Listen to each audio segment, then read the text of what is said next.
Bom dia, bom dia, bom dia. Mais uma vez, gostaria de agradecer a todos. Good morning. Once again, I'd like to thank everyone for being here in our Arena B3, the house of infrastructure of open companies. I'd like to invite all of you and say how we celebrated our Accelerator Day. And before we begin this day, I'd like to thank B3 and compliment everyone that's here in Arena B3 and all those that follow us online. We have a transmission in Portuguese and in English.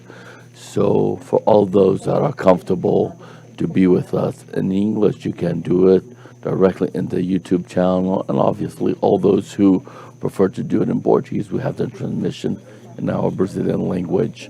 I'd like to thank, do, give a special thanks for Arena B3, for Accelerate Circular Economy Foundation, SWAPI, the Ports in Santos, the Ministry of Ports and Airports, Deloitte, Conscious Capitalism, and our friend in Friesland in Holland. And we're going to have a panel dedicated to understand how circularity inserts itself in regions, in different regions, not only in the business world. We come to this accelerator day with a very simple provocation. We need to talk about circular economy. We spent this day, this week, participating of the World Circular Forum 2025, first edition done in Brazil. This is first timer. All other editions happen in other places. And this year, when we have COP30 happening here in Brazil, we have the joy of having this important event here so that we can work such a needed and urgent transition of a historical linear economy, which we've been used to in the last 200 years. Of been doing our business and doing our activities, always looking to the linear model where we have the extraction and production and the discard.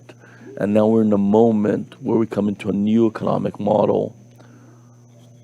Well, actually, it's really relevant where circularity has more and more protagonism in our story. And this accelerator day is a unity of strengths, of the different strengths that we talked about here, so we can unite in one day many different activities and different angles where we deal with the circular economy. And we start the day talking about infrastructure, the challenges and opportunities to take the circular economy agenda to the infrastructure sector. And then the second section, we're going to have cut out of the different challenges in regions, not only talking about countries, but when we do a more specific cutout of the versus regions around the world and how they've been dealing with these challenges.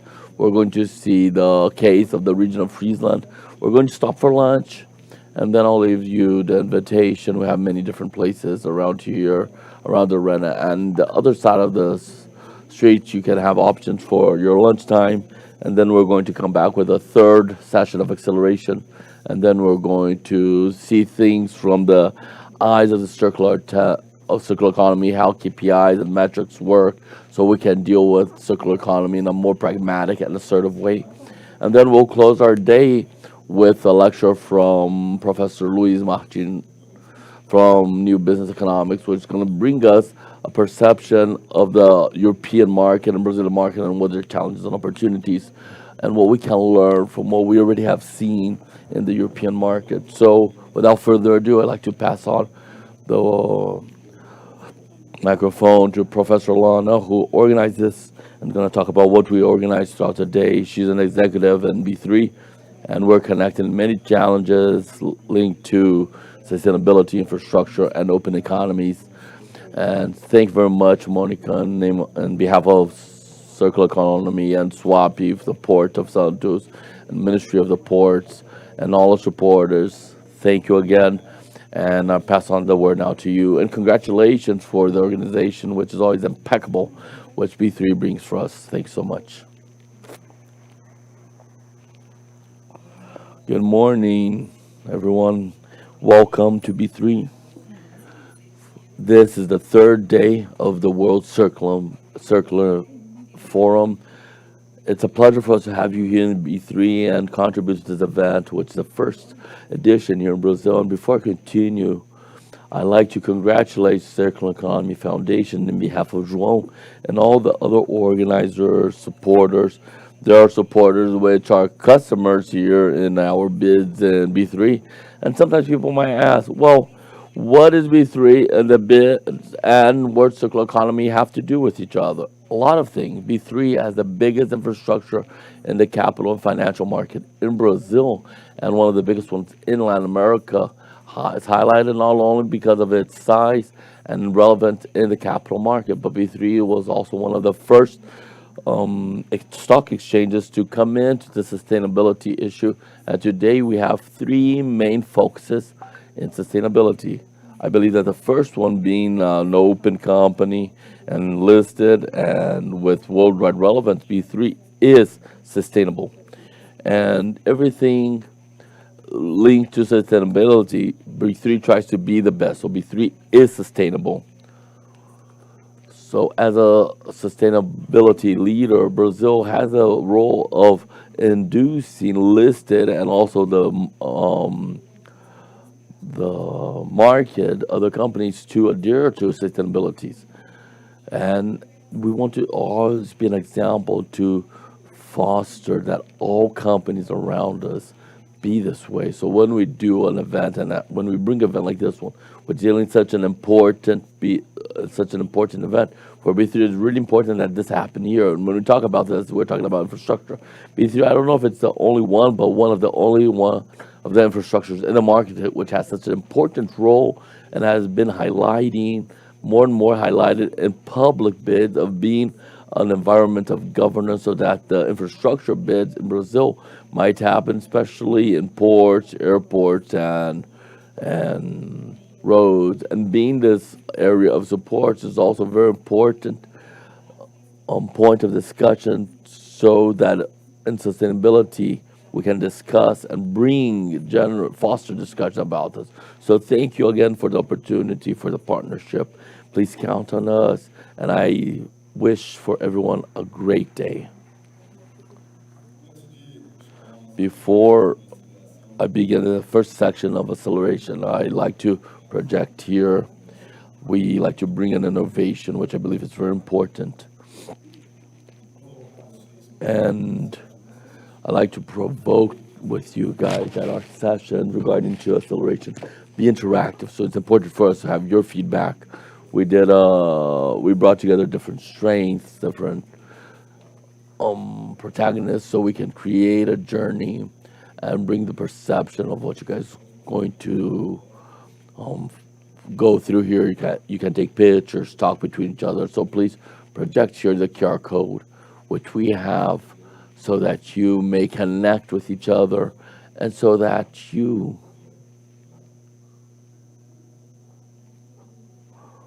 A agenda ASG no Brasil. O ISE B3. Nosso índice de sustentabilidade empresarial surgiu para apoiar investidores na tomada de decisão de investimento e induzir empresas a adotarem as melhores práticas de sustentabilidade. A partir de uma metodologia alinhada a boas práticas internacionais, o ISE B3 reconhece as empresas líderes em práticas ambientais, sociais e de governança. A ASG induz uma constante evolução das companhias brasileiras no tema, permite uma tomada de decisão de investimentos a partir de critérios de sustentabilidade. Em 20 anos de existência, o ISE B3 impulsionou grandes avanços no mercado. E ao longo desse tempo, o índice também passou por uma considerável evolução. Pioneiro nessa agenda, o ISE B3 foi o quarto índice de sustentabilidade criado no mundo e o primeiro na América Latina. Desde então, o interesse das empresas brasileiras em participar do processo de seleção vem aumentando cada vez mais, com destaque para a participação recorde nas últimas 4 carteiras após revisão da metodologia em 2021. E a jornada continua. Cada avanço promovido pelo ISE B3 reflete não apenas no mercado, mas também impulsiona transformações reais em toda a sociedade. Que venham mais 20 anos de evolução nas práticas ASG.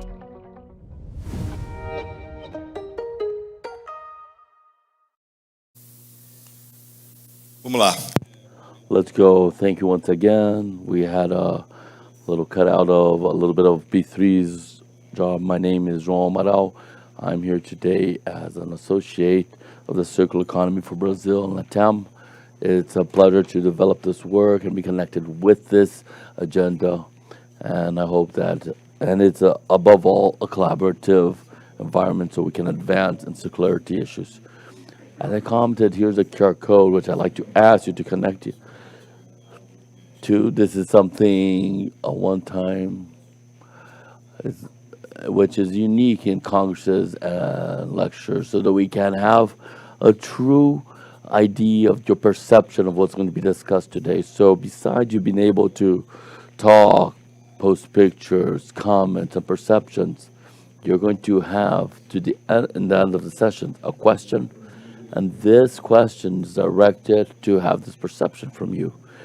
In the first time you come into the QR code now, it's going to be a very simple question, so you identify yourselves and say to what type of initiative you're connected, foundation, or if it's a private capital, government, NGO, or whatever it is. So I thank you. So I like to have this interaction so we can have, so when we advance in other agendas of circularity, we know that the themes we're bringing to you are relevant.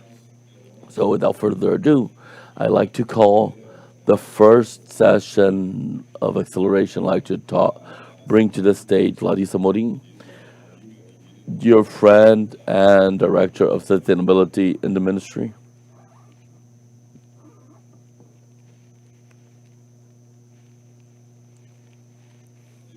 I like to also call Fernanda Toffenbach from Deloitte. She's a partner in Deloitte. I like to call this stage my dear friend and Director of Sustainability of the port complex of Suape, Carlos Cavalcante.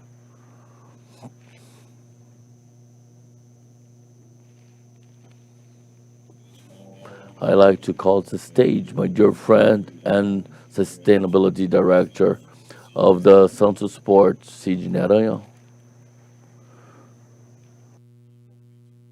And also, extremely important, Alvaro Sadia from the Circular Economy, executive from Circular Economy, which is going to bring us some very important reflections of international requisitions.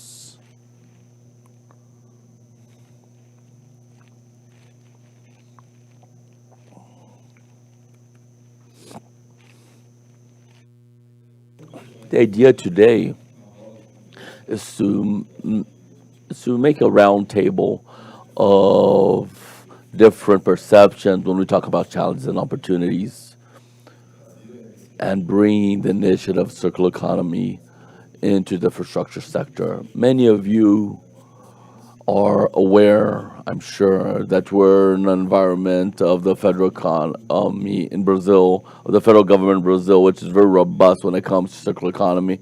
Today we have 174, which established the Bill of Circular Economy, and recently it was launched and approved the National Plan of Circular Economy. The federal government set up a work group which establishes the National Forum of Circular Economy. So this is a subject that is uncertain our day to day, and today we have the legal structures and we have the technical conversations which started through the federal government, and the idea is to have this perception, this cutout.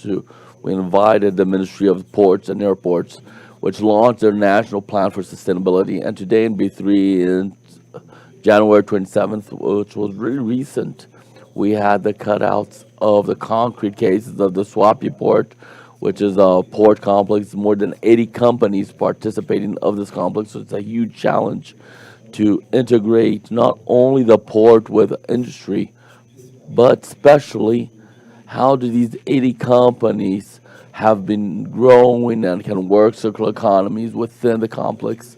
They have the Santos Port, which is the biggest port in Latam, has a very important representation for all the movement of cargo in Brazil and Latam.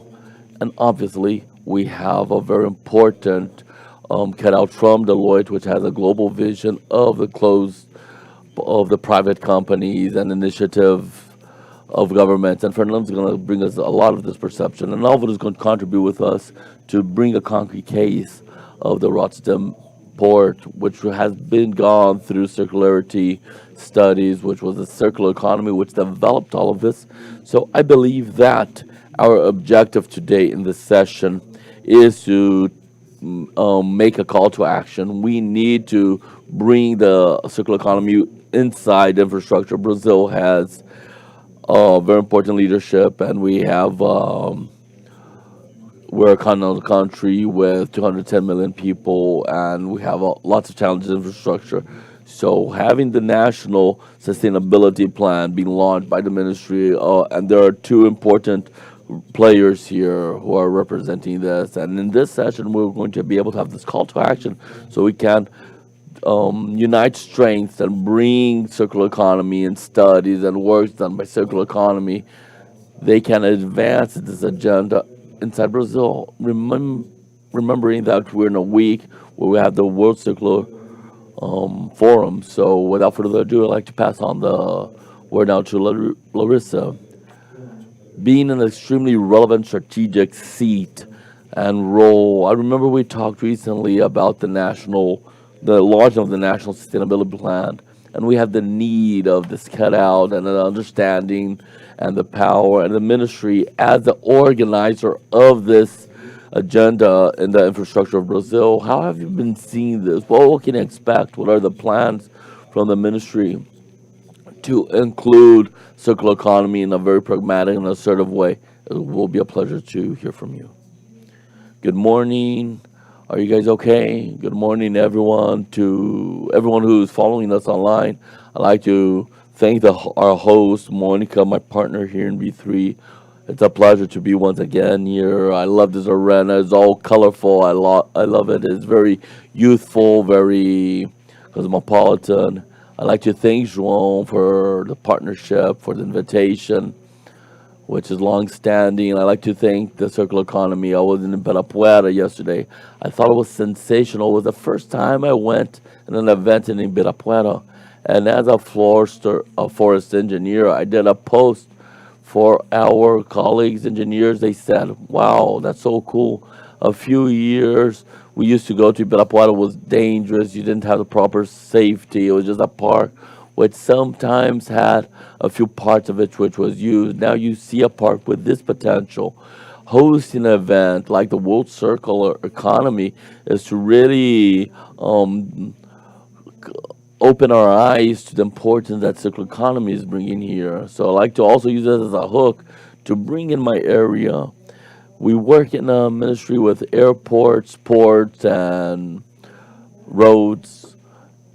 roadways, and I like to bring to salute all my colleagues and friends who are here, and also the panelists. We have that question like, egg and chicken, who came first, the port or this city? And very aligned to what you said, we had economic growth always in a straight line. Now we need to circle it. More than to bring it into a circle, we need balance. And looking for this balance is where we are to generate economic growth, generate support to the ODSs, and I'm going to get there. But mainly to have the concern over the social and environmental sectors. If we don't have this balance, we can't just have economic growth. We're going through climate crisis, extreme ones, tariff wars. So more and more, this opens our eyes to how this is part of our day-to-day.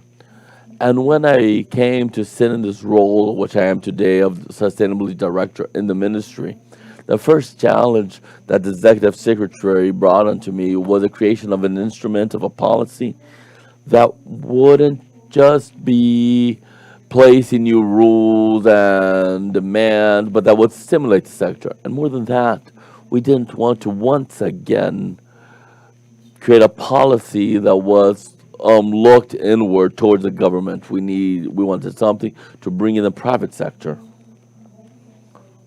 During a long period of conversation with the sector and changes, now at on the 27th of January at B3, the sustainability policy was born.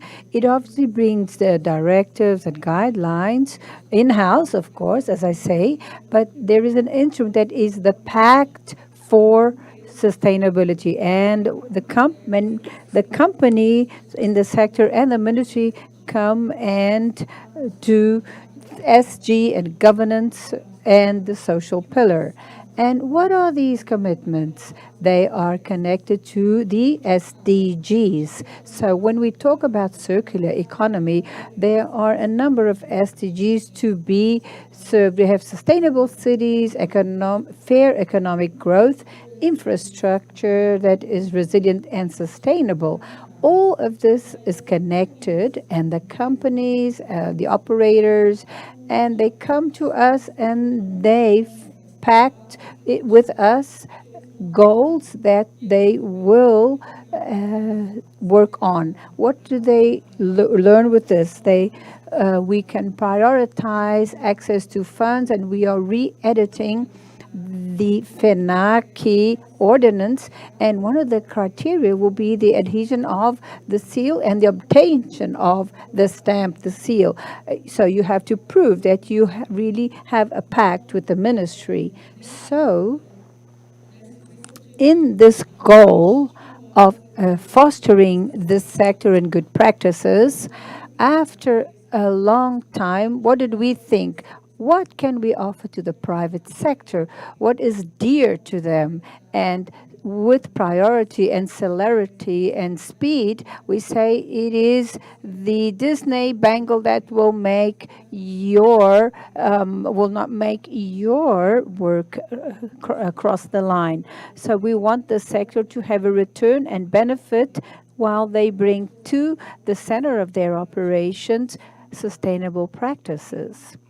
So I believe that the port sector, mainly because of what I mentioned previously, the egg or the chicken, what came first, has a very close relationship with the community and with the impact generated when you talk about residue, waste, vulnerable population around the adjacencies of the port region areas, and that were during a long time, especially in Brazil, people were that it was a region of periphery, people that were very vulnerable that lived around the port. So the port comes as an instrument to rescue the region, and not only, but the population as well. But we cannot do this exchange if we do not have a social economic benefit. So the generation of jobs, caring for the environment, and a good relationship with the port.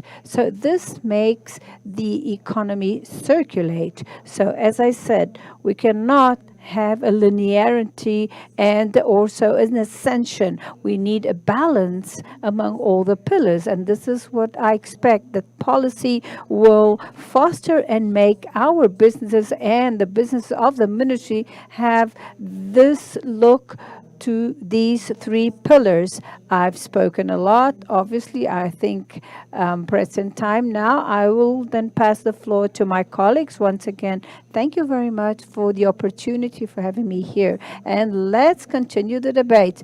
It does not seem, but it doesn't seem, but all of you, usually these two, are usually in these events. But so you have to, the information has to circulate, because that's why I was gossiping in the backstage. But thank you very much, and let's proceed with our chat.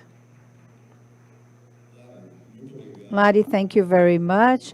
I believe we managed, according to your vision, to clearly show today the role of the ministry and also of the fosterer of the national sustainability policy. And when we talk about circular economy, this is what we really expect and working in the sector. And we are indeed colleagues here for challenges and to promote circularity. So this was very clear to us. The policy today which is very assertive, it's organized and loyal of the ministry, where they put the national policies to happen indeed and KPIs. And so the seal, the stamp is not only to show that you are part of it, but it's a commitment where you in fact lead by example and show that what you commit to do is really happening. So now I pass the floor to Fernanda, because on hearing you, Lari, you touched a very important point. The ecosystem, the infrastructure in Brazil has a ministry, you have the ports, and depending on depending on the accounting, we have 34, 35 equipments at the port. If I'm saying anything wrong, please correct me. But in the north and south of Brazil, we have a huge relevance of the port equipment. But we have companies as well that are connected to this ecosystem. And we should not forget that everything that comes into Brazil in majority is done through port equipment, and the companies have a relevant role in this action. So my question indeed is very simple, but it's food for thought. According to your look, considering Deloitte, which is a global company, which is very much connected to the circular economy system, there is a very positive alliance between Deloitte and the circular economy, so that we can promote businesses and the actions of company, indeed making it very relevant. What is your view, and in the position that you are in Deloitte with a global view, what do you expect, or what have you done so that we can in fact bring the entrepreneur, the company, be it small, medium-sized companies, on board? And how do we scale these initiatives? And how does this connect to our infrastructure sector, according to your point of view, looking as of Deloitte? Very challenging, this question. Good morning to everyone. I'd like to thank the invitation and being here with such robust and strong round table. It's a privilege and an opportunity for learning for me, indeed, and for everyone. Now, there is a study which is very relevant for our conversation, but answering your question, Deloitte, as a company that is a service company and partners of large companies, we have been helping companies to structure their business in a very sustainable manner. So we want to enable project considering sustainable metrics until this engineering is developed, and thinking about the process of implementation, not only the sustainable look. Now, we have noticed in the market place that not only in the port, but we explain to other assets of infrastructure that we have a challenge of making this asset more sustainable and resilient with it already in operation. This generates a loss of value throughout the process, and what we are trying to do is to show our customers and the market in a way that the earlier I think about this, the earlier I prepare myself for these practices, the larger is the chance for the return of invention. We make our math based on capex, but most of that is opex. So the asset is not only capex, but thinking about services, how structuring this sustainability practice, bringing governance and also a strategy connected to the company as a whole to be supported. But what I have brought here to supplement it, it's important that Deloitte has a very important role as a leader of thought, because we are indeed connected to many companies.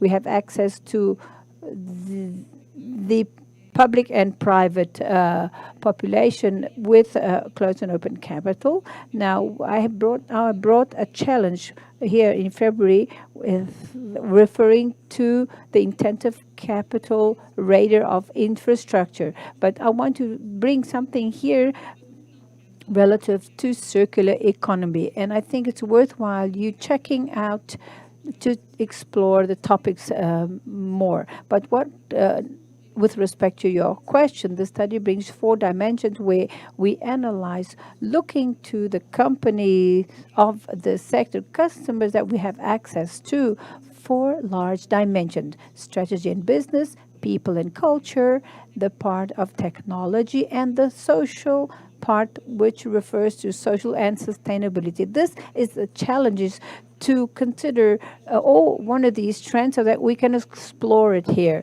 So there are a number of important details, and it's indeed important to cover.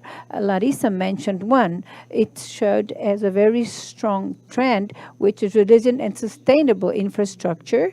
And as advisor of our customers, we have shown how relevant it is to bring these systems, to put these projects in execution in place. So how can my customer think or translate these assets, not only relating to the physical capacities of these assets, how it can generate social and economic impact relating to sustainability. I'm not only talking about a resilient infrastructure and resisting the climate events, but when you think of a roadway and a port, as Larissa mentioned, the social impact around it is very important. So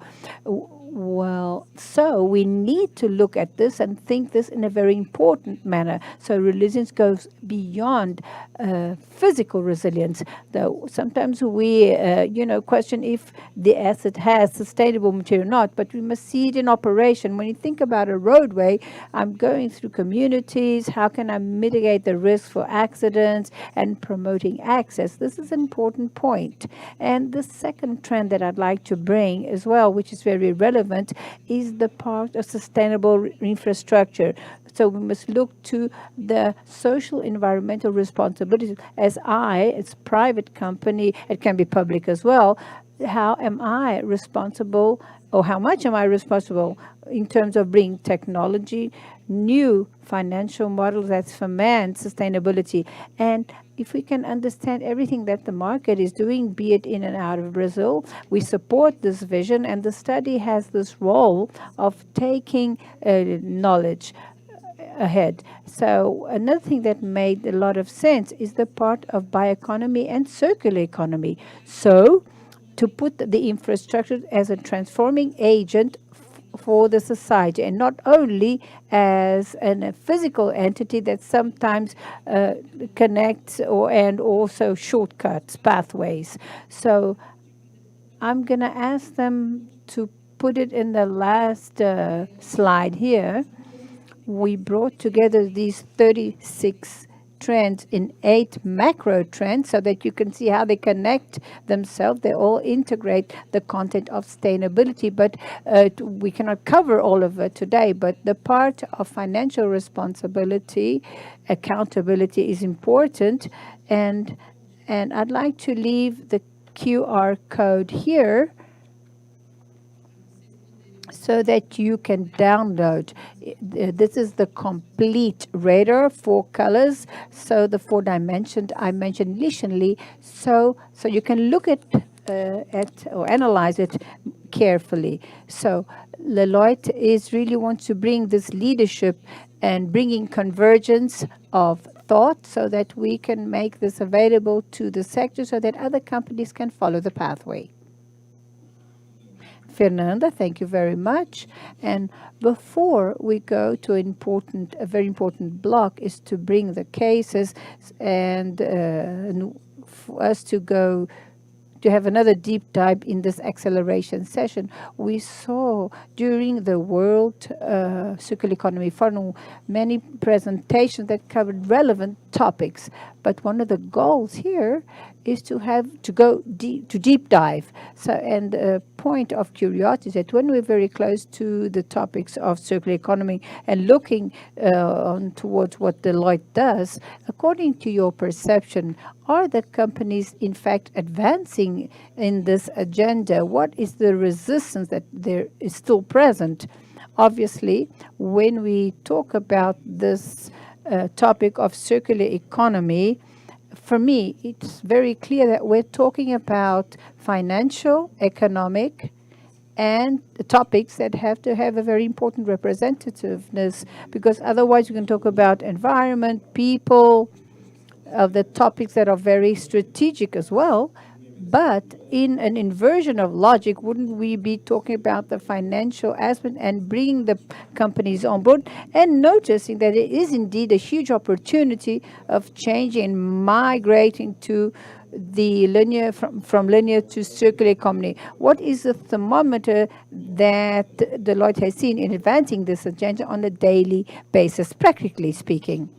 There is a movement for this migration of this vision of project and contract that have a linear character so that this contract can circulate, but it's not consistent yet. So for our context, Brazil, for example, project finance, we talk about the model of the contract, the modeling of the contract, and we have been diversifying the way we have been making our contract. B3 does this as well, but it's still very, very small compared to what we need.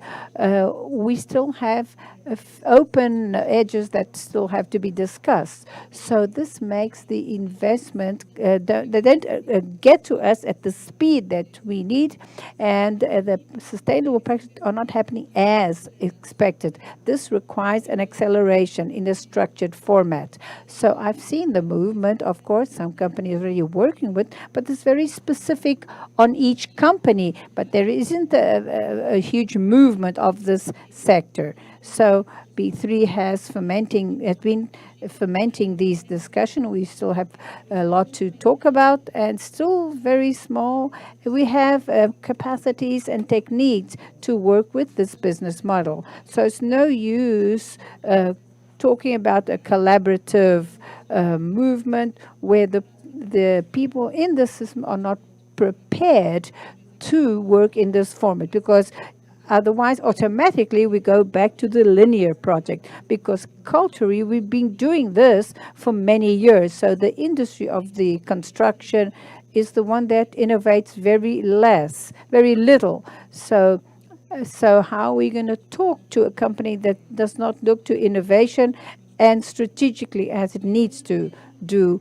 And they have a bottleneck which impacts in the adoption, the speed of the adoption. Because how do we measure this? There are indicators, but the measuring of these metrics are not yet so clear. This impact funding, access to resources that can promote this circulation, this movement. There is a movement. It's still very discreet, but we cannot stop because we have left the inertia. You touched on two very important points. Yesterday, I was talking to a customer, the marketing director of Super Company, with Professor Sverker Martins. What the basic challenge that we have to scale the initiatives of Circularity, which is education of the entrepreneur, the collaborator. How do we start talking about a topic when you don't explain to people what that is? So you didn't give any training, you didn't give any education in this respect. So talking about this, I don't know if you share this thought, but the process of education as well, and we have an opportunity, be it as the ministry, as an organizer of the ministry with Deloitte and cases, that is the final edges, which is the ports and companies to take this process of education in the forum. We have something specific. And what's the challenge for us to promote education? And we do this for the sector of infrastructure and thinking about the relevance of the amazing job that Deloitte does. Is the education agenda, wouldn't it be something important to consider to work collaboratively? And this is also food for thought and an invitation to lead this education to the sector, okay?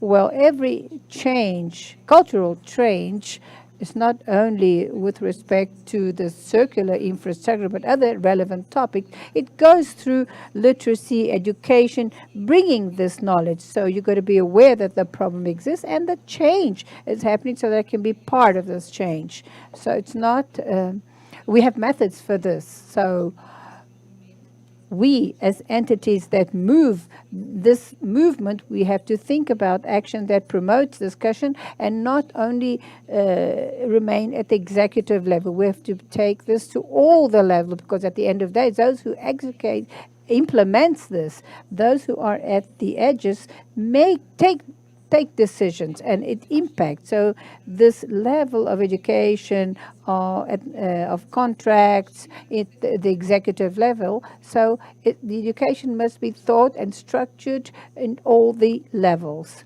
Perfect. Ladi, briefly, I'd like to hear your comment. I remember we talked about this when we launched the National Policy of Sustainability. There is a challenge of implementing this not only at the top of the companies, of course, and obviously also scale it down, or so that everybody is on board, so that the structure can be such as we can generate the impact in more homogeneous manner. How has then the ministry worked on this? And with respect to circularity, is this arm of education in your radar?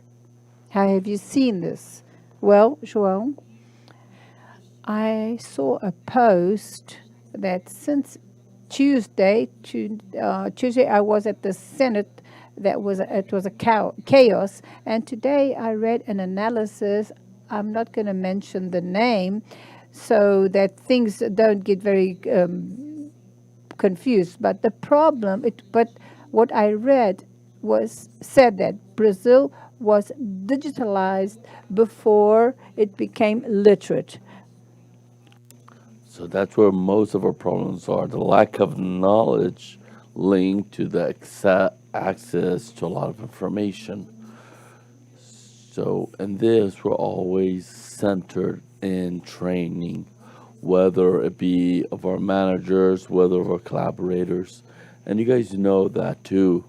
Train managers is very difficult. You don't have time, availability, sometimes you don't have interest, but extremely needed.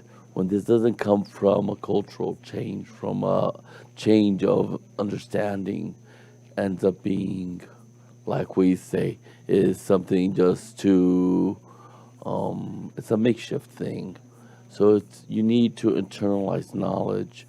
We need to train who's inside the company. And then we talk a lot about the government itself, the infrastructure of my company, but in our partnerships as well. We have many technical cooperation agreements. Today, the minister, I believe he's signing an agreement with CNT, and one of the main subjects that we're dealing with CNT is healthcare imports. So this is basically training, education for these workers to know what to do, how to do, when to do. So if you don't change the mindset, everyone's mindset, you aren't going to have the fruits you need. So everything starts in cultural change, internalization, and this is only done through training, exchange, examples, and in the day-to-day. So this is a pillar that we're really concerned about.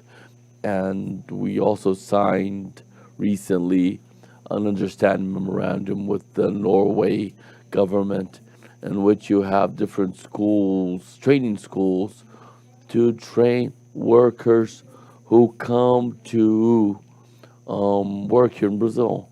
So I'd like to bring up one more that we have with PEC.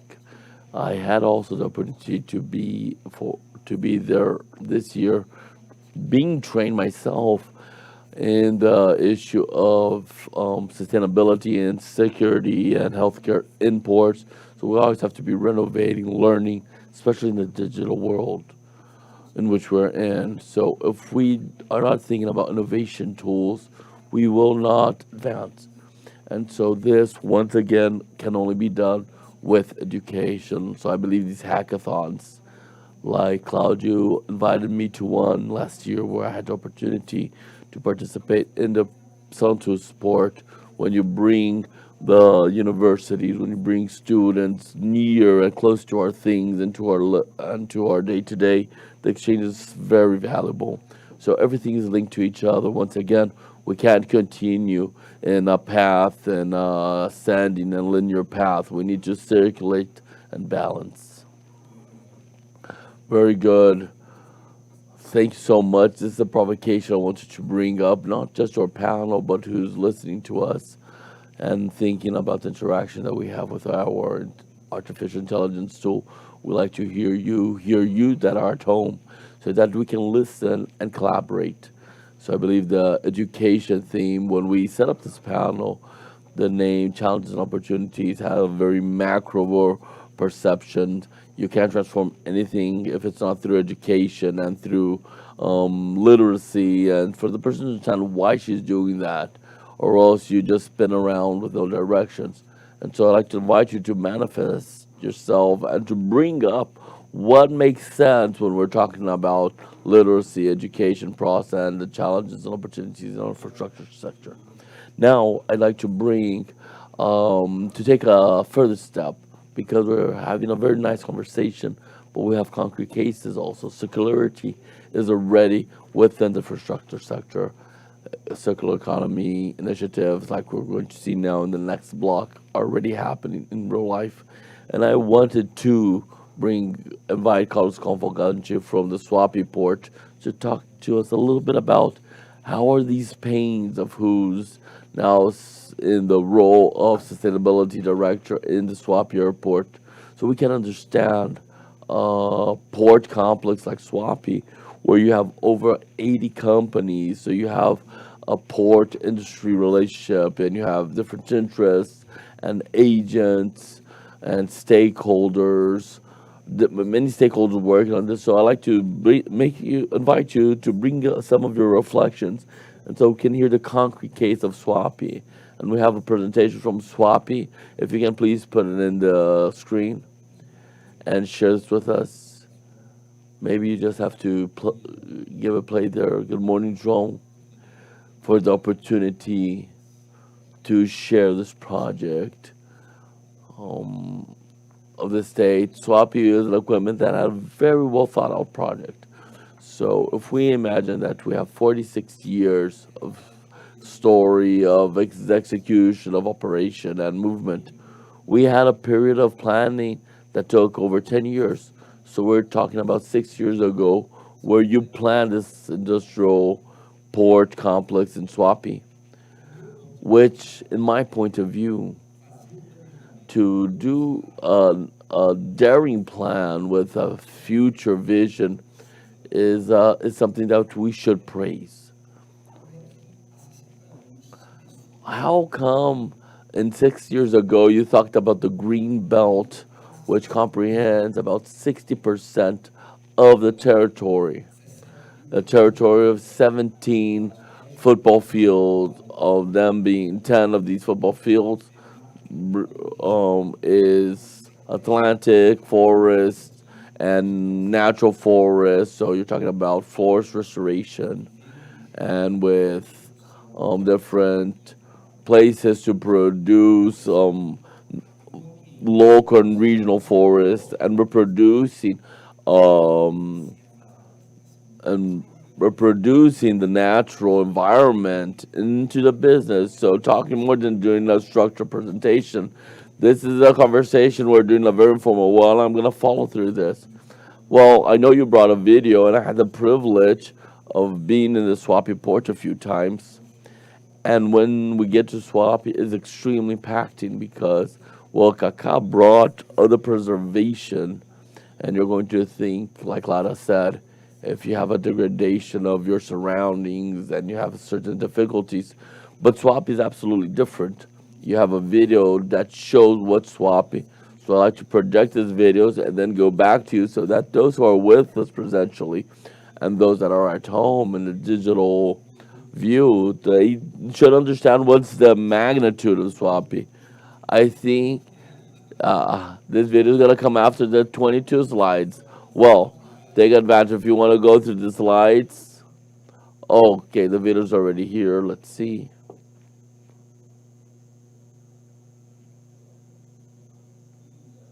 That connects Pernambuco to the world.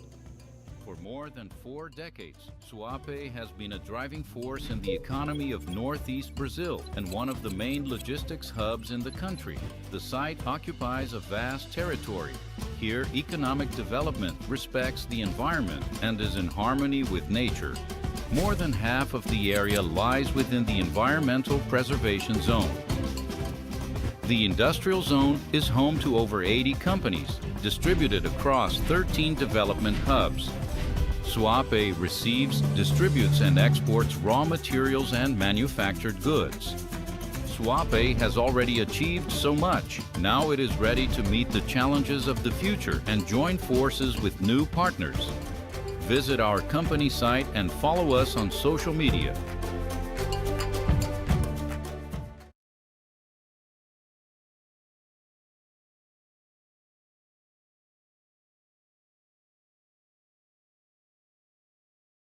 Talk and share the story is something very pleasant because we don't we can't always bring the point of view of sustainability, of circularity, with the protagonism. It's always market business, and if you don't have the point of view of the social and of the environment and governance, you can't establish what's really happened. So it's very interesting to observe what's happening in planet Earth today. So the Leon XIV, the Pope, is very strong. The Pope Francisco, he brought up the flag and the banner of ecology.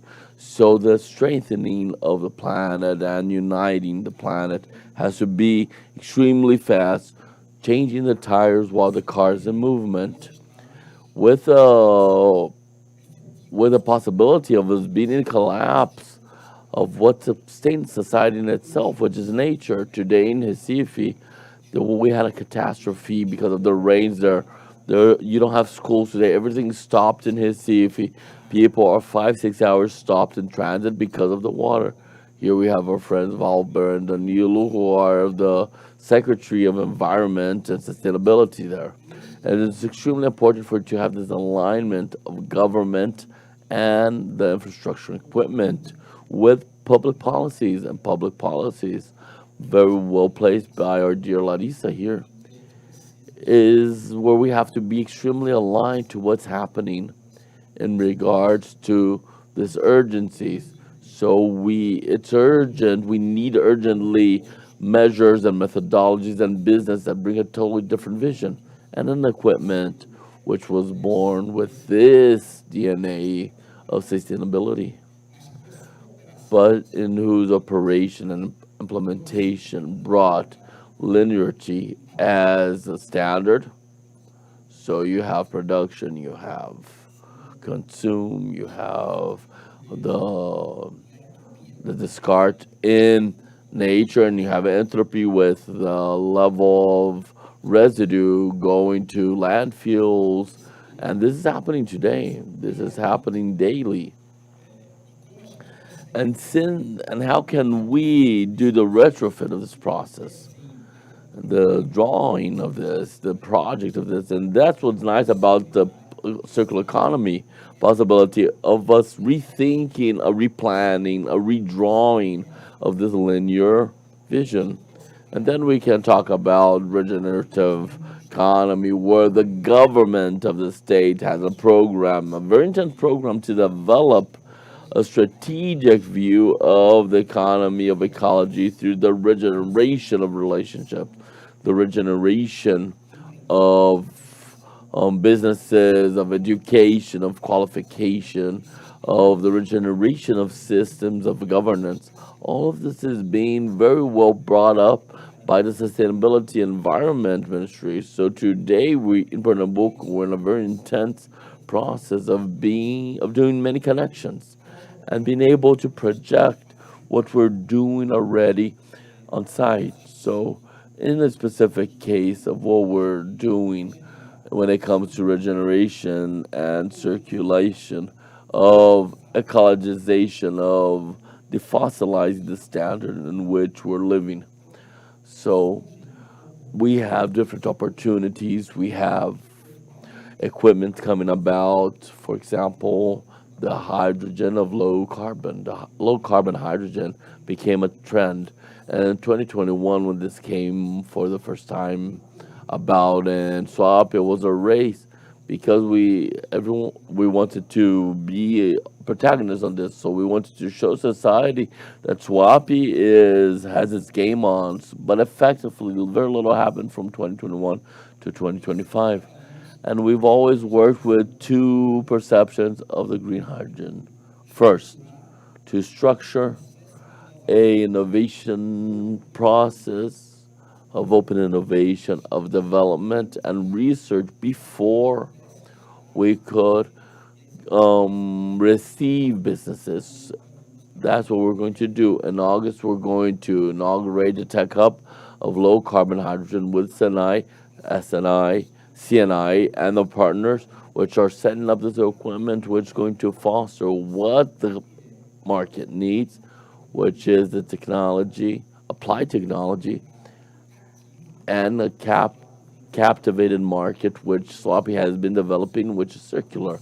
So production and consume is in this port industrial complex. And it's interesting for us to observe that the businesses are already coming with this perception, with this view of having renovated energy, renewable energy, supplying their production, circularity in water, residue and energy, and local consumption happening where they're working. So there's a business which wasn't divulged yet with White Martins, which produce green hydrogen. It was the first one to do this in Latam and is certified, and it produced this in Swapi and supplies green hydrogen to Seara JBS, which consumes this green hydrogen for hydrogenated margarine.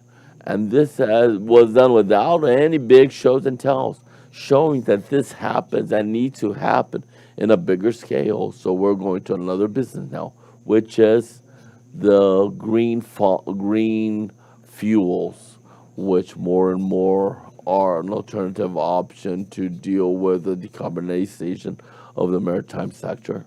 And we have a company which is Open Energy, which is already set up in Swapi, which is doing the licensing process to do the ethanol for Maersk, which is going to bring this to their structures of ships and containers inside a terminal that's 100% electrified.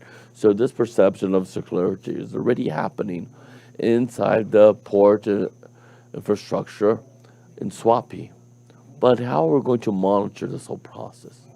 Swapi, as a territorial manager of port and industries and preservation of ecology, needs to establish an environment, a platform for engagement so that we can monitor this process and to continue doing the scale in a new project, in a new blueprint.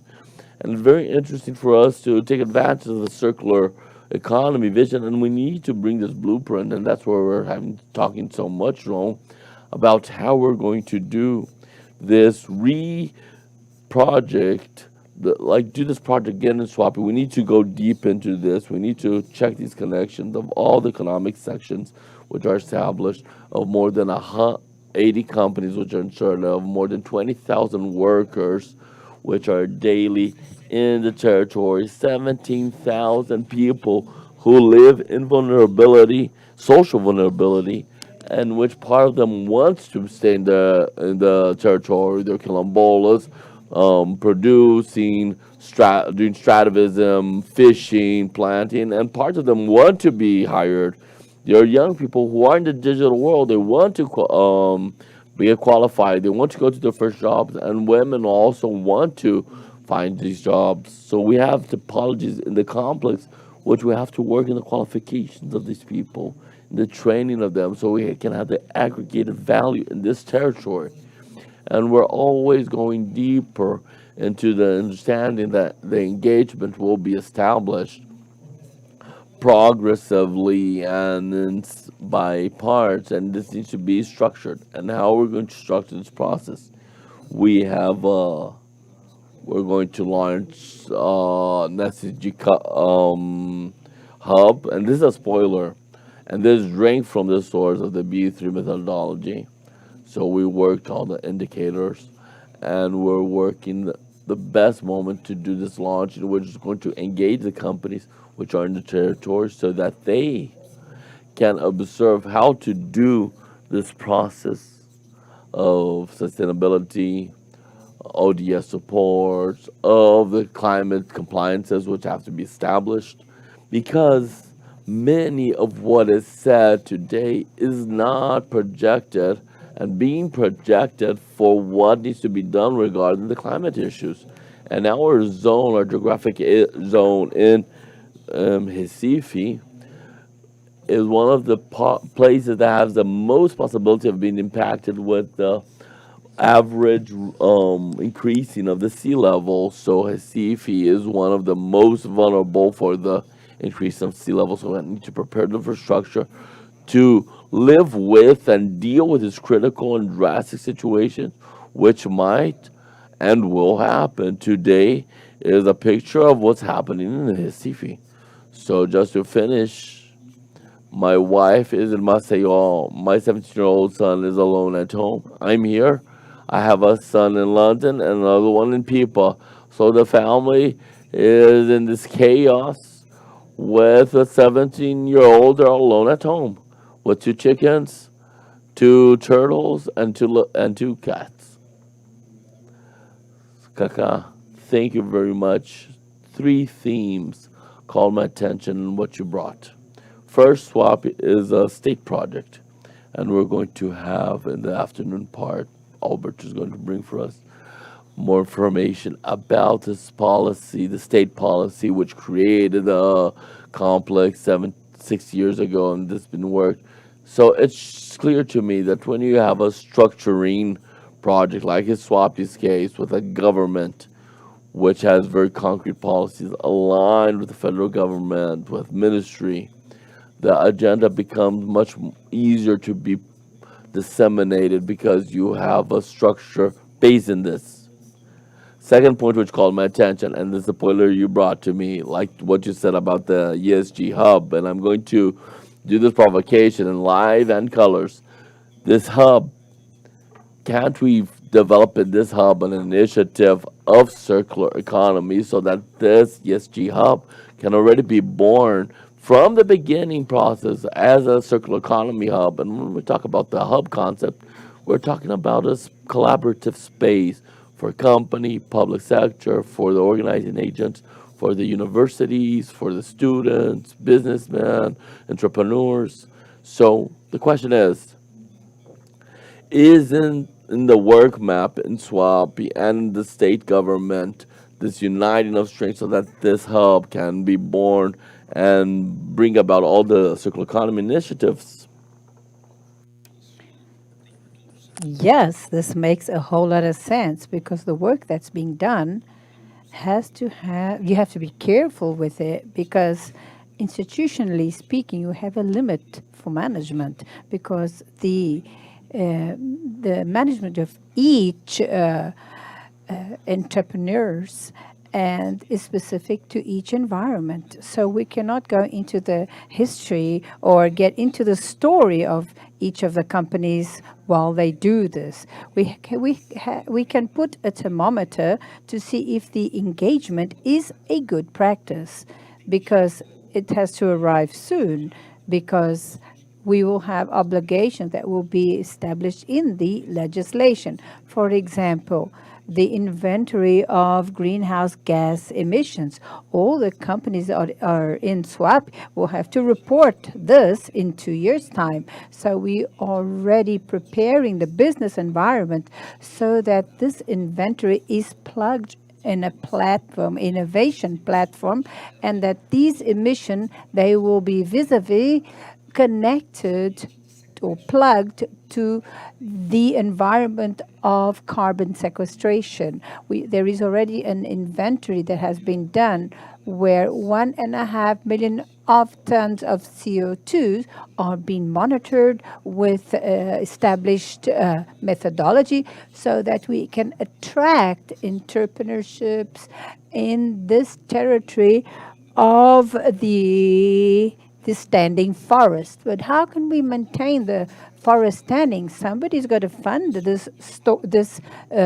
these projects. SWAP has received the passive of the investment, and so the business that was done 40 years ago said that the federal government would take over this passive, but the nature is indeed sequestrating and also feeding this whole chain where the fauna and marine inventory is being reestablished. The flora and species that are under extinction are being already registered. So the platform has to be, all of this has to be plugged in this platform so that this can be done in this innovation platform environment. So obviously this platform has to be connected to this hub of ESG and innovation. So we have an invitation here regarding circular economy, and to hear you and hear those that are following us so that these ideas can be built. We have a blank sheet, but this is not only being developed by the Secretariat, but with Deloitte and all the people, the members and companies, so that we can bring together forces so that this circular economy can advance. So now, following our agenda, we brought a very strategic case, which is a swap port complex in the region of Brazil, north and northeastern regions of Brazil. And now we come to our south and southeast region to hear how the Port of Santos, through the lenses of Sidney Aranha, Director of Sustainability at the ports, and how can we see this duality? Because you have the movement of all this cargo, the port has to perform and execute action. There are bottlenecks that most of the ports have throughout Brazil, and Lari lives this challenge every day. And how can we advance and make the sector more competitive, more resilient, more attractive for investments? Our ministry is in a very robust agenda to seek investments for the Port of Santos and several equipments spread out throughout Brazil. So it's a state project, structured one, and also Sydney. And the first reflection or the food for thought or provocation that I ask is that the Port of Santos, we all know it's very close to our reality and with its challenges, but with respect of what we've been talking, it has become very clear that there is a state project which is very structured for the port for insertion of circular economy in its agenda, and obviously we have a very relevant ecosystem of these connected companies. So I'd like to hear from you what are the prospects and what are the challenges and opportunities of the port for the implementation of circular economy policies. Well, thank you very much, Juan. I thank the panelists here. I'd like to say that it's very complex to say anything next to Fernanda, because and Álvaro with his super powerful computer, and Kaká, for example, and Claudio brought this video but didn't bring ours. But I brought a presentation, but I'm not going to do it as Kaká did. I just want to see the second slide. This Horizon interview, this CEO of the company Horizon here, you can see that here is Professor Luis. Here is my friend who is a superintendent. I cannot but talk about the Port of Santos and this agenda of circular economy. This is amazing. It's rich. So looking at the Estadão newspaper, reading about Ana Pavão's article of radical humanism, the social responsibility of the companies, and also about what Deloitte has said, I cannot but talk about the circular economy. And according to my reasoning, is that my area of the academia is the area of waste. I was president of the National Forum of Waste, and throughout my life, I have discussed with Anna the norms of reference of the 12,350 norm. So if you talk about literacy, it seems to me it seems as if circular economy is something very new. So over 15 years ago, there is a forecast for circular economy. 15 years ago, the state of São Paulo launched a decree about reverse logistics in 2004. And talking about environmental education is very important to talk about this. So this policy comes in from 1999. So what the CEO of Horizon says, and when they called me for this debate, I didn't know if I had proper clothes to come here, but this is the house of the entrepreneur. So I made a point of bringing this amazing company that works with residue Horizon, and it sort of had a billing of 1 billion reals last year. So this interview is very, very special. So it will then build. He says that the aspect of waste is scale. I'm only gonna have circular economy. And my colleague from Deloitte said that the entrepreneur is very unsafe, unsure about this. I understand the entrepreneur. They only put money in circularity if the business is good. If it's not, let the state do this. If it's not, it's going to happen what happens today. Do you know who pays for this of the RSU, urban residue waste? Brazil pays for the 40 billion reals, 40 billion reals, and which as the federative agent of the lowest revenue pays for this. So why is this happening? What is circular economy? Okay. I'll give an example. I bought a Coke, I drank my Coke, I had my pass on Sunday, and then I've got to put and throw away this bottle. Where do I put it? Does my building have selective waste collection? So now who pays for the cooperative that collects this waste? So Professor Luis says that forget the idea that waste is gold. Waste is only valued if it's given value to.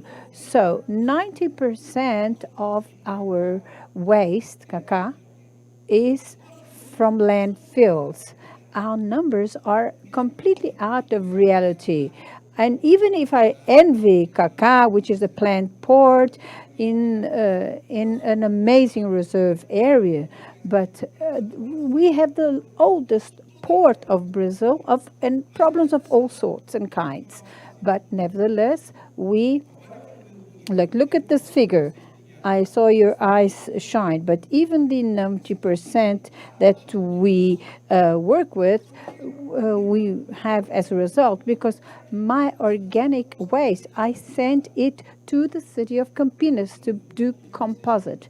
So I'm not going to ask who recycles here, but if you don't understand that circular economy is inside your home, your household, and it's got to have a process until the end, we will discuss this oasis as Suape, as the Port of Santos.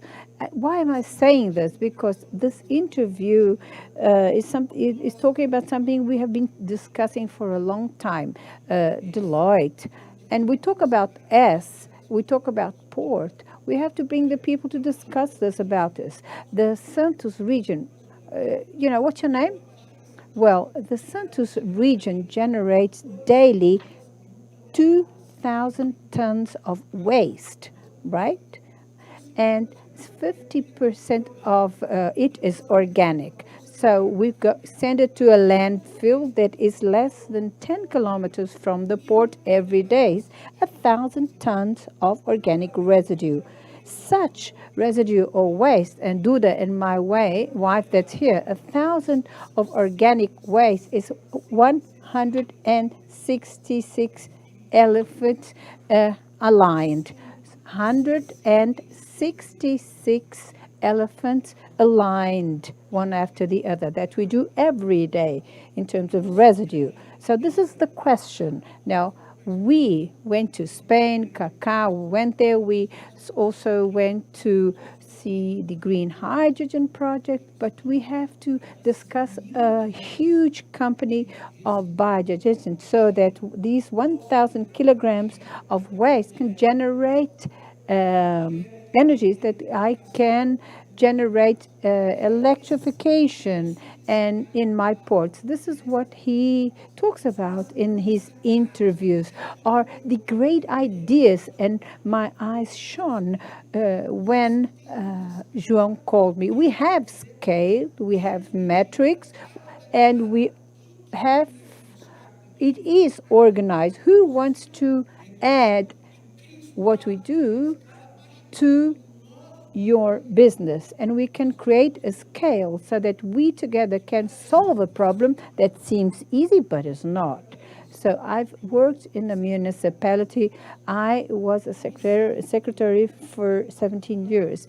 The mayor wakes up desperate and goes to sleep desperately because the situation is very difficult. And what Kaká does in the Port of Santos, we say that your problem can be a solution for me.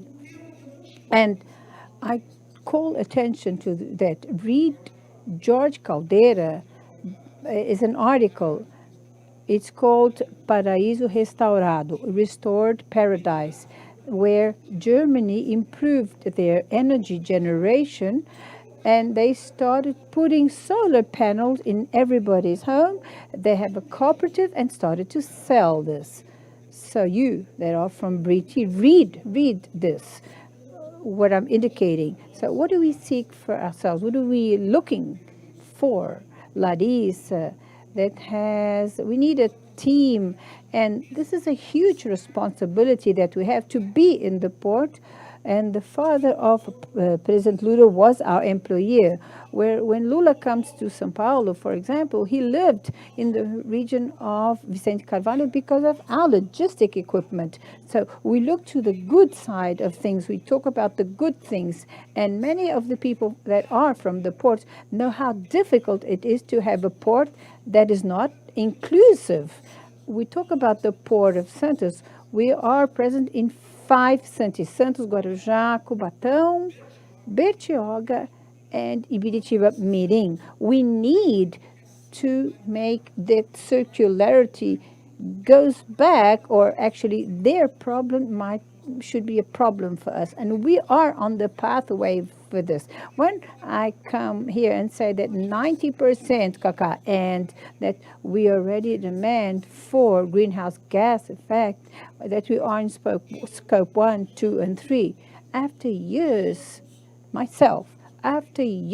studying residue and waste, we need action. And it will only happen if everybody on leaving their home, although we are at here B3, and the most important thing here that you have is competition. We're only going to solve Brazil's largest problems in sharing and not competition.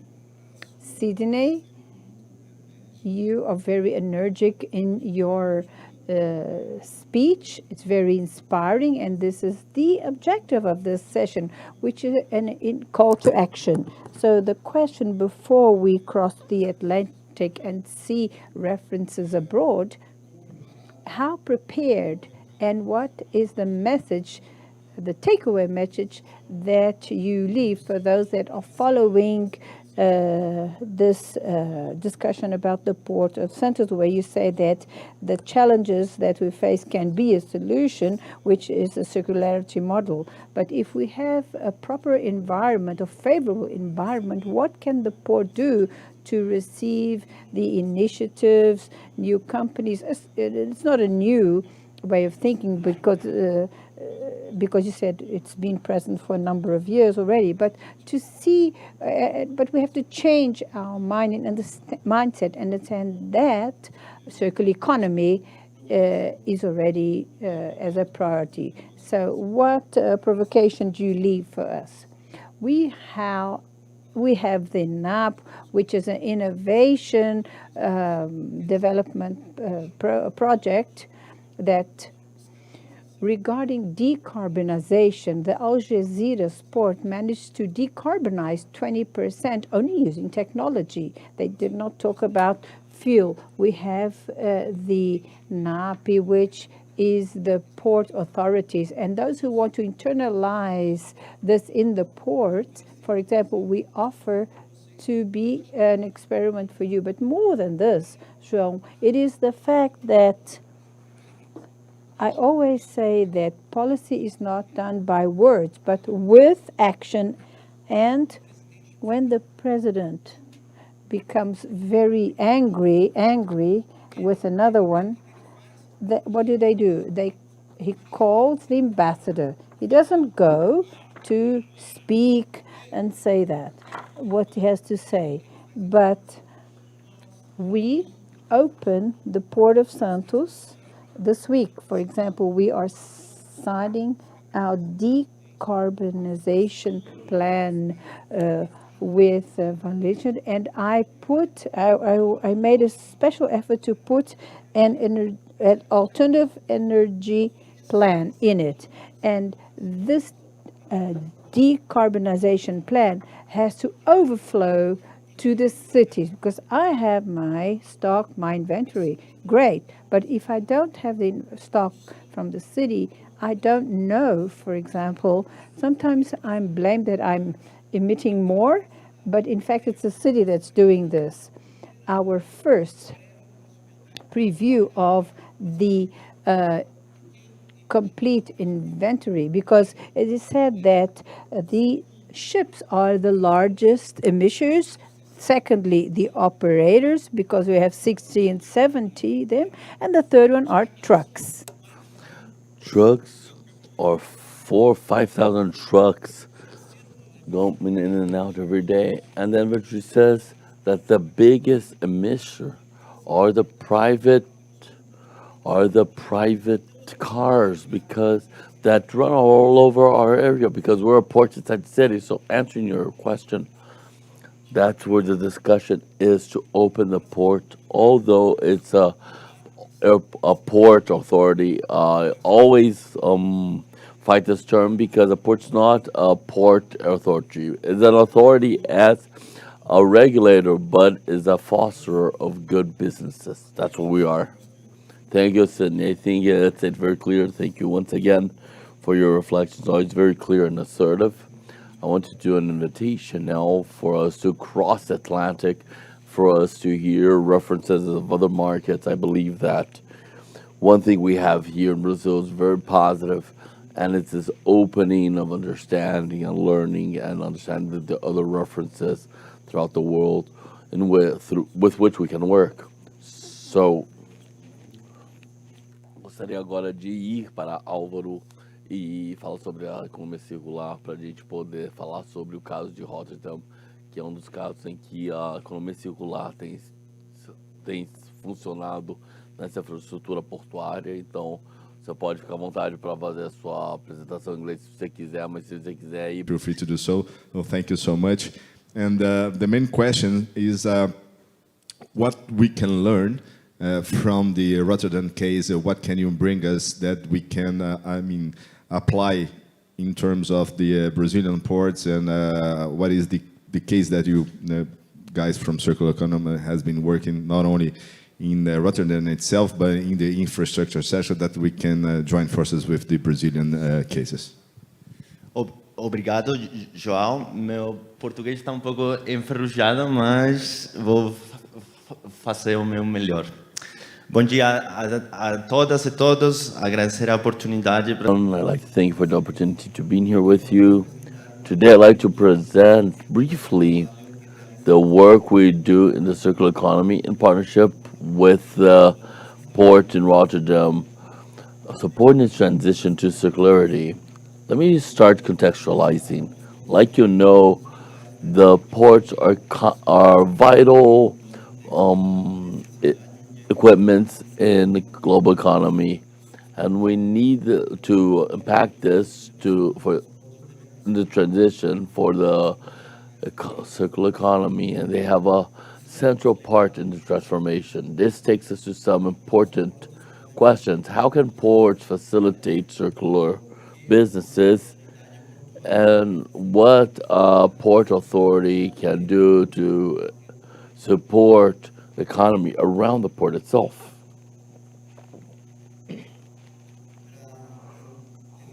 To understand these issues better, let's look at the Rotterdam port, biggest port in Europe and the biggest one outside of Asia. There are 2,500 square meters, more than 6,000 hectares, and 6,000 hectares are industrial areas. The complete length of the airport is over 40 kilometers. As you can see here in the slide, the port has different areas, including container zones, one of the big chemical poles in Europe, dry and liquid transportation zones. The volume of cargo throughput is 6 million tons per year. The port generates more than 600 jobs, and many millions for aggregate to the Dutch economy. Now, behind these impressive numbers, we have a challenging reality. The Rotterdam port is still a big center of fossil fuels, with about half of its movement being related to fossil fuels. Although Rotterdam port is very aware of the need for change, and the Netherlands has a vision of becoming absolutely circular until 2050. This means building an economy based in carbon neutral fuel and a circular economy. For over 10 years now, they have focused its strategy intensely in the combination of the energetic transition and of resources. So, circular economy have a fundamental role as a lever. So, as a leverage in the transition in the world, and their strategy is based in three interlinked layers: industrial decarbonization, creation of circular value, and innovation systems. But to place the strategy in place, it's essential to have a precise diagnosis of the situation. So what we did with the circular economy was to do an analysis of the port in 4 phases. Our focus was in the second and third phases, the selection of the focus areas, and circular strategies.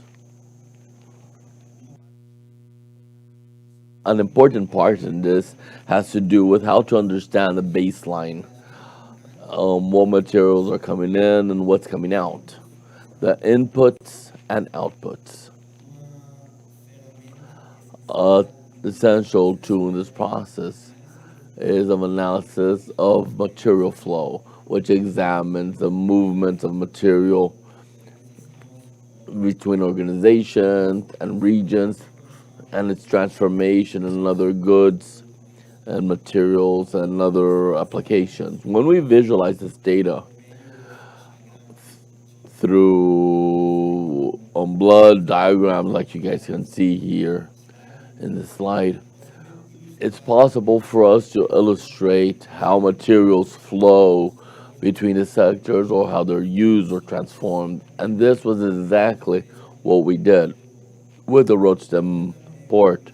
Rotterdam is a great producer of industrial residue and also a point of central collections of residue from the regions around itself. In this project, we analyze residue from industrial, domestic, export, import, and navigation sectors.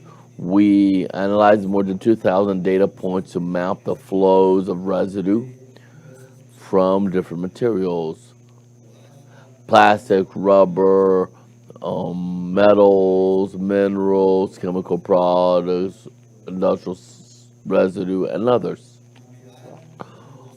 To map carefully each one of the producers of residue and the type of flows of residue that come into the port is also a critical phase to reunite the different stakeholders that can take practical steps to implement the transition. This exercise was extremely useful to identify where the biggest opportunities for circularity are, and helps the port to guide its priorities and decisions and its strategic decisions. I'm going to highlight just two examples here. First, biomass, which is a flow of residue with huge potential, which is not explored so far. We estimate that about 2.5 thousand tons of paper, cellulose, and wood are imported throughout the port, and the regions in the south of Holland produce more than 1 million tons per year. Today, Rotterdam is actively working to transform the petrochemical pole into a center of circular chemicals. The companies are being incentivized and encouraged to transform biomass and use it to transform energy and use biomaterials. In Rotterdam, we're building the biggest chemical recycling industry in Europe, and the usage of biomasses and biofuels to implement and to use the chemical circular chemicals and for molecular energy. Second point, maybe the most important, the port is evolving to become a true ecosystem of circular innovation through different initiatives like the Rotterdam Makers District to bring startups and institutions of knowledge to develop new models, business circular models, and this includes sharing infrastructure, trading residual heat, and transforming companies, transforming what was considered res- res- transforming residue into valuable items. We're building laboratories of circular economy like 3D printing, recycling materials, sustainable fashion from textile materials in the port, and of modular buildings made from residue.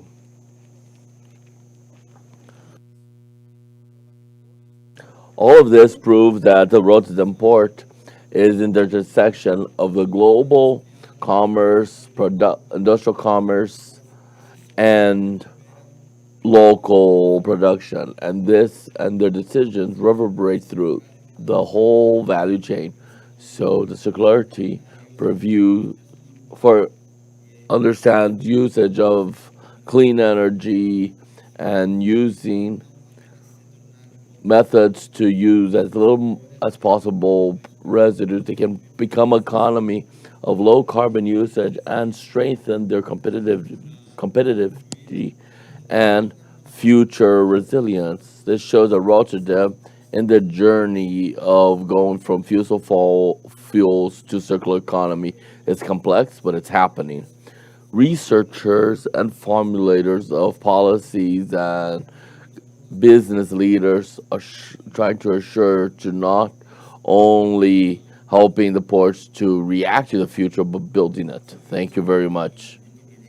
Excellent, Alvaro. Thanks so much.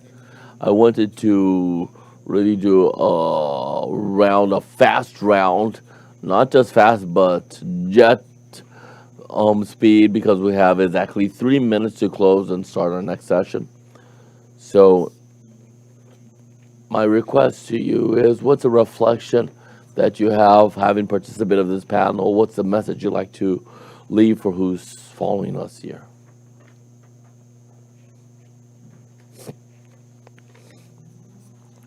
I'm not going to say my goodbyes now. I want to request a study of this to our ports. I think this is sensational. I've already seen all those lines and diagrams, and I said I want this for us. Let's agree here. Let's do an agreement here. Make us a good price. I think that what I can extract from this panel here is that we have a lot of potential. We need to connect interests, demands. I believe that yesterday we launched the first plant in industrial scale of the methanol plant in Denmark. We have here in Brazil huge potential to go be protagonists of the circular economy, and I believe that in Sydney's wise words, to become someone else's problem, my business. So I think that's where the key is. I'd like to thank you for being here and for inviting me to this rich debate. Thank you very much. Thank you, Lottie. We're going to do the study. You can count me in. Circular economy, we're going to develop this together. Kaká, very quickly, what you like to leave for us as a provocation? When we come to a meeting like this, we have the possibility of doing networking, but above all to learn. I think that the class we had here in this panel was sensational, and everyone placed in situations of things we need to deepen into the whole project planning process, development process, and with innovation and with delivery to the society, because after all, we need to have effective, fast delivery to society. We can't wait any longer. So we leave here encouraged because our communication channel with the federal government is here saying, hey, let's do this. And then I suggest, Larissa, that we talk with Swapi and Porto to Santos. And we start with Swapi and Santos Sport. For sure, we have a very well set up, good strategy set up here. I agree with Larissa that we are with an opportunity now for circularity, but it's a scale on its own, because I think we need to agree strengths and efforts, because I think Sydney brought it very well to look at the asset, but look at the asset that's going to transform our resources, training, literacy are very important to bring this engagement. Sydney, you already agreed with the study, so we'll change this phase and go to the next. I was playing with Fernando. We can go around saying that we need a Lego project. What we need here is to connect parts, right? Connect things to connect so you can get scale and you can solve the problem.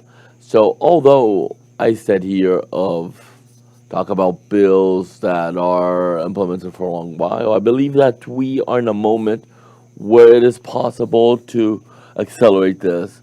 I leave here happy that this is happening. Congratulations, João. Congratulations to everyone, and that this may really happen. Alvaro, closing remarks, please.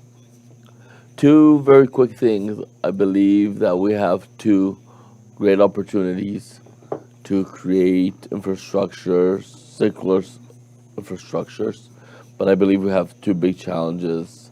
The two biggest challenges for me are the lack of real incentives.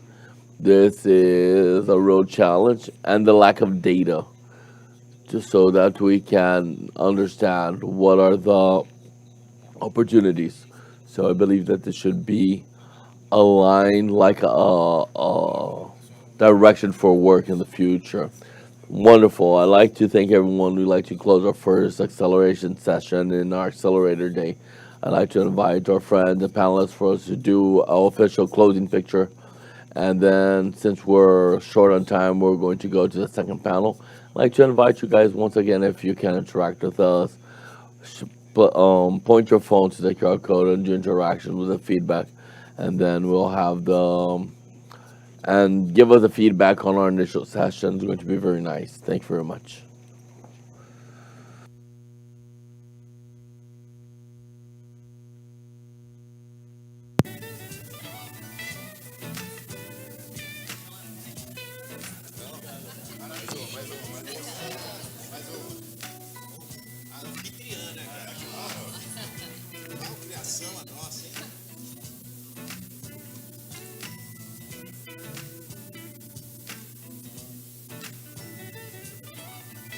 Obrigado, pessoal. Thank you so much for everyone. Thank you everyone so much. Muito obrigado a todos pela nossa Muito obrigado a todos pela nossa primeira sessão de acelerador. Agora eu gostaria de trocar. An accelerator session of the day. We will have the Frisian model launching a regional monitoring system. We will have the cases and the hosts of Circular Friesland, Circular Economy, and the Dutch Ministry of Infrastructure and Water Management. So welcome on stage, and thank you so much, everyone.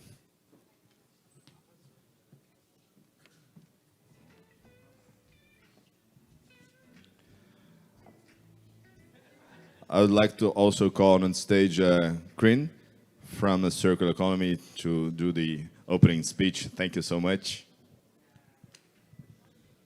Thank you, Joao. Very good session. Thank you. I'll wait for the audience to get their seats a bit. So we'll have 2 minutes also for people that might want to go to the bathroom really quick. We don't have a long pause, but if people still want to go, do it quickly. Get your coffee, get your drinks. In 2 minutes, we're going to start.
Ja, wil jij een microfoon hebben nu?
Good. I hope everybody is back by now and having drinks and being to the bathroom. Bom dia a todos. Good morning, all. And also, if they, like they would say in Friesland, they would say Utmorn. And there are quite some people from Friesland around. I hope I pronounced it right. I practiced for it. Welcome at B3 Arena. There are 102 accelerator sessions today, so we're happy that you're here for this particular session. Also online, welcome to all the viewers online from all over the world, from Friesland, of course, from the Netherlands. I'm very happy to be at the B3 Arena because I think from all these 102 sessions that are held during today and tomorrow, I think this is the most beautiful and the best location to be at. So hopefully that's also a reason why you're here. But the main reason, of course, is content, and we're going to zoom into a more regional approach for circularity. We're going to see how regions might be best suited to boost circular economy worldwide, because public and private are much closer to each other, because people can reach out to each other and find each other much easier, and because also it's easier to bring circular economy in practice. And we're going to zoom into Friesland, as I mentioned, because already 10 years ago, so in 2015, a lot of people had never heard of circular economy at that time. They already expressed the ambition to become circular frontrunner of the Netherlands, but also of Europe and maybe even globally.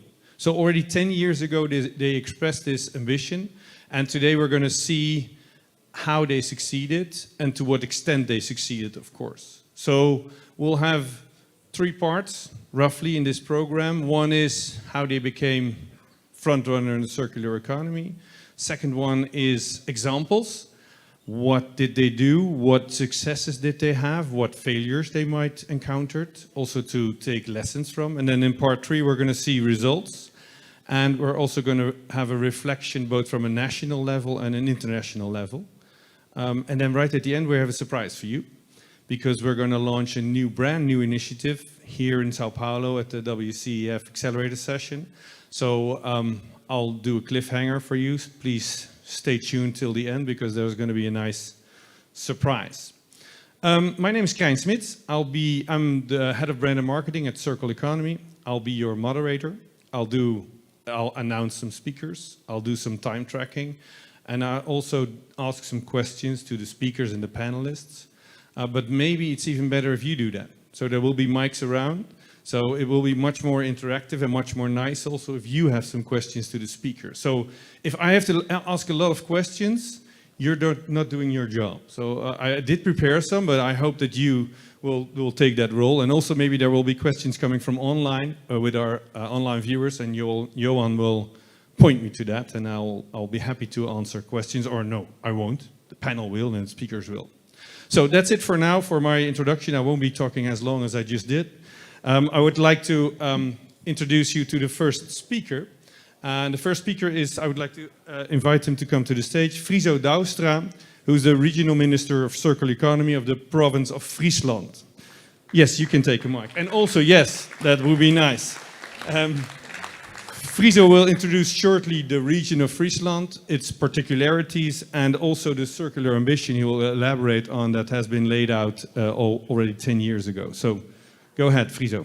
Thank you. Thank you very much. You can have mine. Thank you very much. Good morning. I use a little slice of paper to say you bom dia a todos.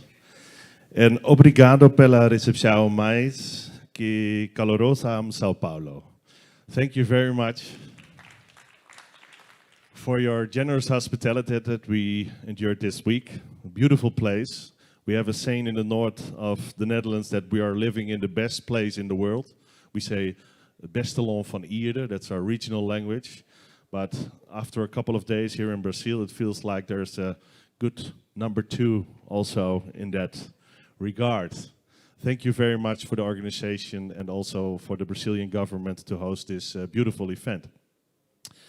Well, as told, we're from the north of the Netherlands, and we had a moonshot 10 years ago to be First of all, moonshot to be the most circular region in the Netherlands, and pretty fast afterward we said we want to be the most circular region of Europe. And now we're maybe heading something with the world or even bigger than that. But to be honest, it came from a lot of heroes, circular heroes I call them, that they made a moonshot. They said we have to become the most circular region in the world, in Europe, in 2025. So we pronounced this year as the year of the circular economy. And what does that mean? We had like the national forum earlier this year in March. We will have the European Forum on Circular Economy also in June. And that's the reason why we're here with the Dutch and the Frisian delegation and the World Circular Economic Forum over here. Why is that? Well, personally, I strongly believe that we have a responsibility in like stewardship. We are living at this world at this moment, but we are also the ancestors of the future generation. So we have to give the world as it is today in a better status to the next generation. That's why we work on it. But if we only preach on core values, and if we only preach on stewardship and global responsibility, etc., in which we strongly believe, I don't think that we have the whole picture. We have to work together, governments, knowledge institutions, and also entrepreneurs, to make the story also in a circle together, and that's also business. There's nothing wrong with doing business, but it's even better to doing business in a circular way in which we can give the world a better place. So that's what we're working on in the Triple Helix, and hopefully today you will see how we did it last 10 years and also what the ambitions are for the future. And in the end, and Krijn, you already told, we will have a special news thing for you. Thank you very much for now.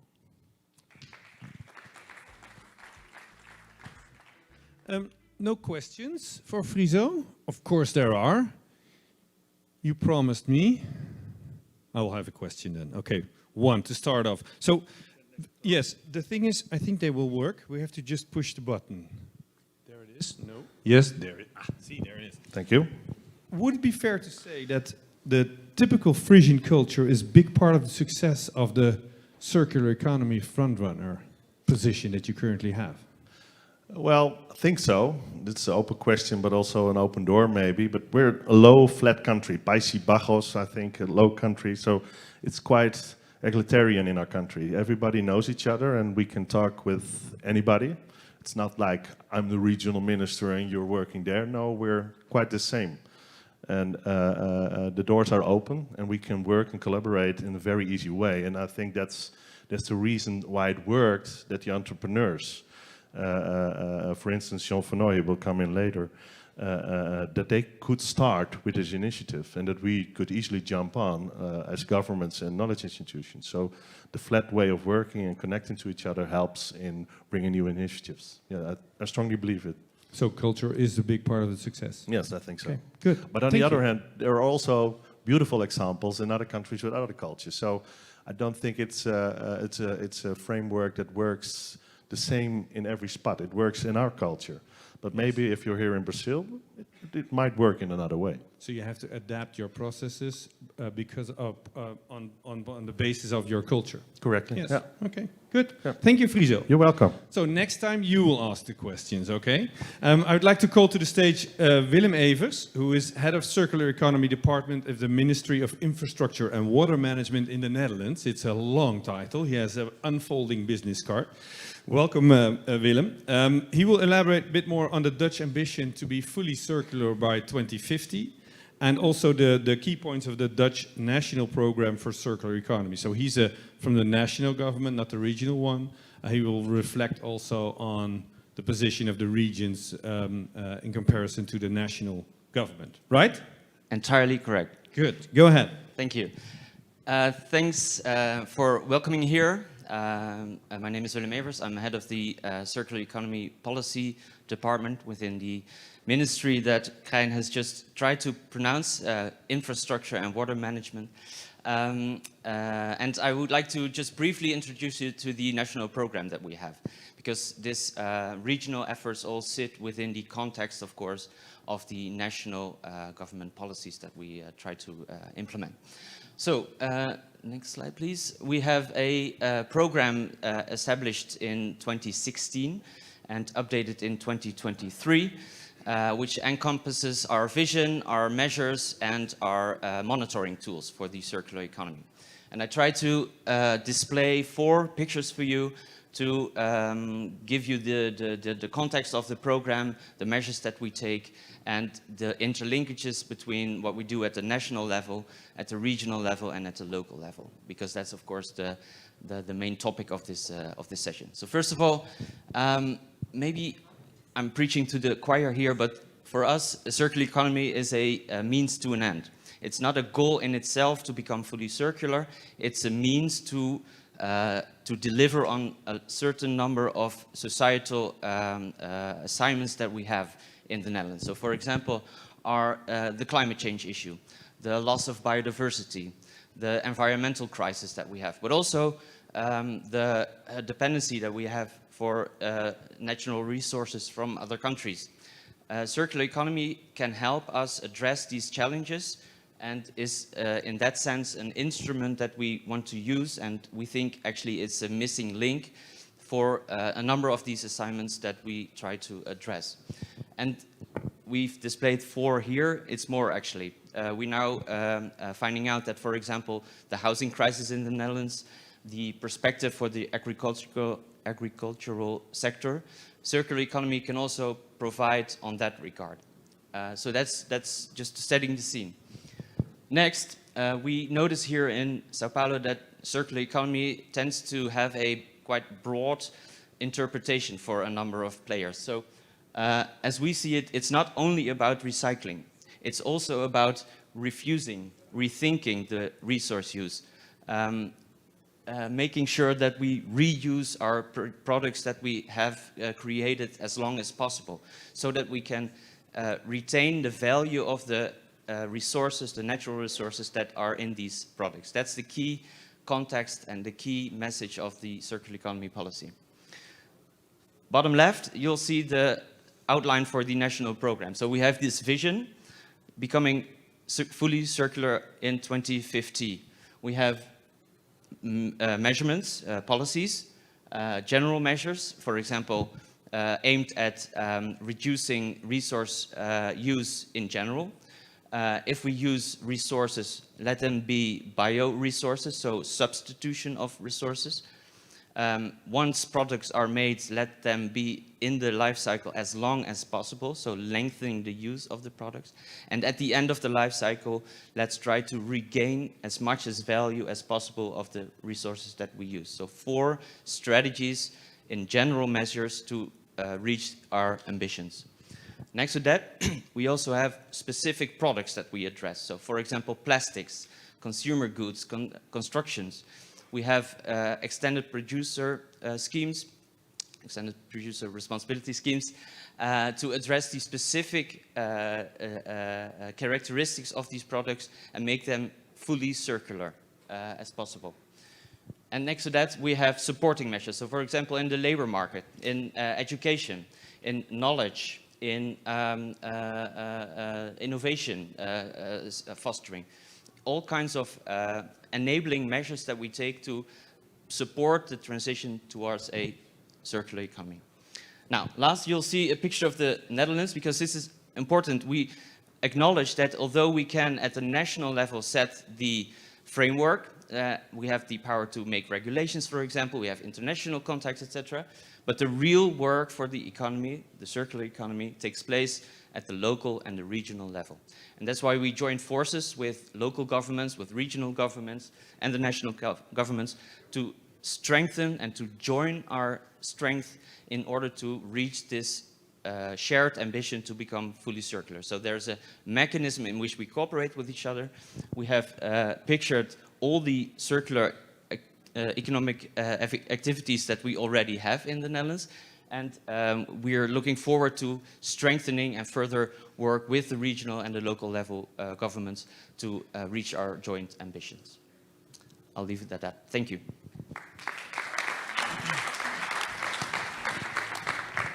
Well, Willem, thank you for that. Very clear and all on one slide. That's great. Being in the national government, could you say something about what the national government can learn from the regional approach? Is there something that you might translate back to the national policymakers and implement later? Is there something you can say about that? Absolutely. So one of the things is what we learn from, for example, the Frisian example is, look, where is the energy? Where are the ideas of the entrepreneurs? Because they are the ones that see the chances and also the impediments for this transition. We don't see that in The Hague.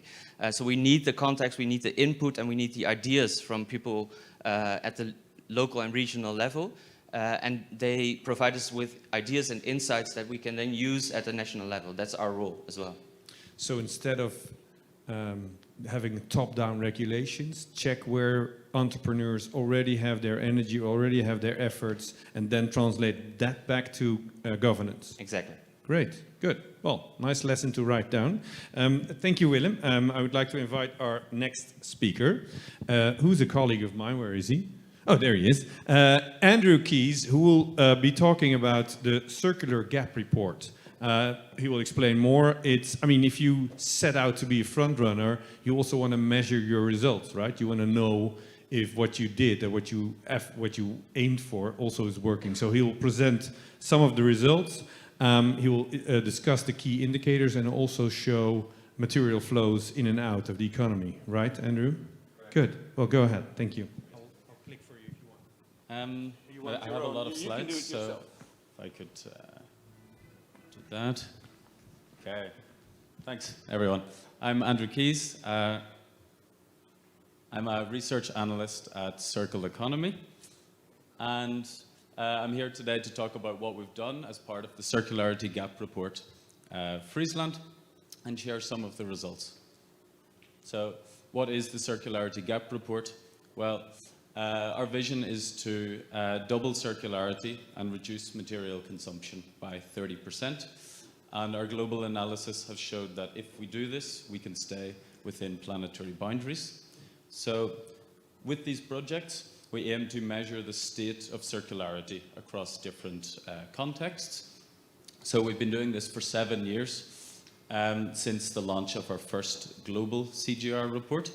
And just this week, we launched the latest one, as you see the cover here, CGR 2025, where we've been seeing a downward trend in circularity. We also do this analysis across multinational regions, such as Latin America. We had one report, and then lots of national reports. And Friesland is one of our 2 regional reports. So what makes it, I find this project really interesting to work on for a number of reasons. So what makes this unique? Well, it's actually our first project which is digital first. So we have so much data, information and research, and it's really nice having this now in a digital format so that it's much more accessible to navigate, to zoom into visuals and charts and really understand. So that's really, unique about this. Secondly, is that we've taken a more holistic approach. Usually we mostly focus on environmental aspects, which are, at the heart of the circular economy. But here we've expanded it to have a more holistic approach, considering also economic and social indicators. And we've done this in conjunction with a local expert group. So some of whom are here today. You'll recognize some of the logos to really help and guide what we want to show in terms of the status and where Friesland is. We've also introduced benchmarking as much as possible. So for all of the things we've measured, we tried to compare to national values, European values and global values. And that's allowed us to assess, where is Friesland doing well? Where is it doing okay, and where needs work? So I think that's one really valuable aspect of this. And finally, we've really tried to connect all of the on-the-ground examples of things going on to these indicators to make it more practical. So what is already contributing to the things we're measuring, and to help also inspire other regions. So I want to go through what we measured and give you some examples of the results. So this is for environmental, and you see here material footprint, circularity metric, carbon footprint, renewable energy consumption, waste management, and water. And you'll see some colors above these, and this indicates, gives an indication of how the performance is based on the benchmarks. And I'm going to go into detail, or some level of detail, for a couple of these. So starting with material footprint. For those that don't know, the material footprint measures the amount of raw materials extracted that are subsequently used in Friesland, so including the import of resources, so across the whole value chain approach. And what we saw here is that there's a material footprint of 19 tons per capita, which is 12 million tons per year total. And if I draw your attention to the chart on the left, you see Friesland as the third bar. So the footprint is higher, actually, than the rest of the Netherlands and the world. However, it's lower than the rest of Europe. And if we compare it to some of our previous reports, it scores lower than Nordic countries in particular. And I think this chart is per capita, so it is typical of a less densely populated region to score higher in a per capita basis. So that's an important note for this chart.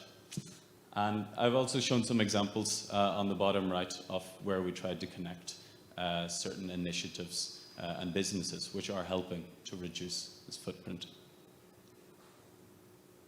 So directly related to this, we created a Sankey diagram. So this shows, in terms of material footprints, how materials enter the economy. So you see on the left, they enter an economy through either extraction in the region or through imports.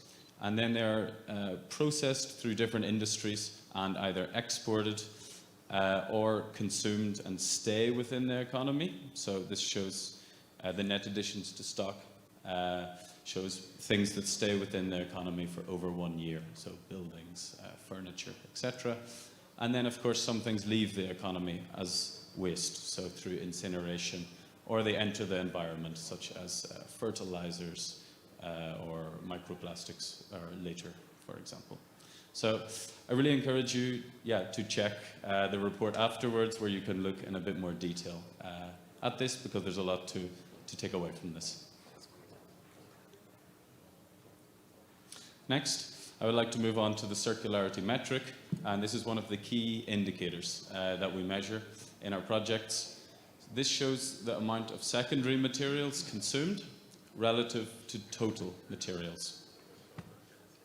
So, what we found for Friesland is that this score is 10.6%, and this is in fact the highest metric we've measured in our projects with our latest methodology, so that's great. And we measured the same for the Netherlands, which is 9.8%, so scoring slightly higher. And then, as released on Tuesday, our latest global report showed that the metric globally was 6.9%, so significantly lower. So I think this is a really promising, it's really promising to show the front-running nature. Secondly, I'd like to move on to economic indicators. So here we have the competitiveness, innovation, sustainable businesses, circular jobs, and circular procurement. And you'll notice the gray color for circular procurement. That indicates where there are some data gaps missing. So in this case, we've provided qualitative information to sort of understand where it's at, but there is a lack of quantitative data here. And I'm just going to give one example here for competitiveness.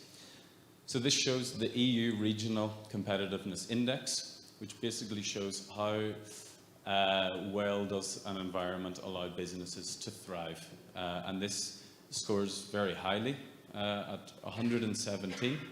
which is well above the EU average index of 100.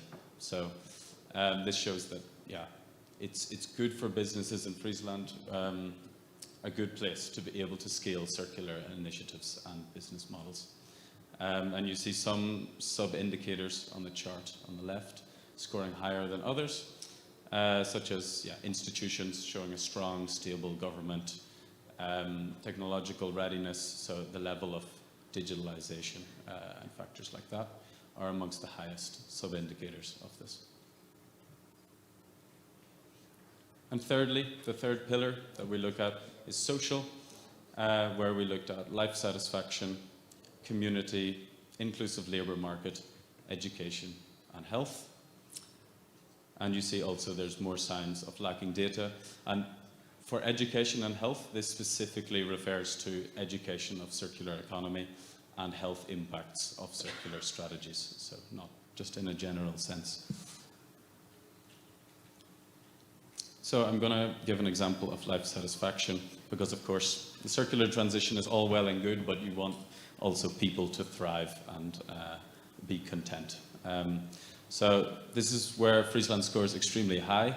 In a national study, it's the most satisfied region in the Netherlands, and on European studies, the Netherlands is one of the highest scoring countries. So you'll also see a sample on the bottom right-hand side of the screen. So for each of the indicators, we also provide some recommendations. So how can this continually be improved? So examples and recommendations throughout each of them. Again, trying to make this as practical as possible. So overall, how is Friesland performing? Well, the circularity metric is the highest we've measured, so that's a really strong sign, showing that a lot of materials are recycled and consumed relative to the total material consumption. Friesland is a competitive environment for businesses to thrive and for circular initiatives to really get going and scale. However, material and carbon footprints are lagging slightly. We saw the material footprint in the example was a little bit high, so I think this should be the greatest focus to really ensure that things that are being implemented will truly reduce the material and carbon footprint that come with it. And alongside innovation, where there's also some more room for improvement, and they can tie into each other, where innovation and new technologies can help reduce these footprints. Nextly, there's strong social values, and we already had heard some mentions earlier that, people are satisfied in this region. There's a very strong level of trust amongst each other and in institutions. And I think for businesses, that's really important, that they can trust and collaborate with the other stakeholders. Next, it's difficult to quantify some aspects. So I showed some examples of circular procurement, health impacts. Does this still work? Yeah. Health impacts and circular economy incorporated in education. So there's some more work that needs to be done. Needs to be closer. That needs to be done to fill in these data gaps and really measure, because some of these are drivers, such as procurement and education, and some of these are impacts of the transition, such as the health impacts of, for example, moving to a more regenerative agricultural system. Finally, strong governance structures and piloting efforts will impact future results, so they're not seen on the results here. And this final point is what I'm going to discuss later in the session. So there's so much going on now, what impact can we expect that to have in the coming decade or two? That's everything from me. Thank you. Thank you, Andrew. There was actually a question from the online audience, which I'm very happy with. So Lieke asked if you could tell us a bit more on how you did the research. Did you have interviews? Did you have stakeholder sessions? Did you have data research? Maybe you can tell us a bit more about how it was done. Yeah, great question. So some of the indicators, particularly the material and carbon footprints, as well as the circularity metric, that's sort of the bread and butter of our analysis. So we use global materials databases, economic databases, and also collaborate with the National Statistics Agency in order to have all the information we need to calculate those. But for a lot of the other themes, we had several local stakeholder workshops throughout the past year, where basically we collected what indicators are most relevant for Friesland to measure over the coming decade or two. And so that really helped guide those. So it was sort of in collaboration with local experts. So a bit of both. Good, thank you. Okay, well, let's move on then, I think. Thank you very much, Andrew. If I can have the clicker, because otherwise we get stuck with this slide. Let me ask to the stage our next speaker, but also our panel. Evert-Jan van Nuijen, who is director at Circular Friesland. Monique Plantinga, who is executive board member at the Frisian Water Board. Evert Stellingwerf, who is alderman of the municipality of Leeuwarden and also responsible for sustainable development and circular economy. And John van Nooy, who is director at Omrin and chairman of the board at Circular Friesland. Yes, you can clap, definitely, thank you. We're first going to hear from Evert-Jan van Nuijen, and he will be talking about the Frisian model and also a great example on circular construction. And then afterwards we'll move to the panel to show some examples of circular economy in action. Go ahead, Evert-Jan. Thank you, Krijn. Bon dia. Good morning. First of all, we are very grateful to be here today. And before I begin, I'd like to thank the Ministry of Infrastructure and Water Management for inviting us to participate in the WCEF in Sao Paulo this week. Thank you, thank you. And I'd like to thank Beatrice Luz, Director of Exchange for Change Brazil, for the wonderful collaboration we developed. Thank you.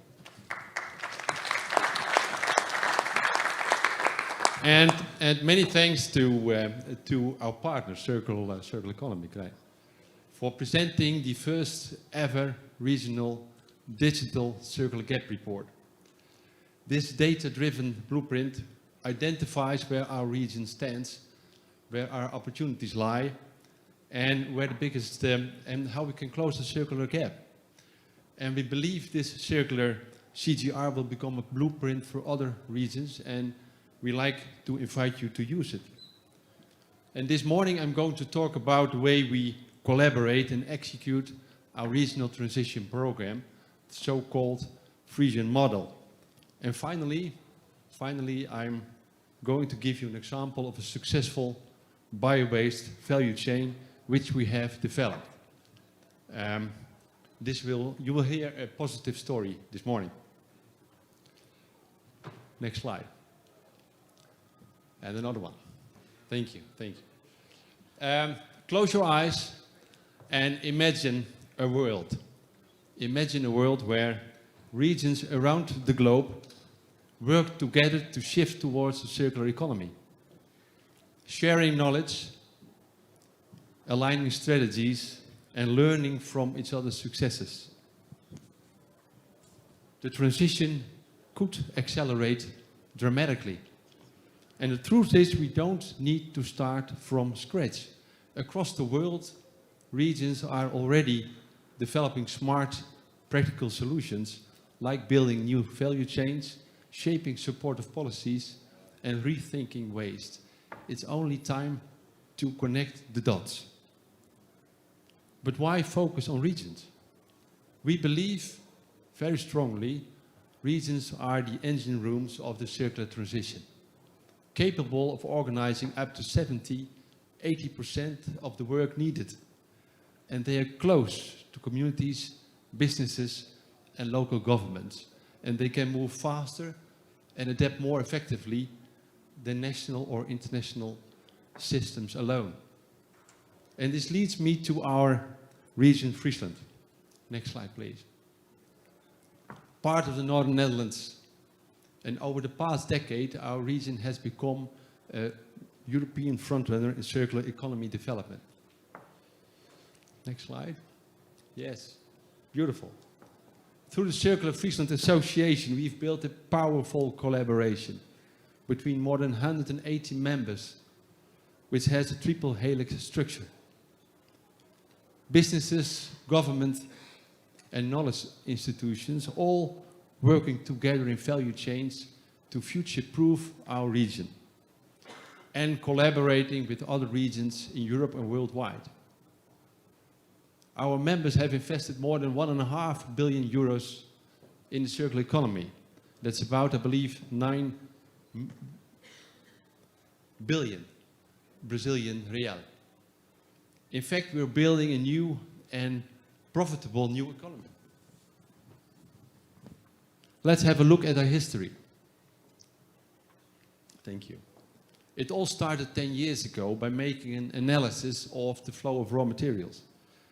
Based on the outcome of the analysis, 25 Frisian businesses established the association to start collaboration between circular frontrunners to speed up the circular transition, and this circular ambition became part of the broad prosperity strategy of Friesland.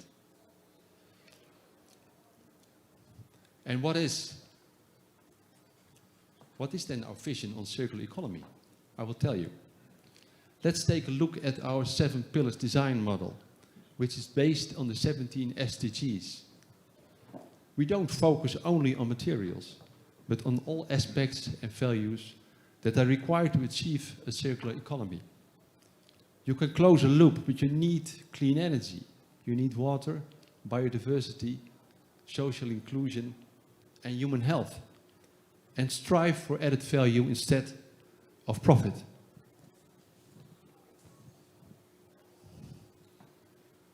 Based on this 7 pillars design model, we have focused our regional transition program on 4 tipping points and on 6 key circular clusters. Our tipping points are circular procurement by Frisian governments. You will hear more about it later, the panel. Circular entrepreneurship, legislation and regulation, and also circular education. And education plays a vital role in Friesland by preparing students as future change makers, retraining today's workforce, and co-developing innovations. Moreover, we define 6 key circular clusters: construction, infrastructure, circular plastics, water, agri-food, and hospitality and tourism. Today I would like to highlight the construction industry. On this slide, you can see the iconic circular construction of the Swettehus in the city Leeuwarden, capital of Friesland. It is the central operating center for all 40 bridges within Friesland, and it has been built with more than 40% reused material and more than 10% bio-based material like hemp and wood. And the fact that the province of Friesland was willing to set such high circular procurement standards is exemplary and sets the standard as a new norm for future buildings in the whole region. To implement a new norm at regional level, we have created a large and integral program on circular construction together with our members and partners. And it might be useful to give a little background. Main focus is to bring both supply and demand together. Since all the important stakeholders are part of the association, it makes it more easy for them to join the program. Firstly, stimulating the demand side in terms of Frisian municipalities and housing cooperatives. We support them executing 40 construction projects by helping set up the right procurement criteria and standards and supporting the project teams. We also focus on chain development by stimulating the supply side, set up new value chains on urban mining, bio-based materials, and stimulating the use of regional innovations like water tech. Let me give you a beautiful example of one of the value chains. Last year we have closed the so-called Frisian hemp deal. Therefore we have connected many builders and social housing cooperatives who have a huge renovation program for the upcoming years. And they will become great launching customers. And this year we will celebrate the opening of the regional factory processing the hemp.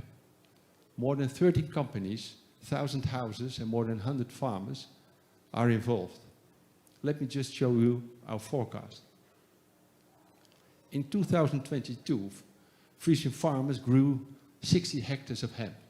In 24, they grew 500 hectares. And our goal is that Frisian farmers will grow 5,000 hectares in 5 years' time to deliver bio-based construction materials. And this is the way we develop bio-based value chains in Friesland.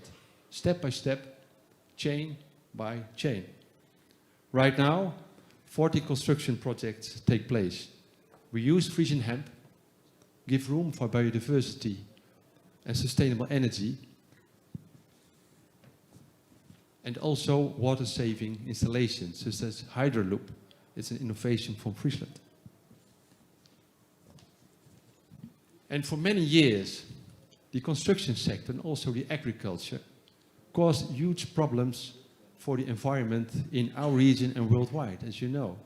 And today, these sectors have the ability to deliver significant solutions to restore and recover our environment. And that is amazing. That is amazing. I'd like to end my presentation by sharing with you that our Queen Maxima has recently visited our association. Our Queen underscored the importance of the regional scale to speeding up the circular transition. And she encouraged us to collaborate worldwide and inspire other regions, because the circular transition can't wait. And inspiring is exactly what we want to do today.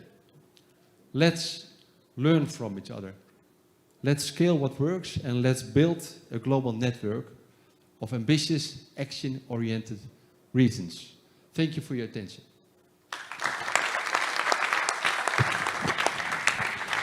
Thank you very much, Evert-Jan. That's nice. It's also nice, this final slide with the Queen. There's one question from me, actually, Evert-Jan, because I can imagine that was a great honor to receive our Queen Maxima. Did she explain why she is so interested and involved in the circular economy in particular? I mean, there could be so many subjects that she's interested in, but I know from a fact that she's very much invested into the circular economy. Did you hear why? First thing is, we've noticed the Queen is very interested in people. And the human aspect, the involvement of people in circular economy is key. And she, our Queen, I have to say our Queen, recognizes the different scales, the importance of working on different scales, internationally, of course, like we are here today, and also on national level and regional level. And she found it very interesting and inspiring to see what we can do really on regional level. Like I said, 70 to 80% we can do on level of the region. And our Queen recognizes this spirit and the power of the region. And she, like I said, she encourages us to move forward and to collaborate with other regions worldwide. Good. Thank you. Thank you. It's time to move to our panel.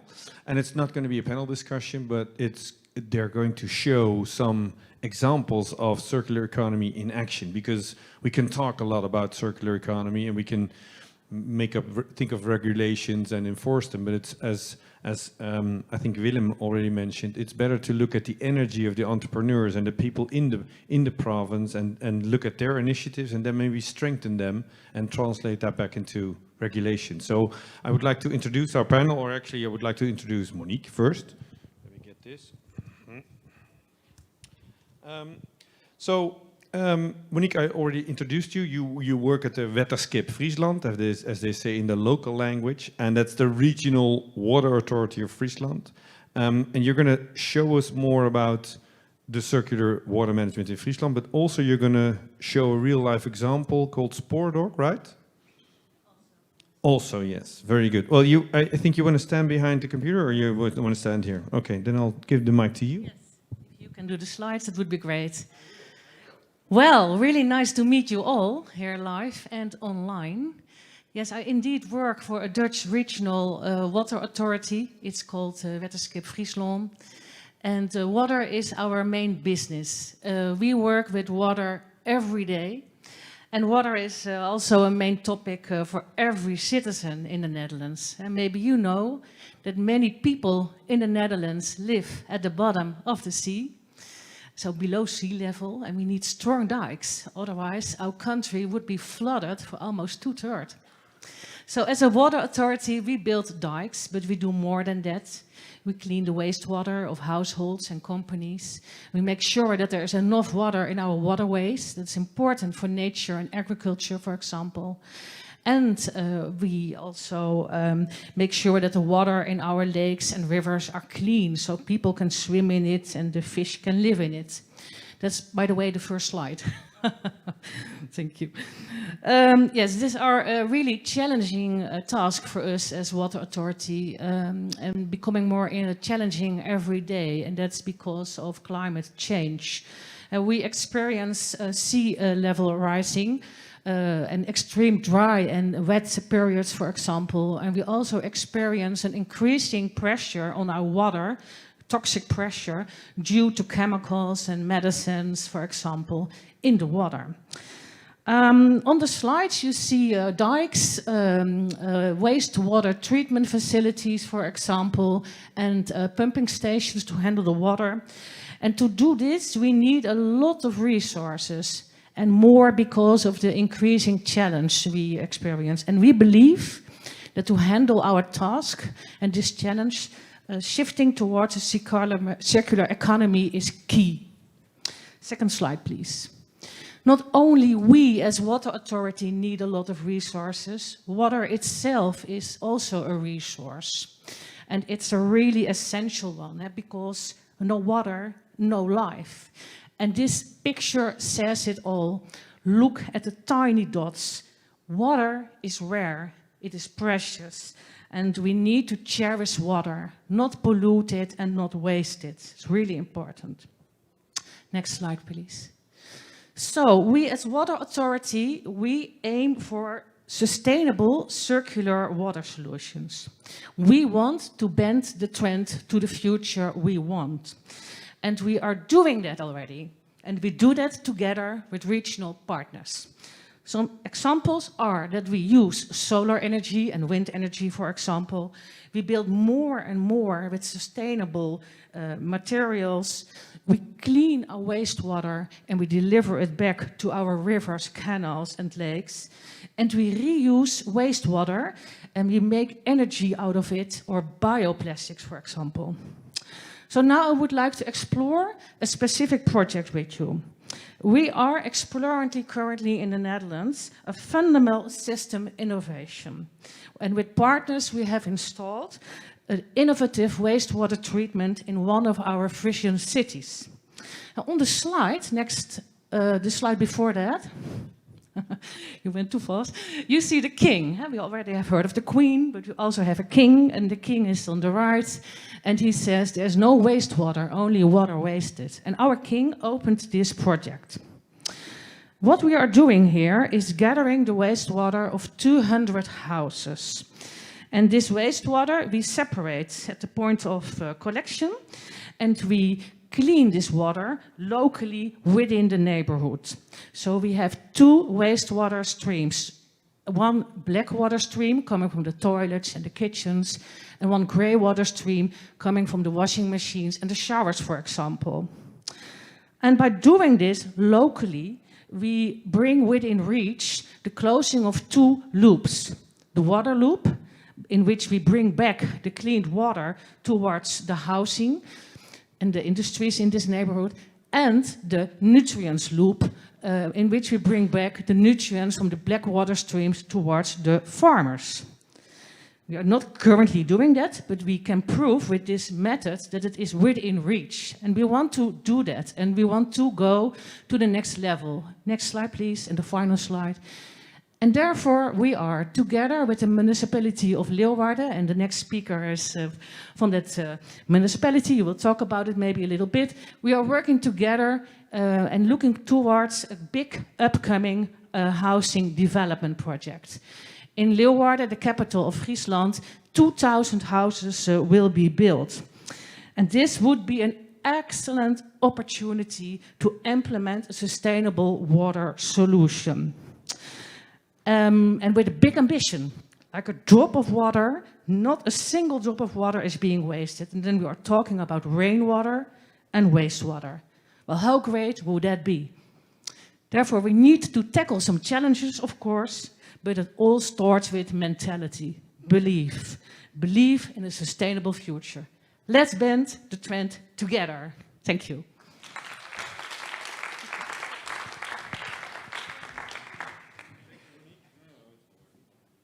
It is working. Yes, very good. The hassle with the microphones always. Thank you, Monique, very much. One question came to mind. You're ambitious in your goals, but you also want to set examples for translating the experiments and the process and the solutions you deliver to be an example for other water management boards. Do you see room for echoing or copying some of the things you're doing in Friesland, or maybe already that there are some other water boards from the rest of the Netherlands or the rest of the world that are copying what you're doing in Friesland? Yes. We as water boards in the Netherlands and also other governmental organizations, we joined forces, and recently in March we signed together a statement in which we said we want to go for this, we want to engage in this circular economy. So I'm certain that other water boards are already eyeing this or trying to do this. Yes. Good. Okay, good. Well, thank you very much. I would like to introduce the next speaker of the panel, who was already announced, Evert Stellingwerf, who is alderman from the municipality of Leeuwarden. And he will tell us more about circular procurement and how they managed, or he managed together with his team, to install that in the municipality of Leeuwarden. Go ahead, Evert. Sure. Thank you very much. And bom dia, everybody. Thanks for having us here in Sao Paulo. My name is Evert Stellingwerf. I'm alderman for the municipality of Leeuwarden. That's already been mentioned before. As a municipality, we are committed to work towards a society with no waste in 2050. And we think we can play a key enabling role in our region to work on a circular economy. Next slide, please. I would like to talk to you about our circular economy program, which has 3 pillars.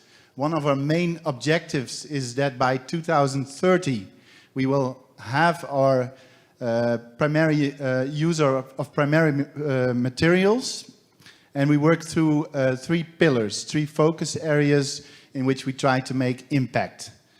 The first one of that is innovation and entrepreneurship, in which we support local businesses in our municipality by using our innovation fund, stimulating startups, contributing to innovations, by supporting business tracks, by supporting education programs, because we need a lot of skilled workers to get the circular economy done.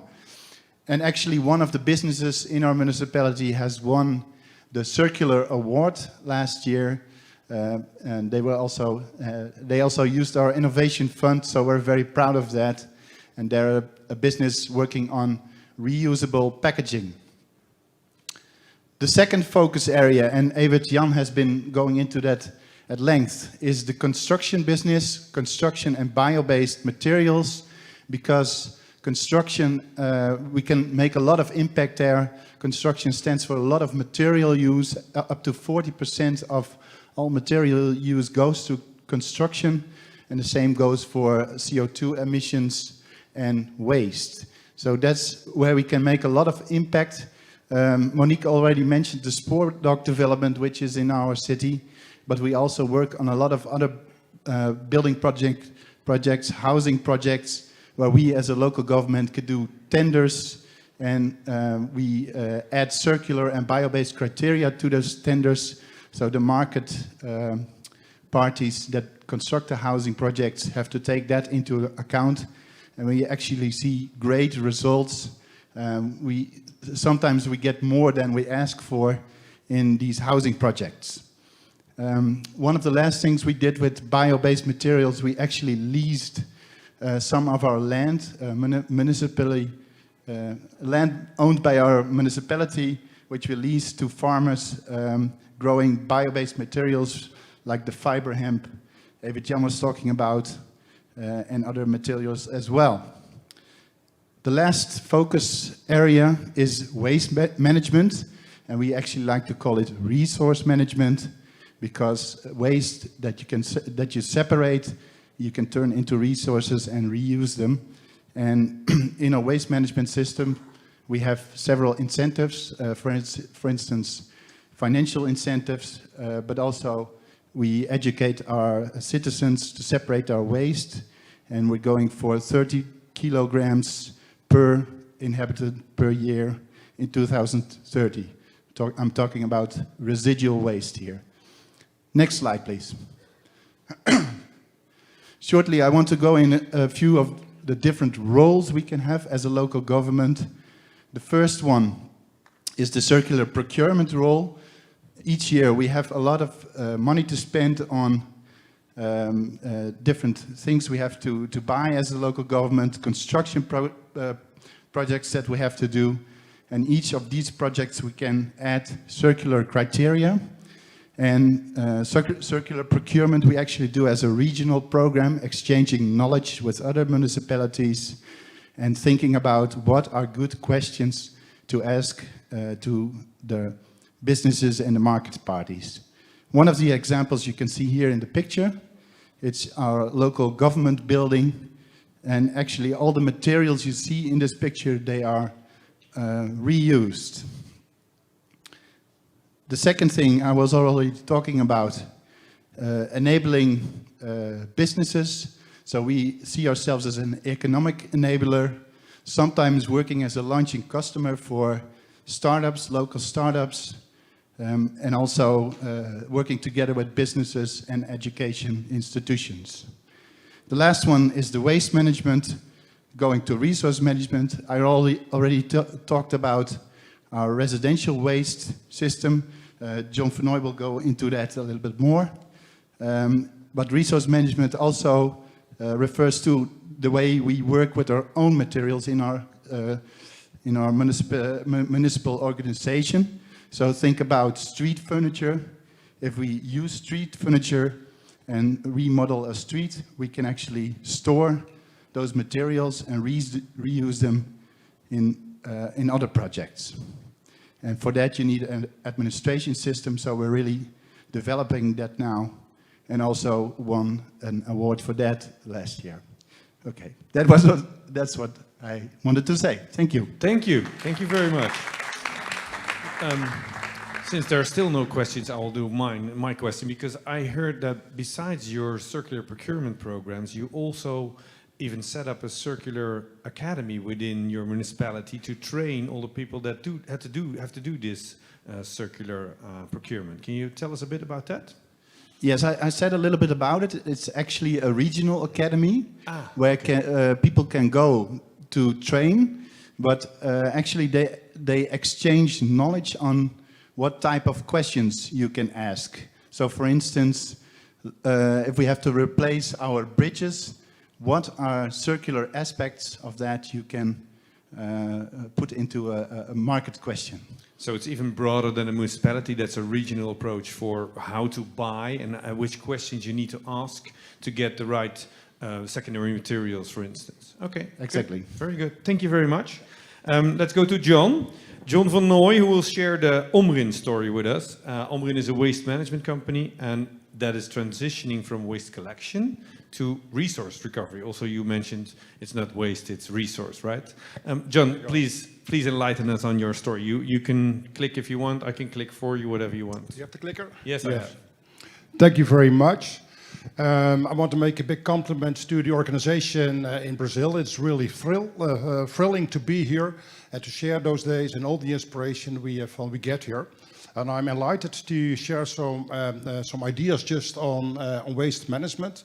David mentioned it, and I'll go to the next slide for that.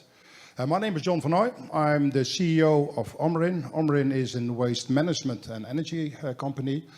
Omrin is the Frisian word for recycling, so I teach you a little bit Frisian here in this place. And we are very much focused on circular economy and on sustainability. And in 2020, we were elected the most sustainable company of the Netherlands.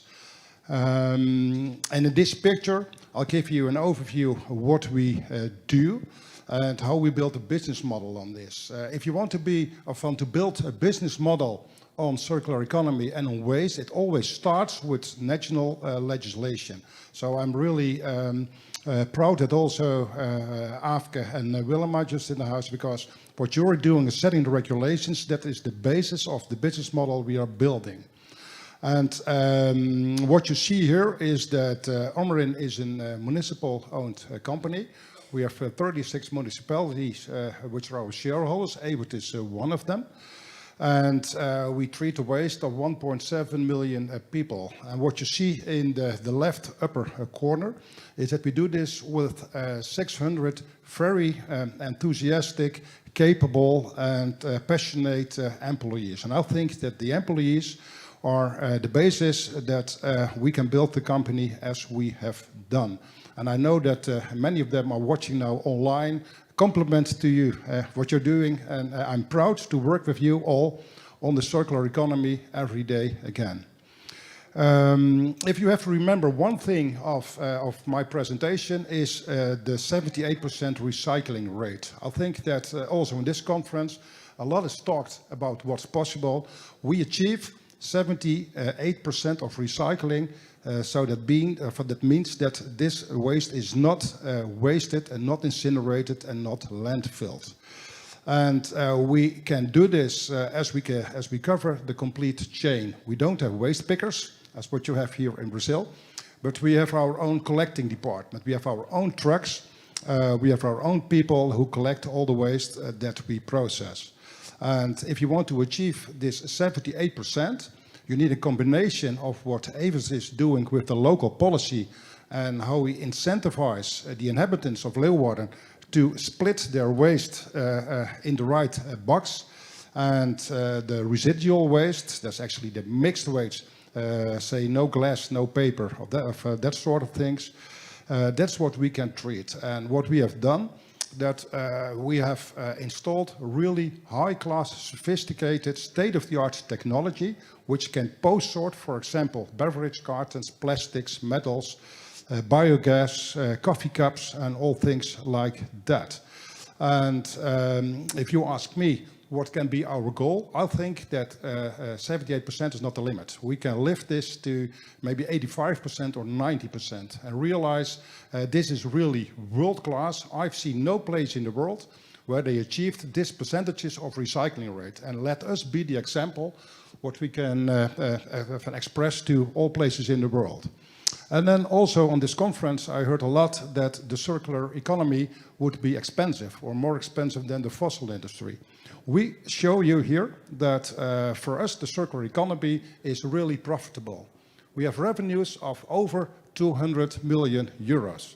And we produce an EBITDA of 42 million euros last year. And 42 million euros, that means that we have means to invest.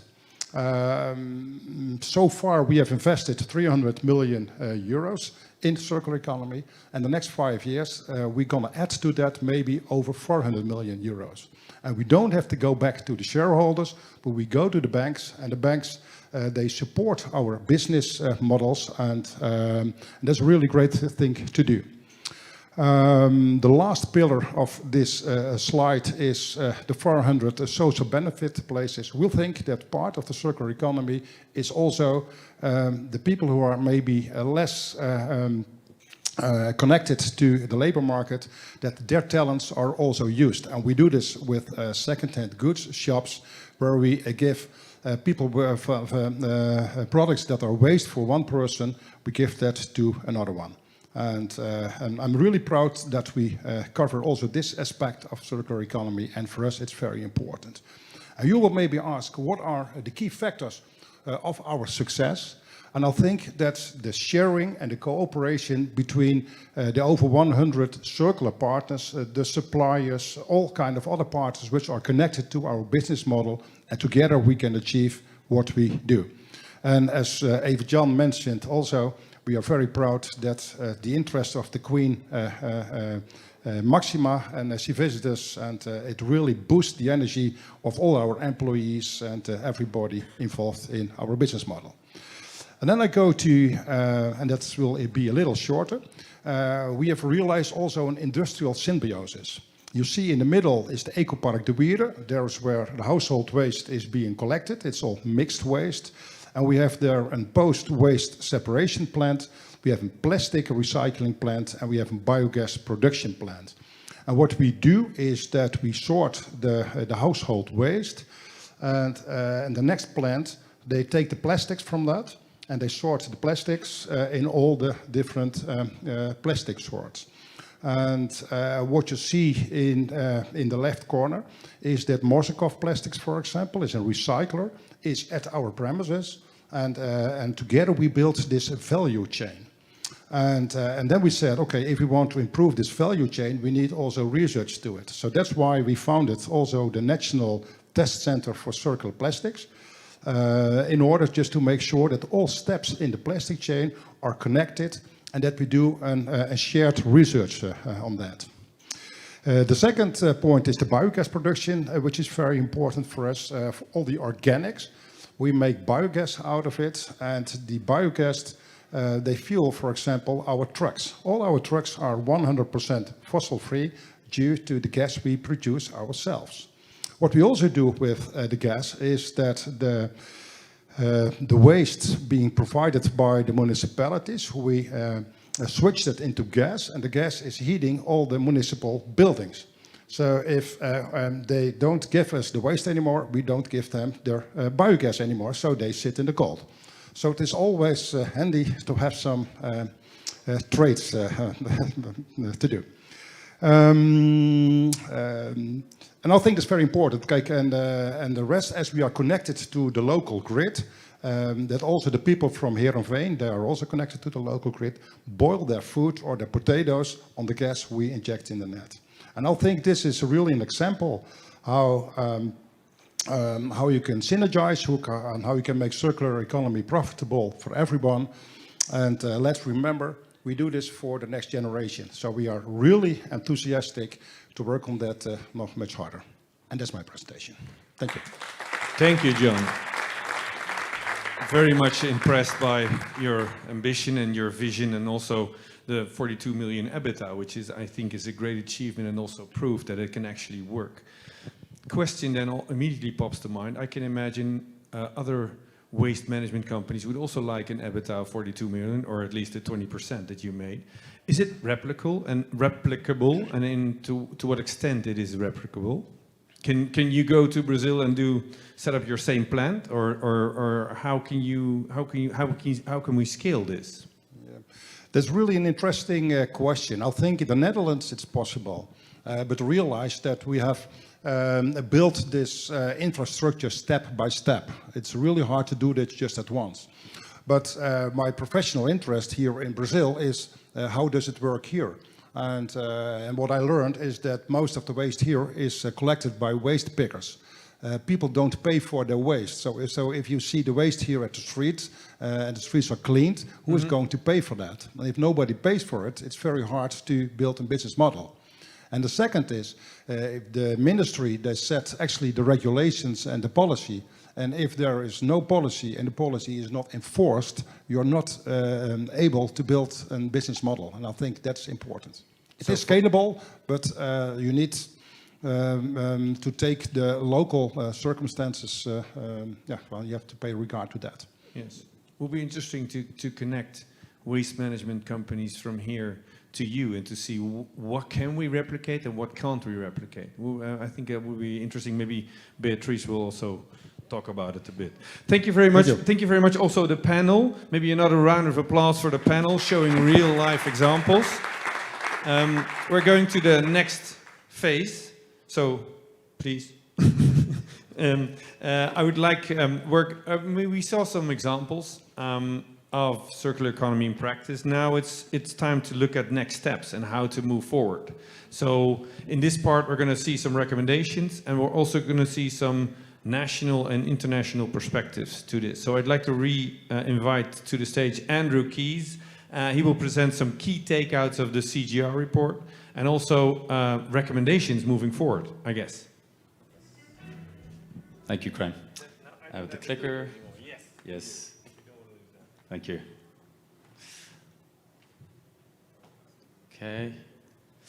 Okay, so I would like to now, talk about some next steps, some reflections, some conclusions, and where I see the next couple of decades based on the work we've done. So I first want to start with this chart.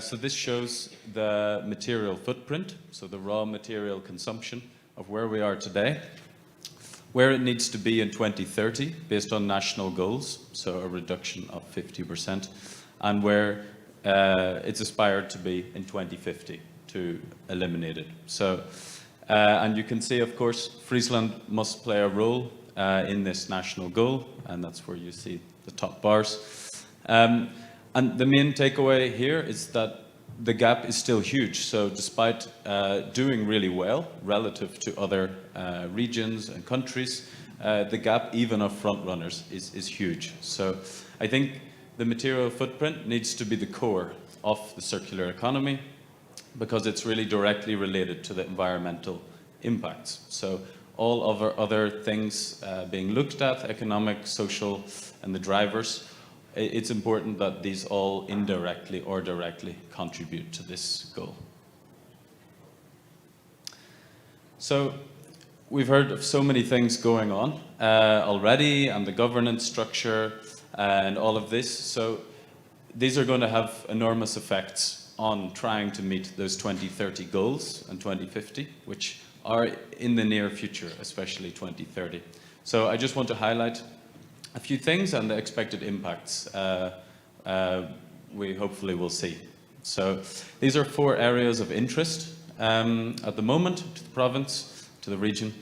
So starting with circular procurement, the region has a goal for all procurement, public procurement, to be circular by 2035. And they have an annual budget of 1.5 billion, correct me if I'm wrong. So that provides an enormous example of change, and this really will help to stimulate the demand for circular products so that suppliers have that guaranteed business going forward. And that will also have trickle-down effects on local businesses who can then take advantage of these new value chains that have been created. So I think this is often a really underlooked first step. So I'm really happy to see movement in this area. Next, circular entrepreneurship. There are a number of both regional and national programs which aim to help businesses. So providing them with local entrepreneurs.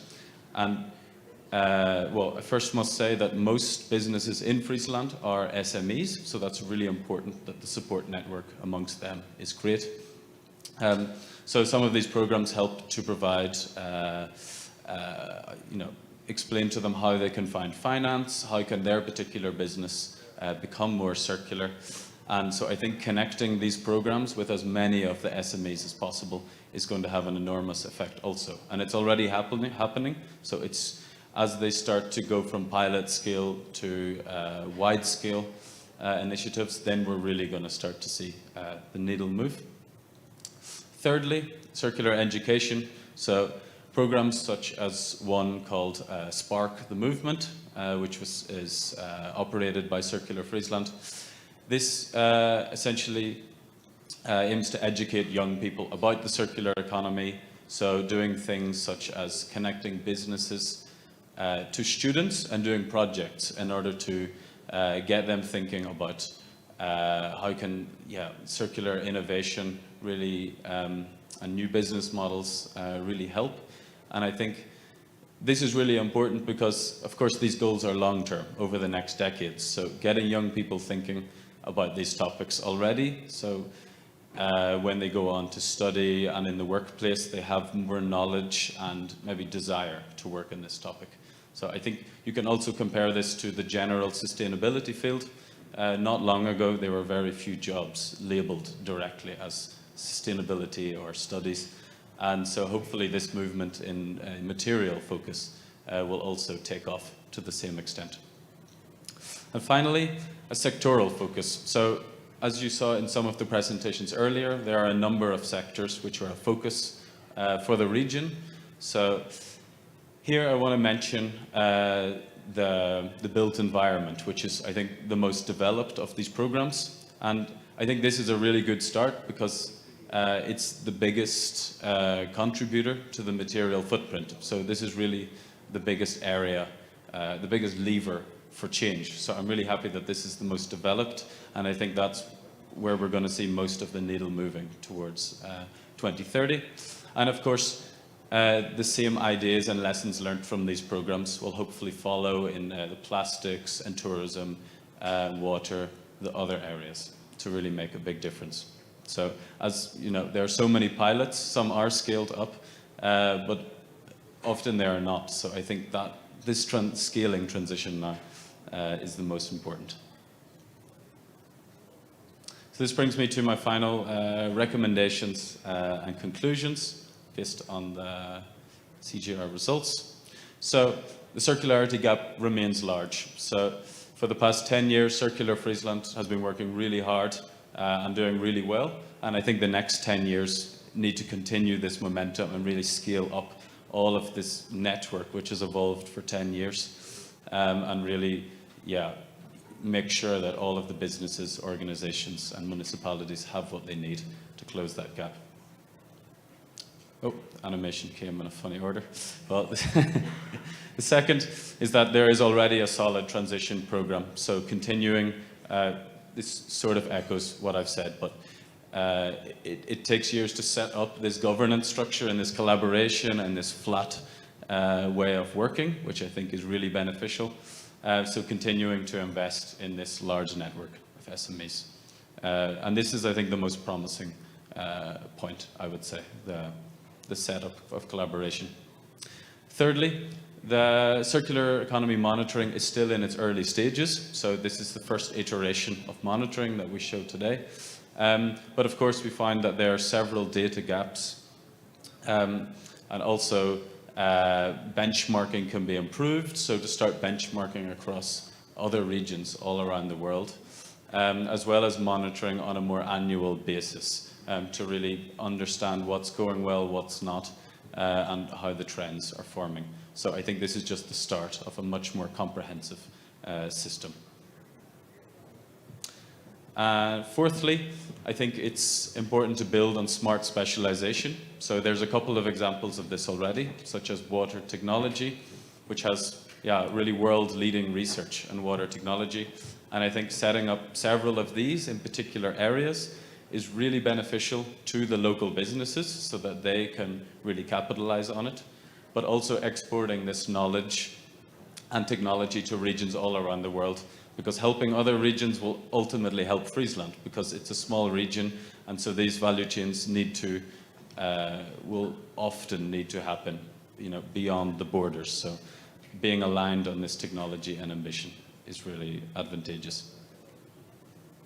And that links nicely to the final part, which is to continue to collaborate with other regions, sharing best practices. And as I said, it's not just sharing knowledge, but physically, a lot of the materials are imported from far abroad into Friesland. So being able to reshore some of that and work with other companies and organizations closer to home that have the same ambitions will make it easier in order to circularize, to make more circular each of the businesses. So that was my final point. think. So I invite you to check out the URL link of the report here, or scan the QR code and check from your phone. There's so much more information than what was presented today, so I hope you enjoy. Thank you very much, Andrew. You can download the report, but of course, if you've been working so hard towards becoming circular frontrunner and also working so hard on developing a report and writing a report with all these organizations, with Andrew, of course, maybe it's also good to celebrate. You have to celebrate your successes. You have to celebrate and have a standstill. Okay, this is what we've done so far. So if there are any drum rolls, now would be the time, because it's an official moment. We're going to officially hand over the first copy of the CGR Friesland to Beatrice Loes and Her Excellence Afke van Rijn. So I would like to invite to the stage Friso Douwstra, Afke van Rijn, who is Vice Minister for the Environment, Ministry of Infrastructure and Water Management, and Beatrice Loes, who is founder of Exchange for Change Brazil. And then we're going to officially hand over. You want to also say something about this? No, we're going to do it. Yeah. So if there are photographers, yes, they're all ready. Very good.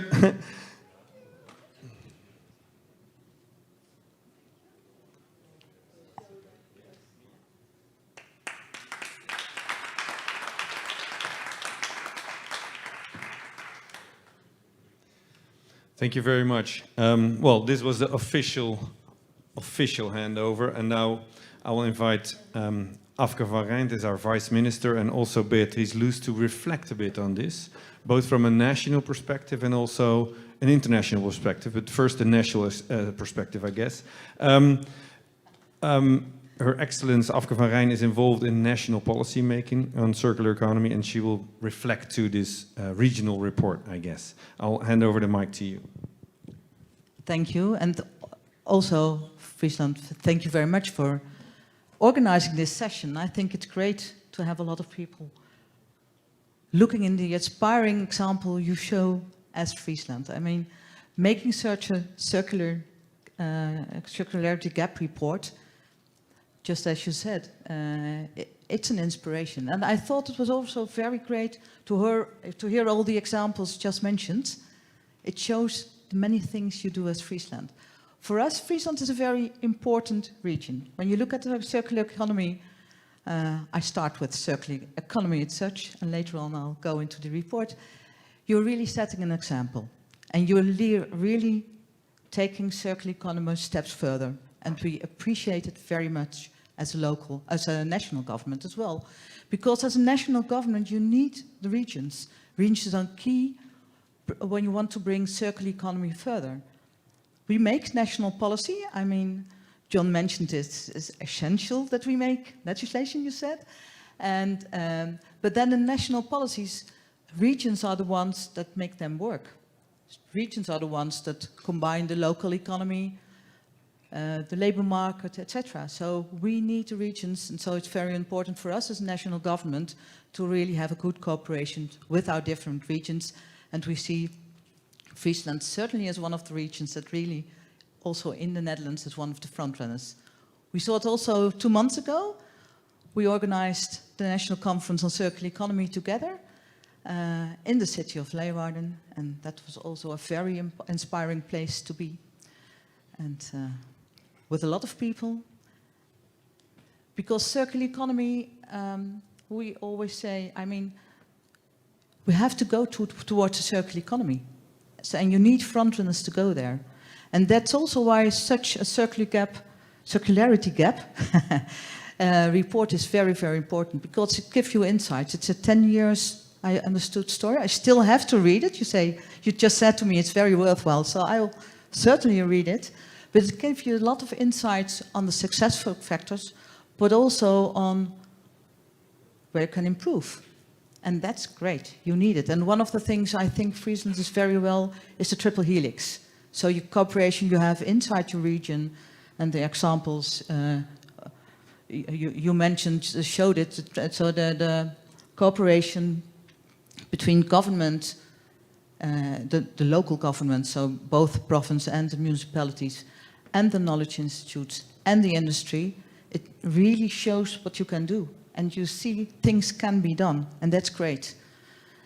And also, just as you mentioned, it gives great insight. It's also the monitoring. And yes, monitoring is something we still have to do a lot on. But monitoring helps. It helps to see the steps you're taking. It also helps to communicate. It helps to inspire. So I hope in Friesland it gives a lot of inspiration to even get more stakeholders involved, but also to other regions in the Netherlands, which is great, and also to regions and national governments all around the world. So thank you, Friesland, for your report, and let's hope it will be a great inspiration for everyone. Thank you.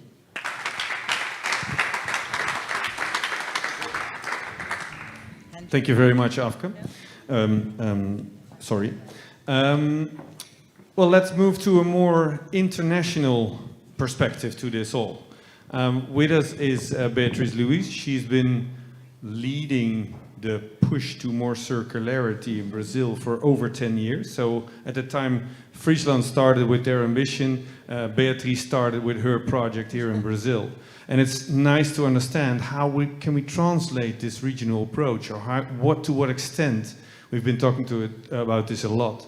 So it's nice to have her and explain a bit about the international context.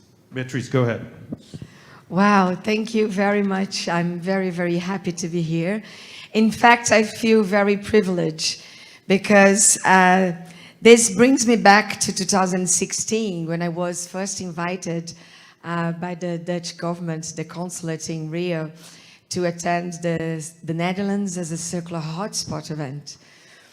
And I was privileged then to be present there at the launch of the national program when the Netherlands was launching the fully circular until 2050 vision. And at the time, I had just started my own circular journey.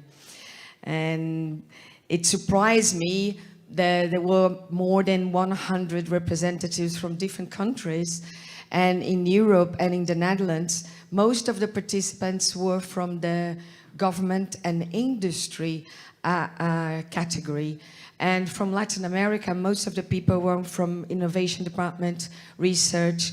So back then has already demonstrated that Europe was already well in advance and seeing circular economy as a really a drive for a new economic model.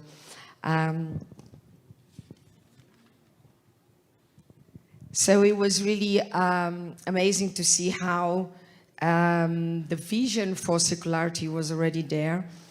And it drives me the attention to a potential phrase that Guido Bram at the time highlighted, that circular economy is all about cooperation and partnerships. So that seems to me that I had a great challenge ahead of me back then, 10 years ago, because these are important elements, but not much tangible. So how do we really materialize, the view of cooperation? So I had a lot to learn, and I wanted to accelerate the transition in Brazil. So I had to be able to translate this into a message that resonated really well with the Brazilian culture, because I think we should and we will learn a lot about this international cooperation. But we need to co-create and adapt to the regional and the country culture and characteristics. But it really made sense to me because at that time I saw so many cases, spoken to so many specialists, so I could really feel the circularity in practice. And the government was really committed. So I came back determined to translate this to Brazil and bring this new business view. So along the time, many years have gone by, and I realized that circularity will not happen from just one institution, one country. And we've seen here great examples of this systemic view and the new mindset. So in 2020, I tried to follow the path, what I was learning from the Netherlands, And we launched the Brazilian Circular Economy Hub. So we gather companies also in a multi-sectoral environment, different sizes, and I really hope that I can reach the 180 companies that Circular Friesland have. And then I would highlight another phrase that I've learned from Frick van Eek, fail fast, learn fast. So it's time for action, and it's time for actually doing it. So I realized there are three big push for circular economy: education, collaboration, and action. So the challenge is how to answer the questions: how much is going to cost? What do I have to do? You know, what's the material flow?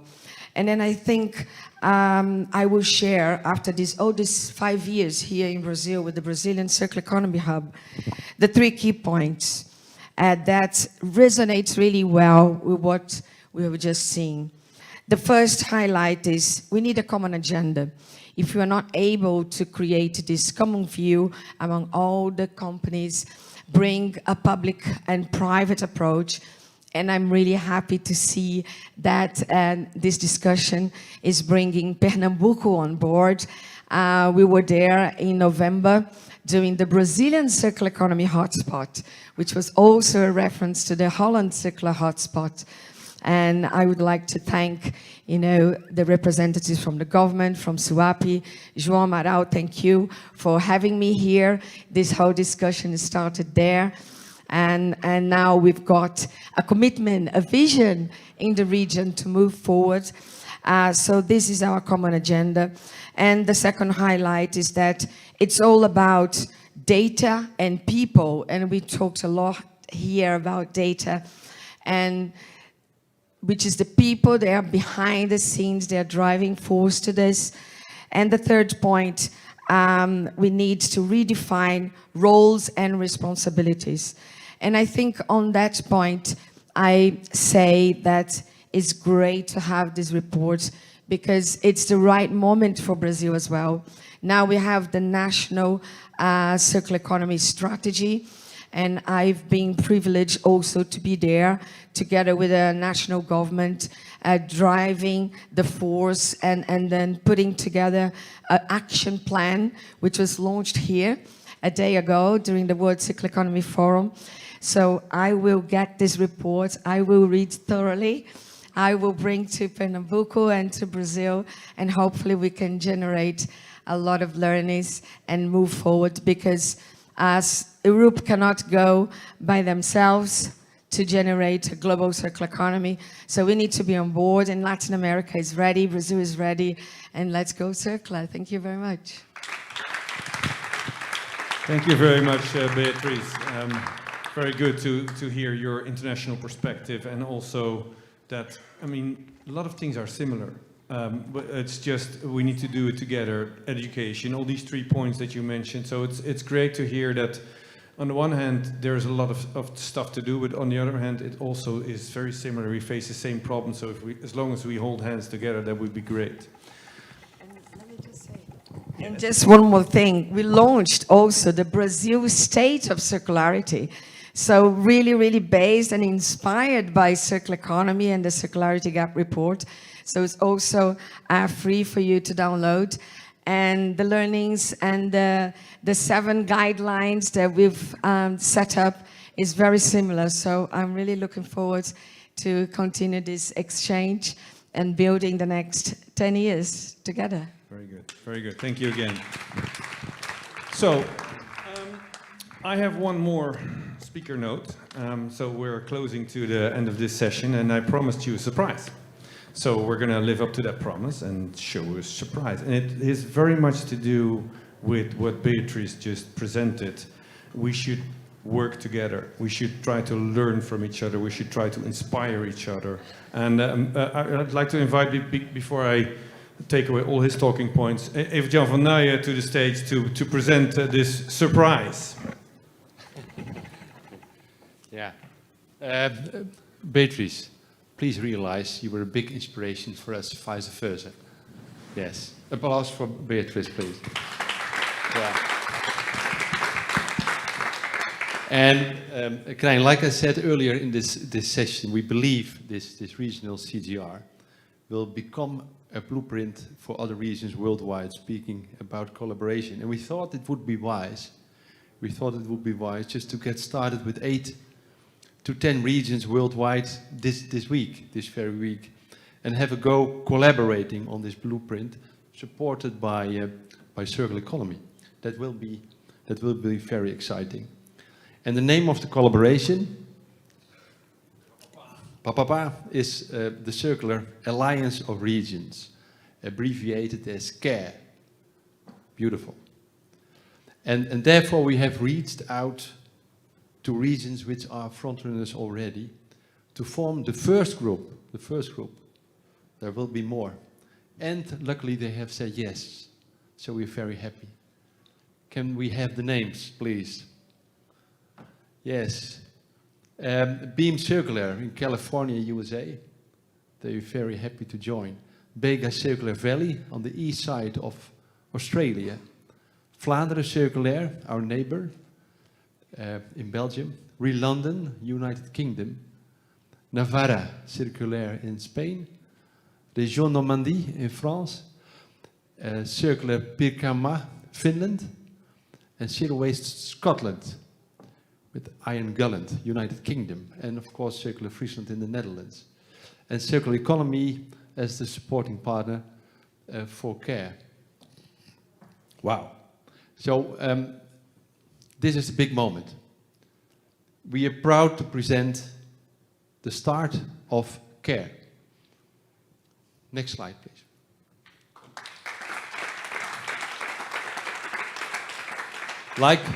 Like I said, it's time to connect the dots, and that's what we do today. Thank you. Thank you, Evert-Jan. A big moment. It's a small step, as they said. No, but I think it's a big moment to see if we can share and get all these regions together. And of course, these 9s. It's great that they already committed to this, but there will be more. There will be second groups. There will be hopefully Latin American regions that will also join CARE. So if there are any here that want to reach out, please do so. And that's talking about next steps. Today marked the beginning, but we only just started. The only thing we did was write up a manifest that we want to share, we want to collaborate, we want to work together. But now we need to take care of business, and that was pun intended. Take care of organization, take care of criteria, take care of what are the exact ambitions that we want to live up to, what are the KPIs. So we will have a meeting with the first group in June already. All the regions that are watching online, I know there are. Thank you very much. We'll invite you to our first meeting in June, and then we begin monitoring also, because that is the starting point to monitor your successes, to monitor your materials flowing through the economy. So there will be web pages online. I'm going to show you the QR code if you're interested, if you want to know more, if you're a region and you want to also be part of CARE, please reach out to us. There will be a Google form. You can enter that. That will all be on my desk, I guess, when I come back home on Monday. So, but please do. I'm hoping for a lot of emails in my box. With that, I think we will end this session. So I hope you all enjoyed. I hope you learned a lot. I hope you were inspired also by the real-life actions in Friesland. I hope you go home with, okay, this is how it's monitored, and this is the work that still needs to be done. But don't go home yet, because, I mean, there will be... also, I get from Johan, thank you very much. Let's spend some time on that as well. There will be more sessions in the B3 Arena. You are all welcome to join. One is on the CGR, the global CGR. How can we take action from there instead of all looking at the metric and saying, oh, it's a downward trend. How can we work with it and how can we bend that trend? And there is also, of course, the roundtable session led by Mr. Luis Vega Martins, sorry, I always mix that up, at the end of the day, and then afterwards even cocktails. So enough to do. Lunch is not being served here, so you have to go out, get some fresh air, go to a restaurant across the door. It's very nice, a lot of restaurants here close by. please do, and then come back at 3 sharp for the CGR Global session. And then finally, before I forget and let you really go, there's a nice report drawn up by Circular Friesland about their endeavors, about the region, about the specifics, and also about their ambition to become the circular frontrunner. There are copies available. I don't know where they are, Johan. Just at the table, so if you like, take one home, learn even more. Yes? And even a summary of the CGR. So if you don't want to take the entire report, but just a summary, that's also available. Thank you very much. Obrigado, and see you next time.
Okay, welcome everybody.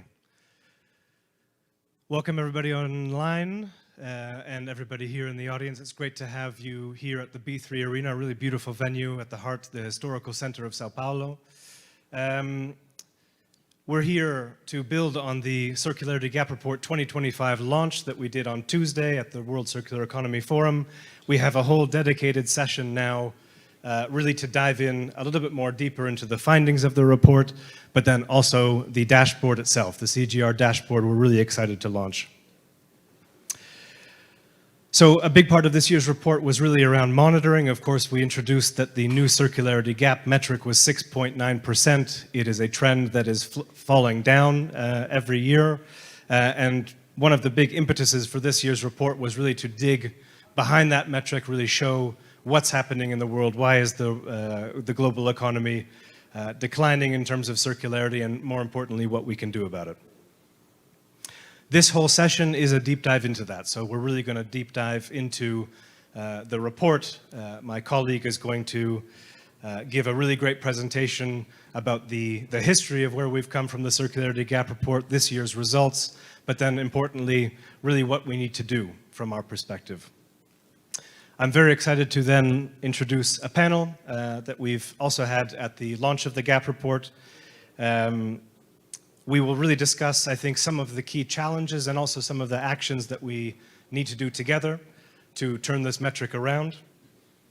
Then we will dive deep into the Circularity Gap, the CGR dashboard itself. So I will walk you through the dashboard, all of its different features, and really show you what we're trying to do, what we're trying to bring to life. Then I think for the online audience, we will say goodbye, because for everybody here in the B3 Arena, we will have a bit more of an interactive session. I know that you've been sitting all day, so I'd really like to pull you out of your seats. We have a really nice activity, and we really want to hear what you think about what we need to do to improve the dashboard over time and make it the world's leading platform for monitoring circularity.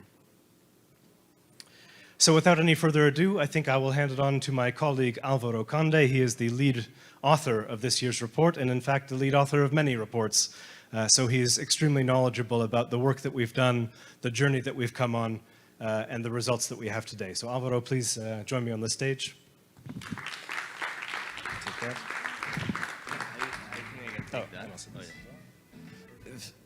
Thank you very much, Matt. I'm very happy to be here today with you all to be able to present the key findings of our latest report, the CGR Global 2025. But before I do that, I would like to, as Matt was saying, also present a bit of the history behind the program. Where do we really come from? Where do we stand? And more importantly, where are we heading to? So this is our 7th Global Circularity Gap Report. And the CGR really started in 2018 as a first attempt to put a figure on the state of circularity globally. So already by then, it was becoming clear that the circular economy is a new paradigm that was or is gaining more and more relevance worldwide due to its high socioeconomic and environmental impact. However, within this context, some questions arise, right? So how can circularity be measured? And how can circularity be monitored and evaluated over time? And this is what this CGR program has been all about since its inception back in 2018. And at Circle Economy, we've been trying to provide answers to these quite difficult and honestly challenging questions for the past almost decade now. So if everything began under the principle of what is not measured is not managed and therefore cannot be improved. So the first global CGR was launched in the World Economic Forum in the year 2018, and a first global metric was introduced then. And the idea was mainly to guide and inform decision making. And it is against this background that the CGRs aim to analyze how materials can be more efficiently transformed into social benefits. And we do this following 3 key principles. One is reporting. The second one is contextualizing and identifying key areas. And the third one is really enabling relevant stakeholders to prioritize their actions. And to date, as I've said, we've produced 7 reports on the global state of circularity, and each of them we taking a different angle.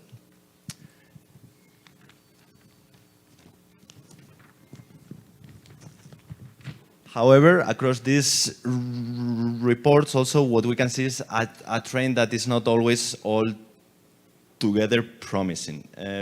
For instance, we have updated the global circularity metric 4 times, and with the figure trending unfortunately downwards every new year. This shows that we are very much moving in the wrong direction. In 2018, when we produced the first CGR, the world was 9.1% circular. In 2020, the figure was revised down to 8.6. In 2023, we put out the number 7.2. And just on Tuesday, we presented the most updated figure of 6.9, confirming the trend downwards. This shows that we are unfortunately moving in the wrong direction, at least globally. Now, these figures can be disheartening and for very good reason. But what we have also tried to do across the last 7 years is dig into different impact areas that go beyond these headline numbers and give us clues for how circular solutions can help deliver on different impact goals. For example, in 2019, we analyzed how materials are used to fulfill key societal needs, from housing to nutrition. We explored how circular economy solutions can reduce the material intensity of service provisioning. In 2021, we explored the link between circular economy and climate change as a new impact layer. In that year, we modeled 21 solutions and calculated their impact on global greenhouse gas emissions, finding that circular economy has a potential of 40% reduction.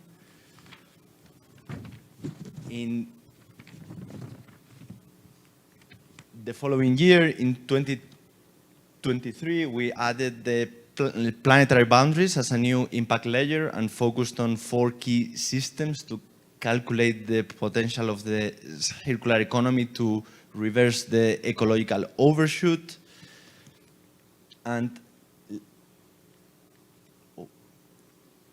last year, in CER 2024, we explored how to put the 16 solutions we laid out in the previous year, in the 2023 one, by looking into different country contexts and global systems to deliver maximum impact. And we deep dive into the how, essentially. So we explored context-specific solutions across policy, finance, and labor markets to advance sustainable resource use. And what you can see now on screen is the latest edition, the CER 2025. And here, for the first time, we really expanded our monitoring framework to a much more comprehensive dashboard for measuring and tracking progress in circularity. We do this also with the view that the circularity metric, while important, is only one piece of a very large and complex puzzle. And this edition opens up the circularity metric, so that's 6.9 figure, and the circularity gap, so the remaining 93.1%, exploring 11 headline indicators and 23 sub-indicators for circularity.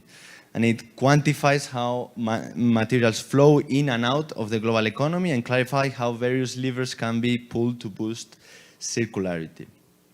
And honestly, the data reveals a troubling truth, and that is that progress is underway in some areas, but negative trends are offsetting the many improvements that we see.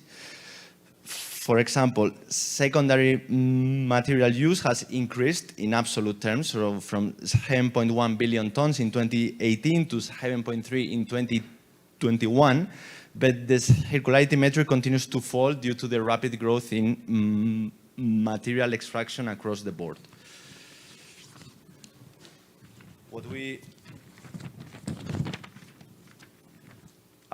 At the same time, what we also see is that the scale of virgin non-renewable materials disposed of without recovery continues to rise. So these are materials that could contribute to the circularity metric, but currently aren't.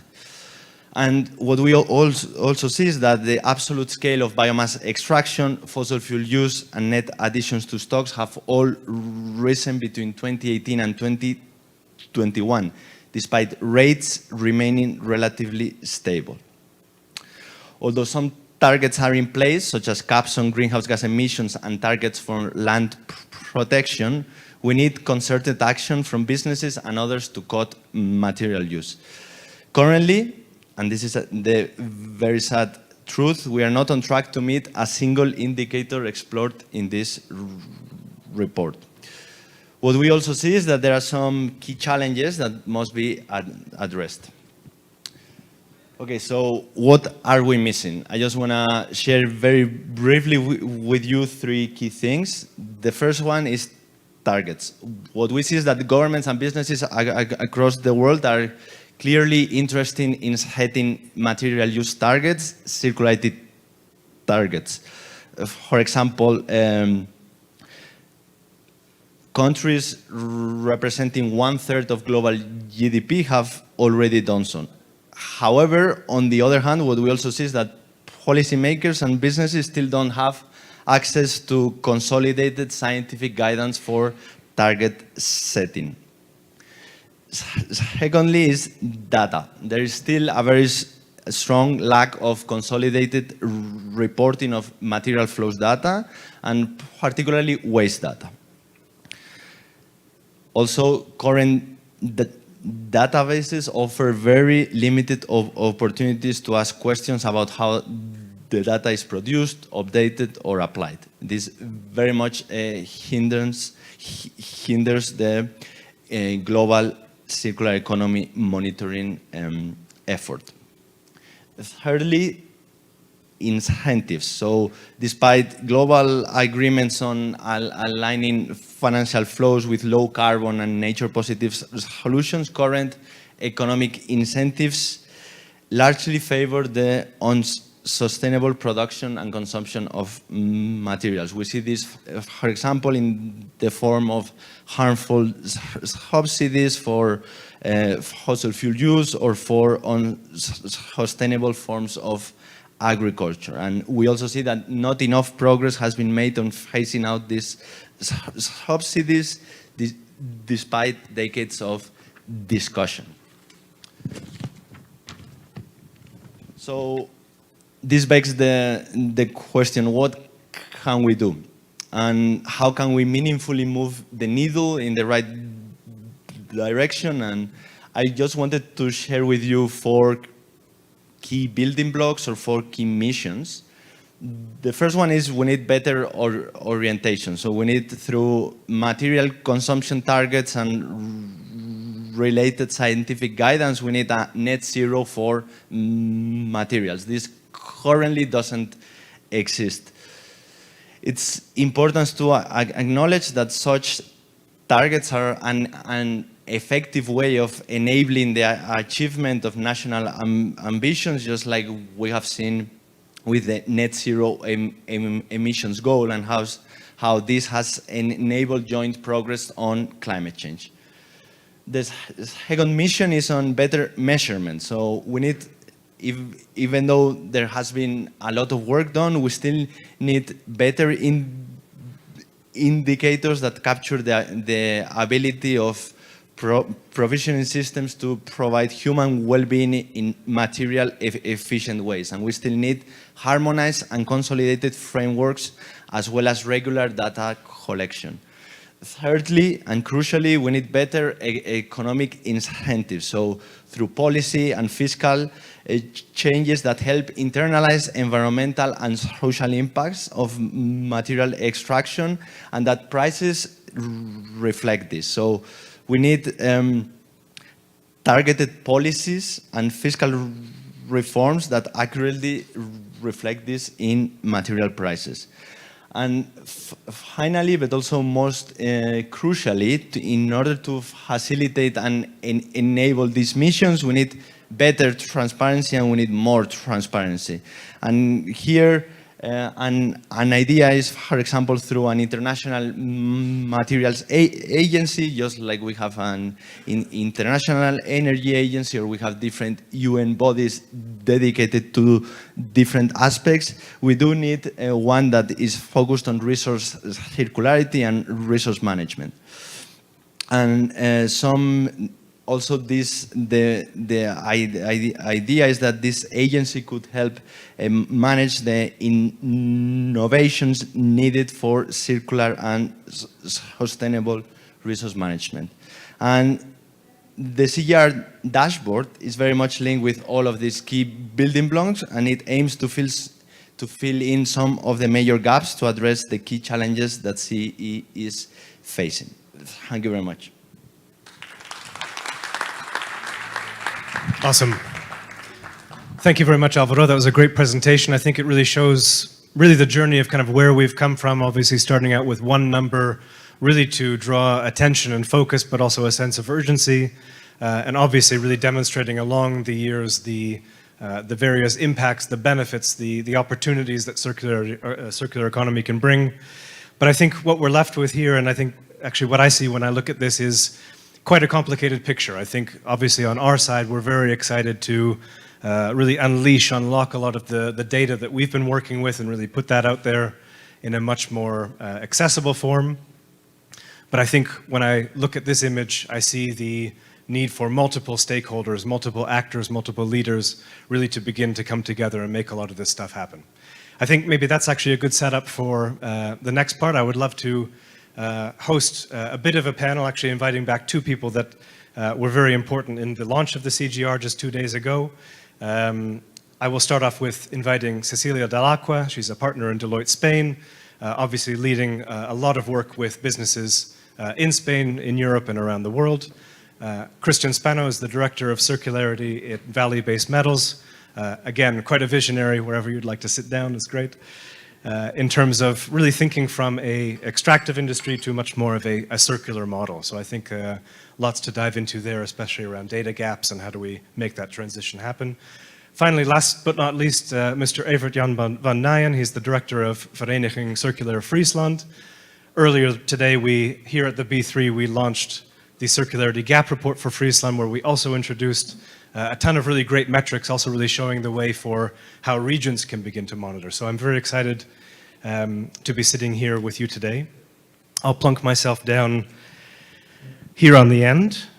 I think for me, from my point of view, I would really love to spend a little bit of time together. We have about 20 minutes, really just to talk a little bit more informally about the challenges and how we might overcome them. So perhaps what we can first start off with, I would also like to start with you, Christian. So though, I think, when we think about mining and moving to a more circular economy from extraction to really using our stocks more in a circular form, in a circular way, but also having the intelligence to do so, do you see that there's an opportunity there, right? I mean, you're coming from a very traditional industry, but I think you're really kind of swimming upstream in terms of, really pushing the circular model. I mean, do you feel that others in the industry around you see that as an opportunity?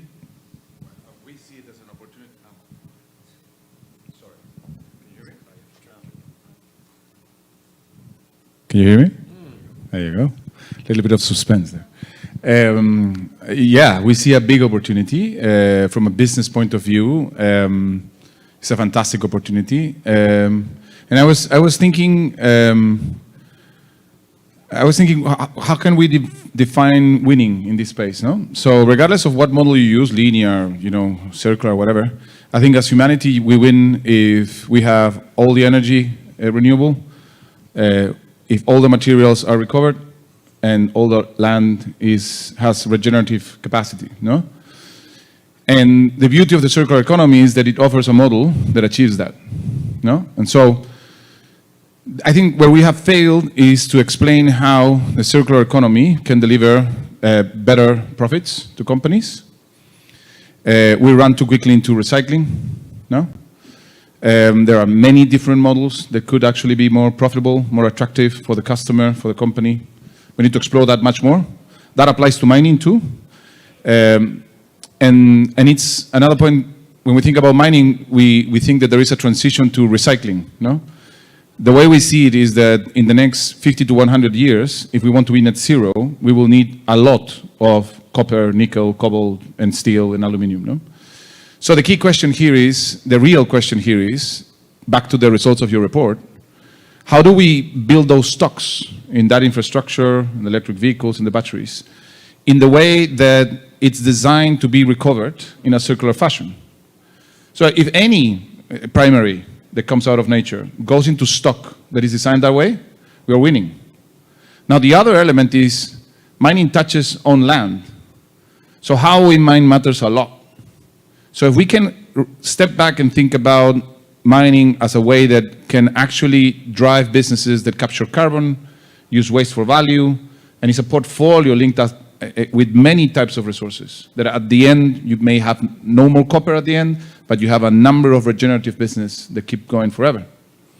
So if you do that, no, if you have a process that is circular and your product goes into stocks that you can recover forever, that is by far outperforming what we have today as a business. As an economy, you want growth. And again, when you look at the circular economy and you go back to the, I think, 2019 GROW report from the UN IRP, additional 3% in growth globally if we adopt increasing circular measures. As human beings, we want opportunity. Circularity gives you more opportunity at the local level, so just transition.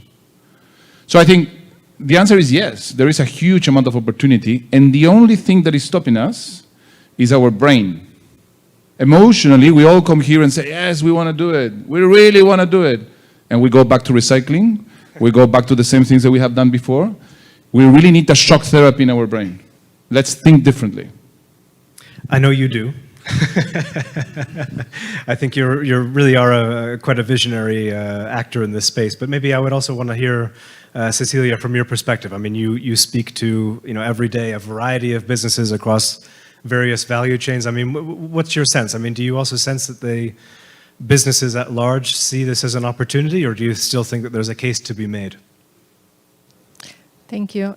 And yeah, no, right? Yeah. Okay. So exactly, I think I'm really excited because let me try another one. Now? Yeah. Yes, perfect.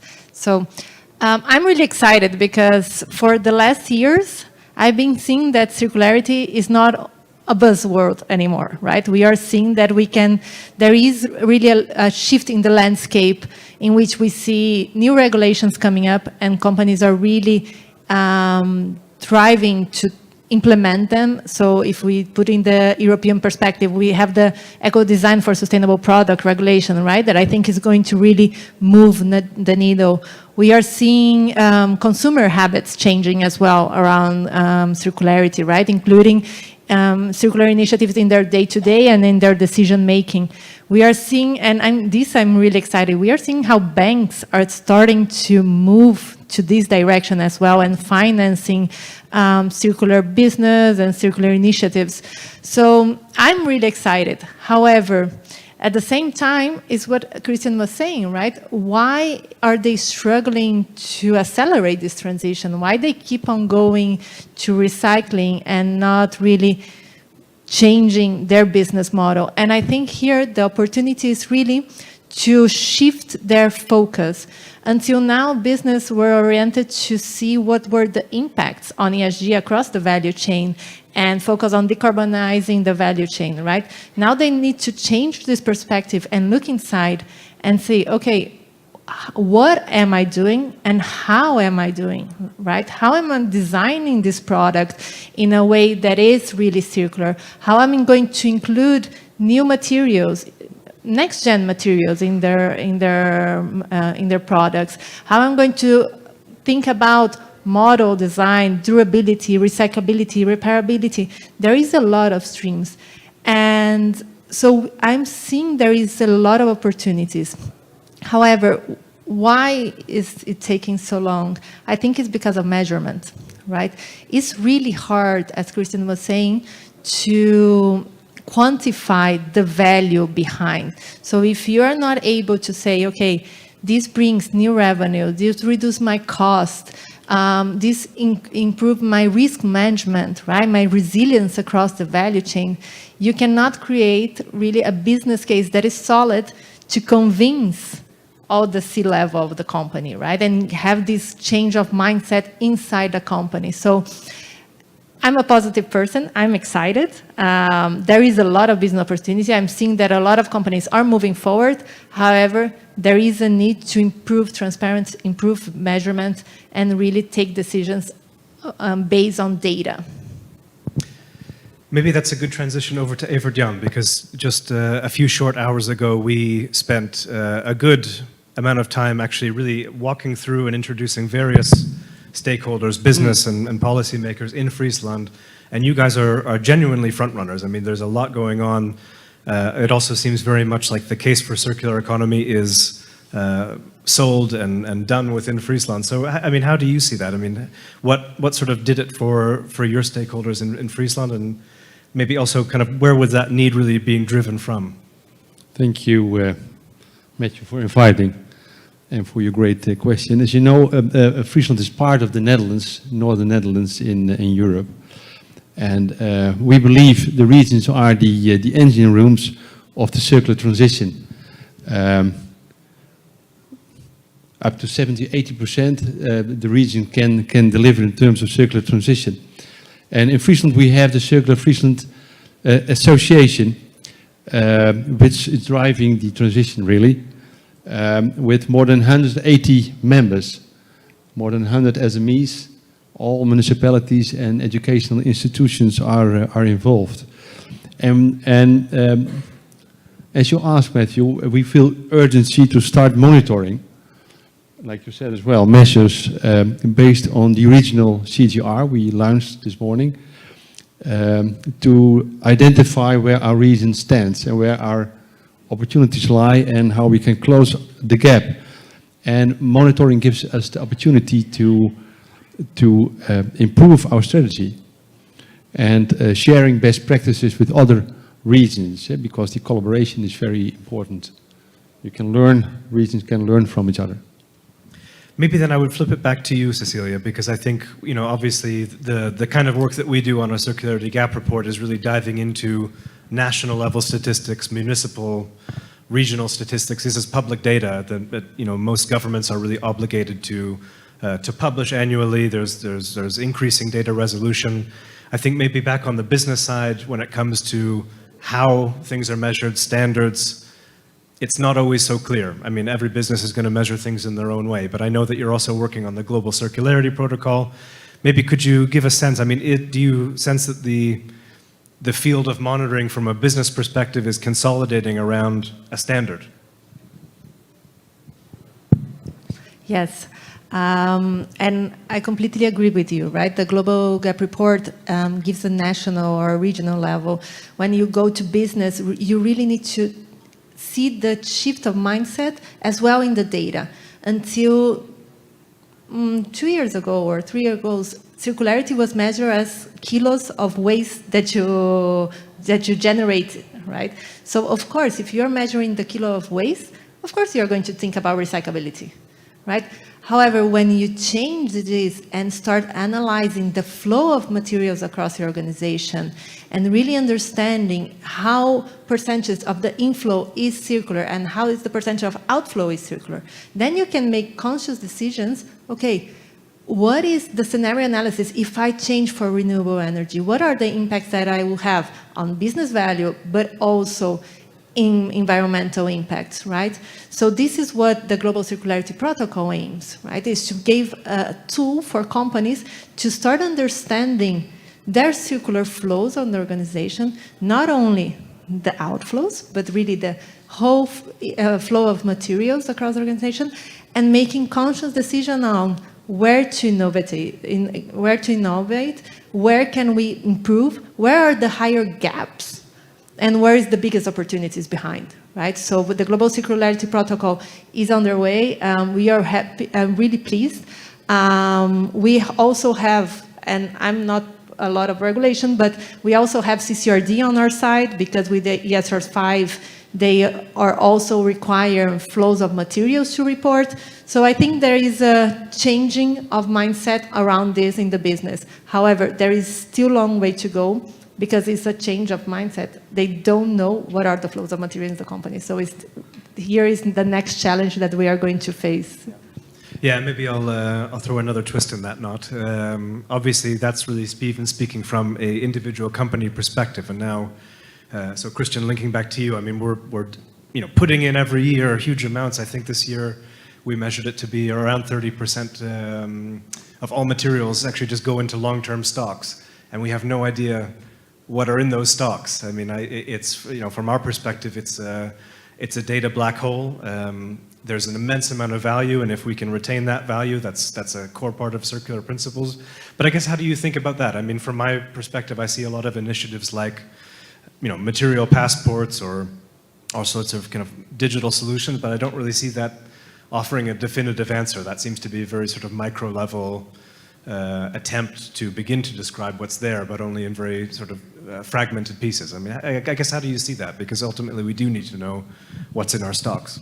Yeah, I mean, it's a great question. That's one of the gaps in our brain, no? Collective, not only mine.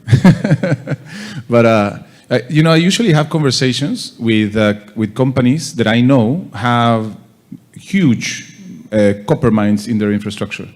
And then I ask them, the first thing that I need to know is, how much copper do you have in your infrastructure, no? And they don't know. And then I will give them a guess. I think you have $500 million of copper, or maybe more, no? And it's interesting because instead of maybe I'm making the wrong question, or maybe in the wrong way, maybe this realizing that we need to stop and think, oh, all right, so what do? Do we need to wait 35 years until it becomes waste to recycle it inefficiently? Or is there anything we can do with that copper while in use to extract value from it? Are you going to sit in that amount of value for 35 years? The reaction that I usually get is, I'm not sitting in that value. My product, I'm selling my product, I'm using my infrastructure. But we need to stop being lazy.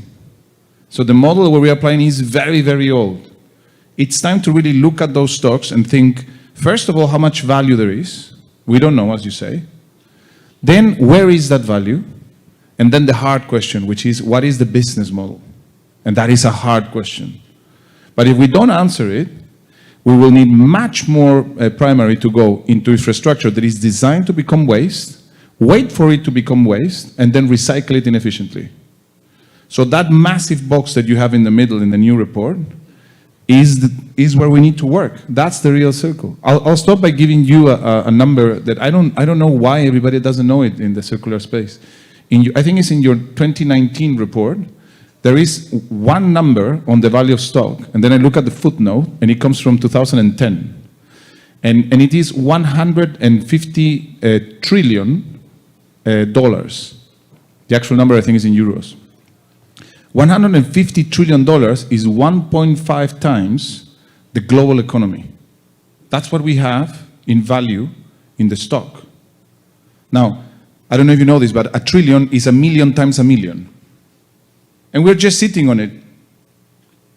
And I assure you that when we leave this room, and people watching are going to see circular economy is recycling. Yes, circular economy is recycling. We still sit in the $150 trillion mine, and we don't want to do much with it. It's fascinating. It is fascinating. Do you see any, maybe just to pick on that a little bit more before I hand it back to Evert-Jan, but do you see any consolidated data solution on how to understand and map what's in the stock? Do you see that emerging? I've been trying to find it like crazy, and there is not. And so it helps in a tricky way, in the sense that when I go to potential customers and I ask this question, some of them actually are very interested. And so we start to look at the not even at the company level, but maybe at the regional level or something like that. So how much copper do you have in those cables? And how much copper do you have in that wind farm? And like that. And you start to, and we need to make assumptions and estimations because there is no real data, And so, but very quickly you get to a very large range. I think it would be a fantastic contribution if there would be a report that says, you know what, in Europe, in this infrastructure, there is so much value. This has been designed to become waste. This is actually something you could start thinking about in terms of models for circularity. Yeah. Such data doesn't exist. Yeah. I guess the old adage of just step by step, baby steps toward a full picture really applies here. Maybe then I would flip it back to you, Evert-Jan. So I think one of the things that I'm really proud of actually when in the report that we just recently launched together was the variety of metrics that we're bringing around. So, I mean, obviously stocks is a multi-trillion dollar opportunity, but it's also a very small part of the overall picture. We showed economic indicators, social indicators, environmental indicators. I guess my question to you would be a little bit, how did you decide the scope of that story to tell? And especially maybe if you could touch a little bit on kind of leading versus lagging, because I think we're all seeing on one hand, a lot is being done. There are policies, there are business models, there are innovators out there, and yet the kind of numbers that result a few years later just don't show that impact. So maybe if you could speak a little bit to the scope of kind of how you want to tell that story of the transition to a circular economy. Thank you for your question, Matthew. I think it's a great discussion already, and I'd like to add a broader view. In Friesland, we have, like you already mentioned, an integral approach on circular economy based on our seven-pillar model, and that's based on the 17 SDGs. And we don't focus only on materials, which are very important, but also on clean energy.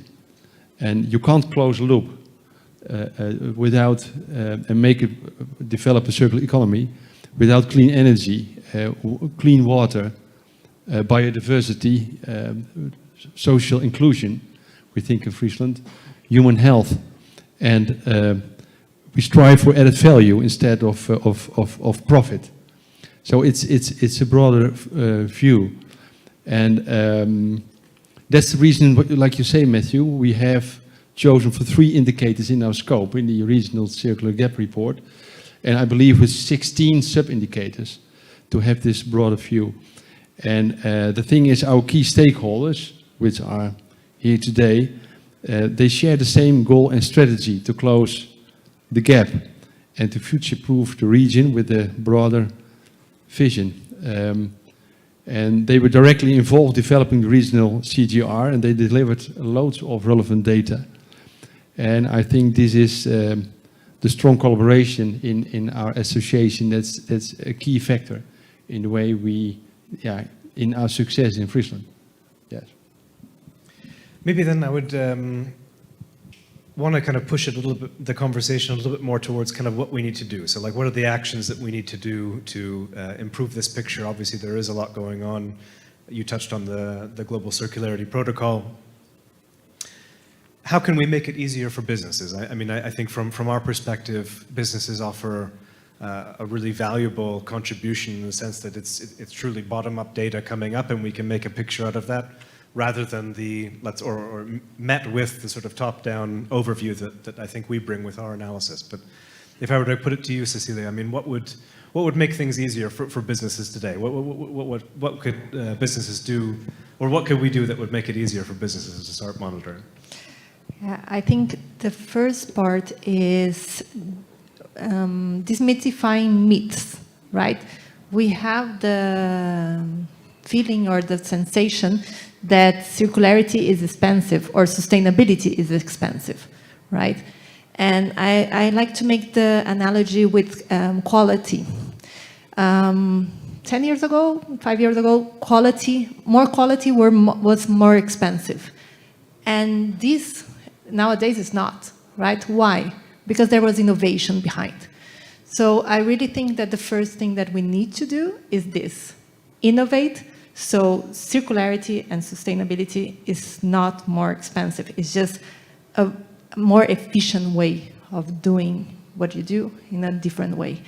And this links with what we were already having, business behind, right? So really create a business imperative that you need to convince.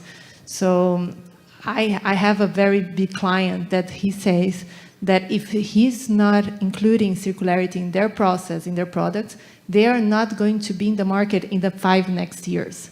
So this is the business imperative behind it, right? When you see that if you don't do the cost of inaction, include the cost of inaction in your business decision, I think this is really important as well. And finally, collaborating, right? So circularity is almost impossible doing by yourself. So finding the right partners, the ones that really engage in the project and also see the value behind, I think is very, very important. And this brings to what we were talking before. In the regions, you find collaboration easier. You have to count with different size of companies. It's not only big, but SMEs, startups that have innovation that can contribute to this, right? So I would say these 3: innovation, business imperative, and collaboration.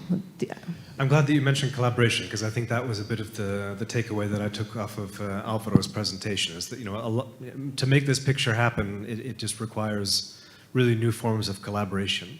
Maybe if then I could bring it back to you, Christian. I mean, with, you know, again, illuminating kind of what's in our society and how we can best utilize that, you know, according to resource efficiency and circular economy principles. I mean, what more, if you had kind of one wish, I guess, what could we do to increase collaboration along the value chain so we can kind of move these materials back and forth between production and stock?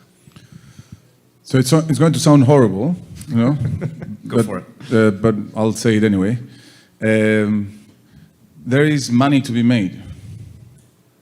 So the problem we have is that I've worked in sustainability and I've worked outside sustainability. And when we say collaboration, it feels very nice. But when you start collaborating, people don't move fast.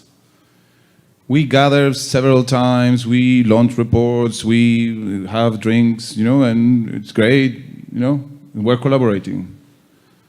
Nothing happens.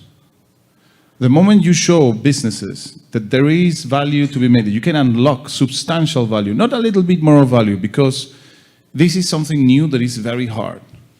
So if you show that this is slightly better, nobody moves. But I can tell you, there is a substantial amount of value that can be unlocked. Now, if you do the hard work and you show where that value lies, and you get to those companies, to those municipalities, to those organizations, and you say, look, there's a massive pocket of value here that we can unlock together. Then people will run, you know, and we'll do this stuff. Now, the less horrible message, I mean, is that we need to realize something. We are not behaving within the laws of nature. We're not. No? Again, this is something that you can repeat several times in wherever. People say yes, and then we still behave outside the laws of nature. No? Circularity is one of the basic laws that nature follows, right?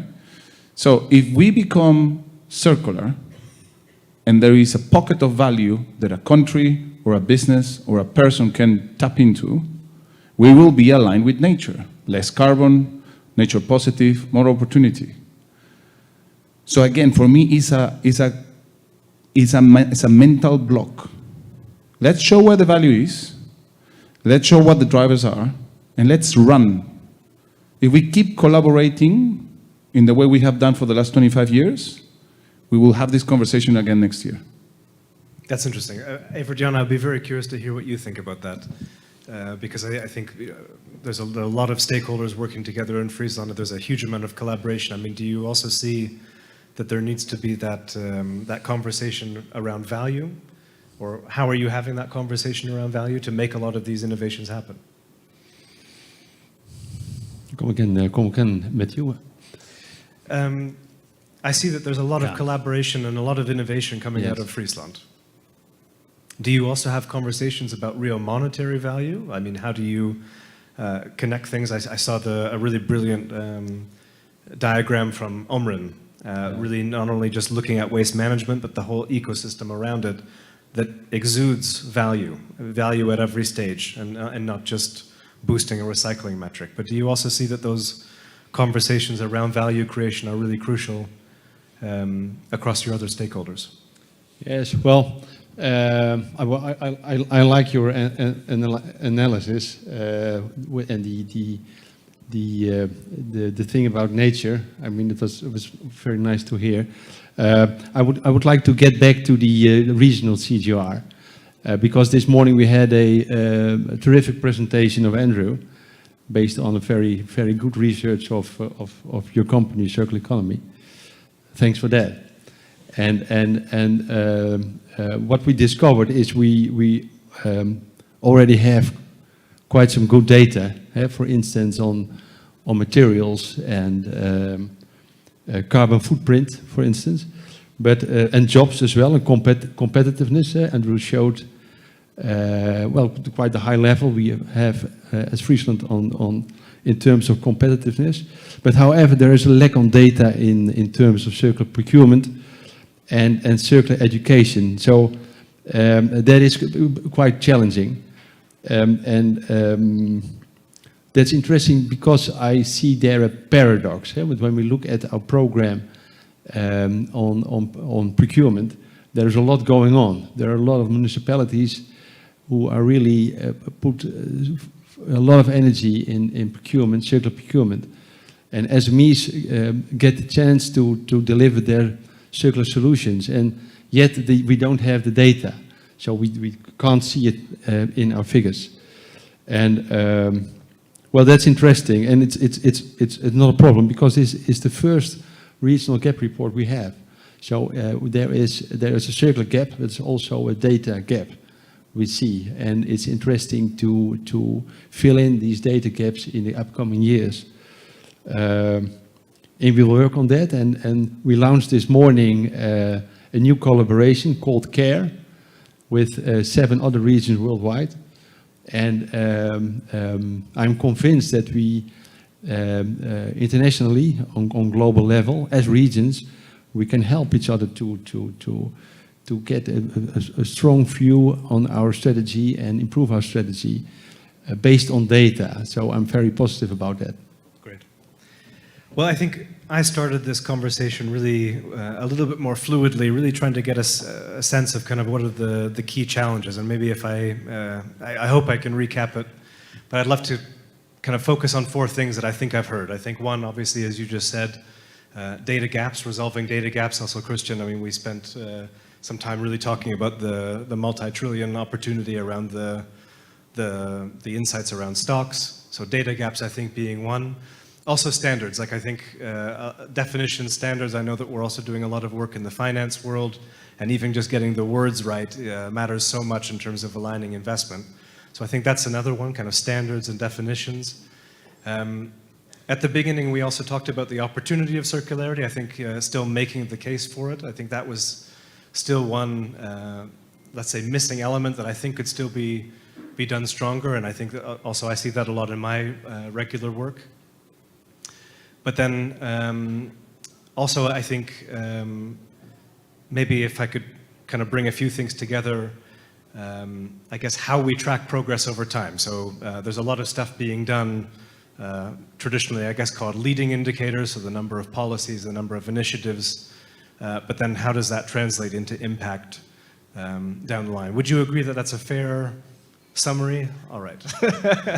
That's good to hear that I've managed to thread the needle through all of that discussion, but that's great.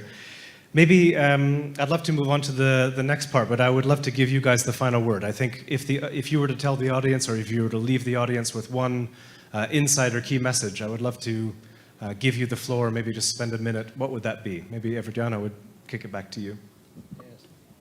Well, my main message the whole week is let us focus on regional level in the upcoming years. I think Circular Economy did a great and good job by delivering the 2025 gap analysis. But you hear, when you talk to people these days, there is a hunger to concentrate on implementation and action. And yeah, my message is 70–80% of the delivering, of the execution, is on regional level.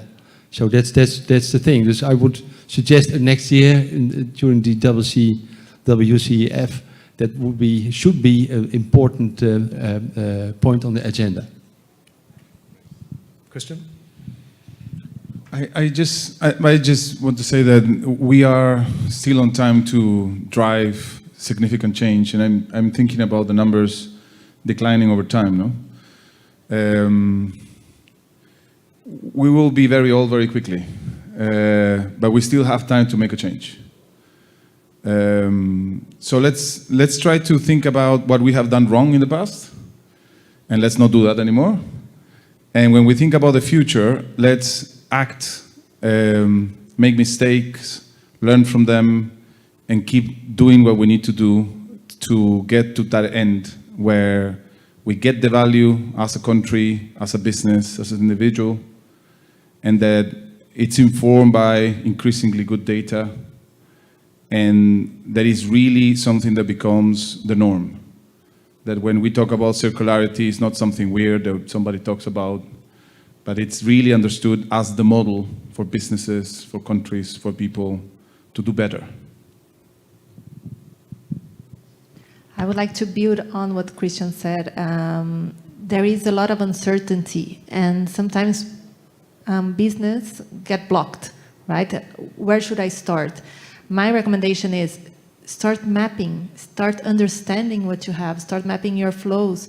This enables you to really understand where you are, work with the data that you have, and then you're going to build from that and start making small decisions, but conscious decisions on where to go. Because circularity, to be a norm, you need to move from piloting to scale. And for this, you need to test drive and have data to make decisions. Okay, there is a business value. Let's invest on this, right? So start mapping and understanding the value behind. Yeah, may I put one point? Please do. Yeah, I already gave my recommendation, but I would say we're almost at the end of the WCEF. I would like to compliment Sao Paulo and Brazil for the excellent organization of this WCEF. Thank you. Thank you. Thank you very much, guys. I think I'll end it with that, but thank you very much for your contributions. I appreciate it so much. Thank you, Cecilia. Yeah, sure. Thank you.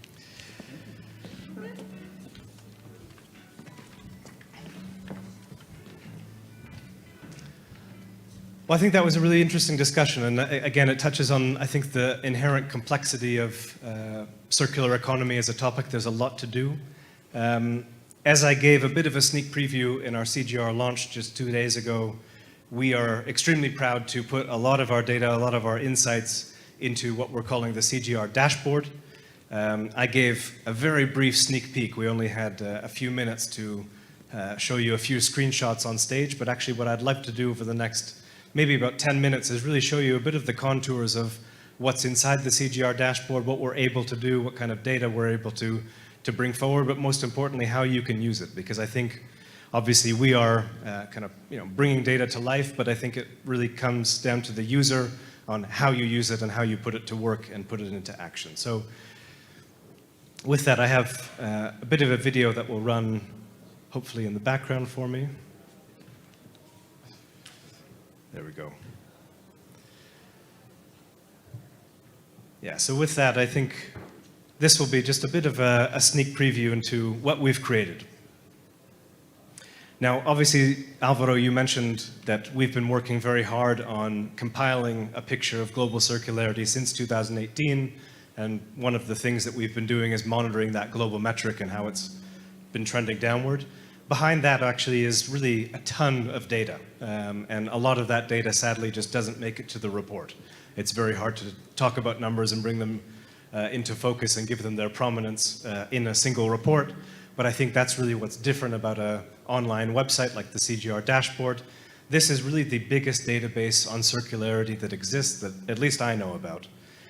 What we're able to do actually is take a lot of that agglomerated global data and bring it down to an individual nation level. So one of the key things that we do with our dashboard is give each nation its own prominent homepage, whereby you're really able to show all kinds of metrics. The 11 key indicators that we introduce in the global report are fully visual at a national level here in the dashboard, and behind that are over 20 indicators at a national level that really kind of dig deeper into the specific areas of underperformance or areas where things are trending well.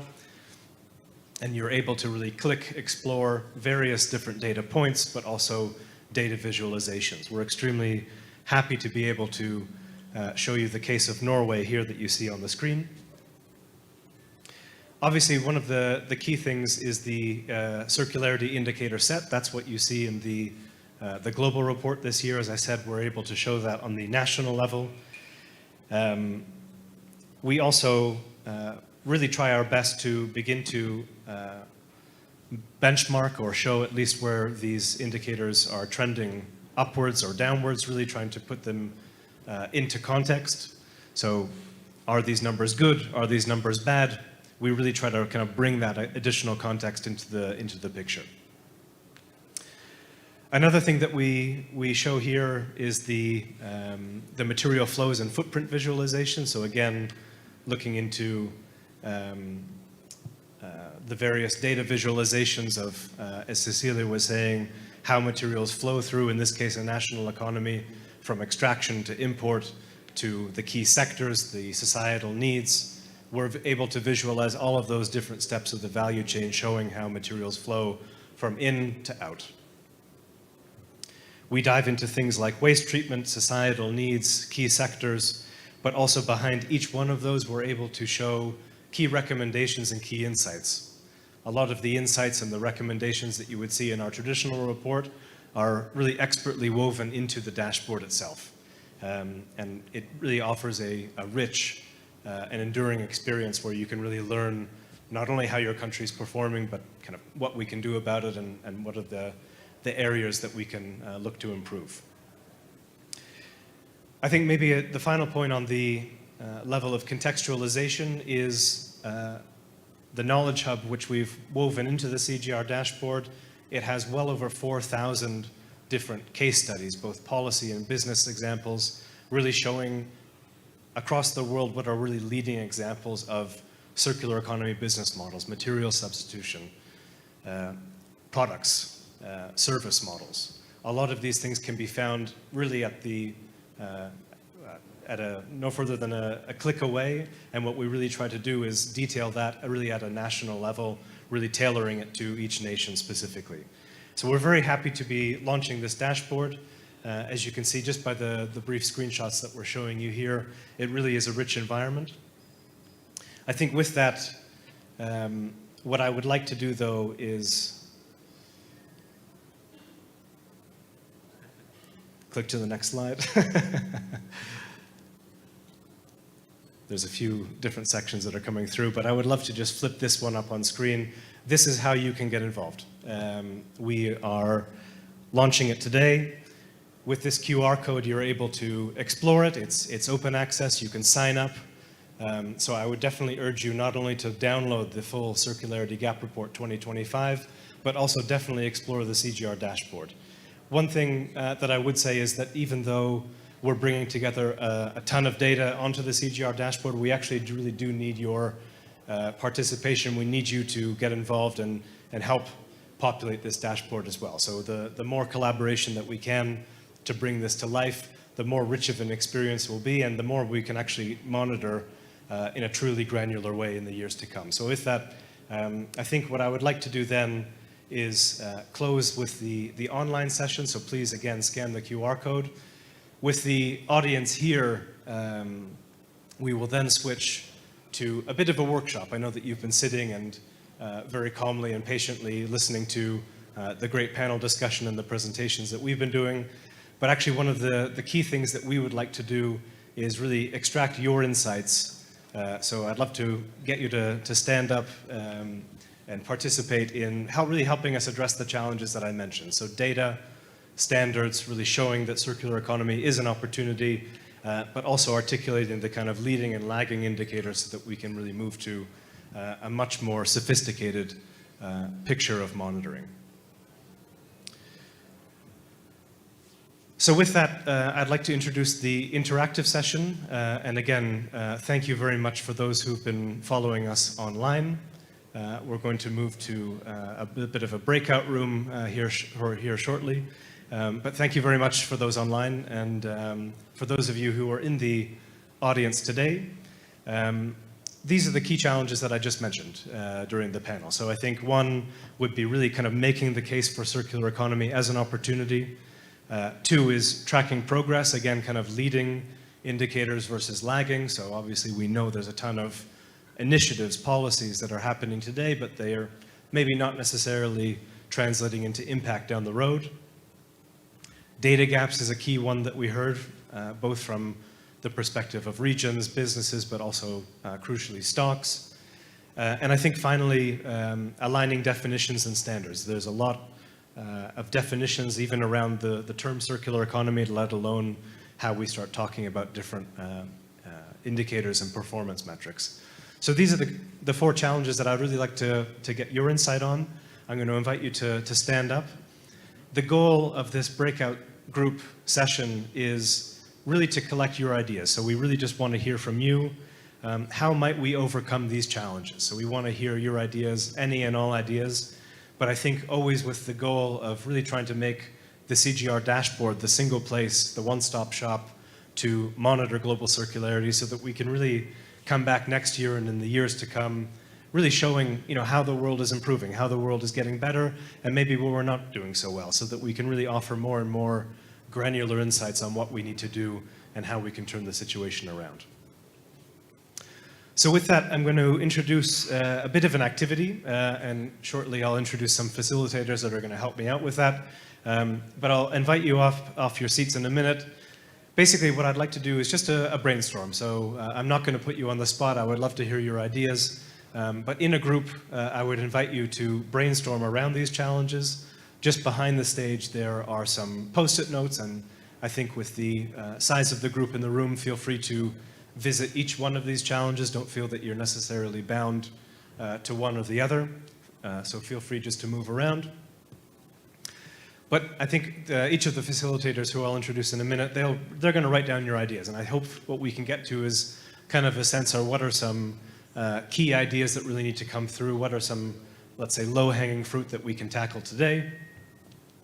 And then I would ask you maybe just to spend about 5 minutes just putting a check mark next to the ideas that you find resonate the most with you. And then we'll invite you all back here just for a quick presentation on what we found. So with that, I will introduce my four facilitators.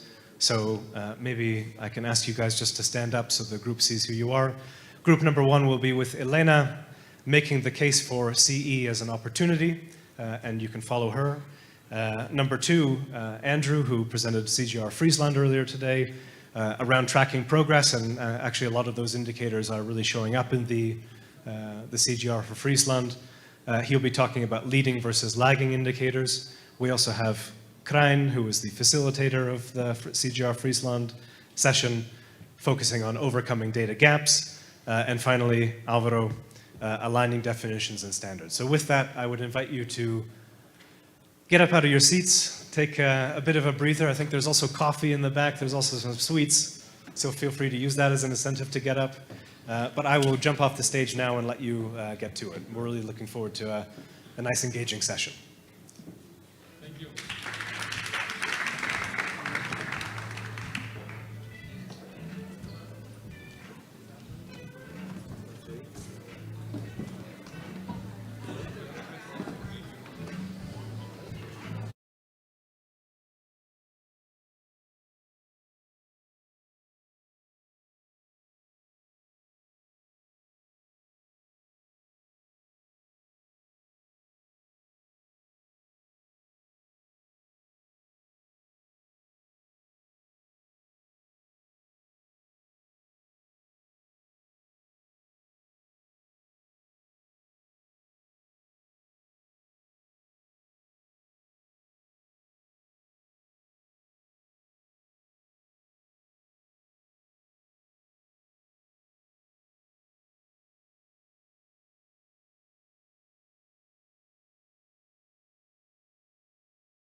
standards, and we all agree that this is a crucial issue. Why? Because if we don't even have a shared language, it's very difficult to actually do much.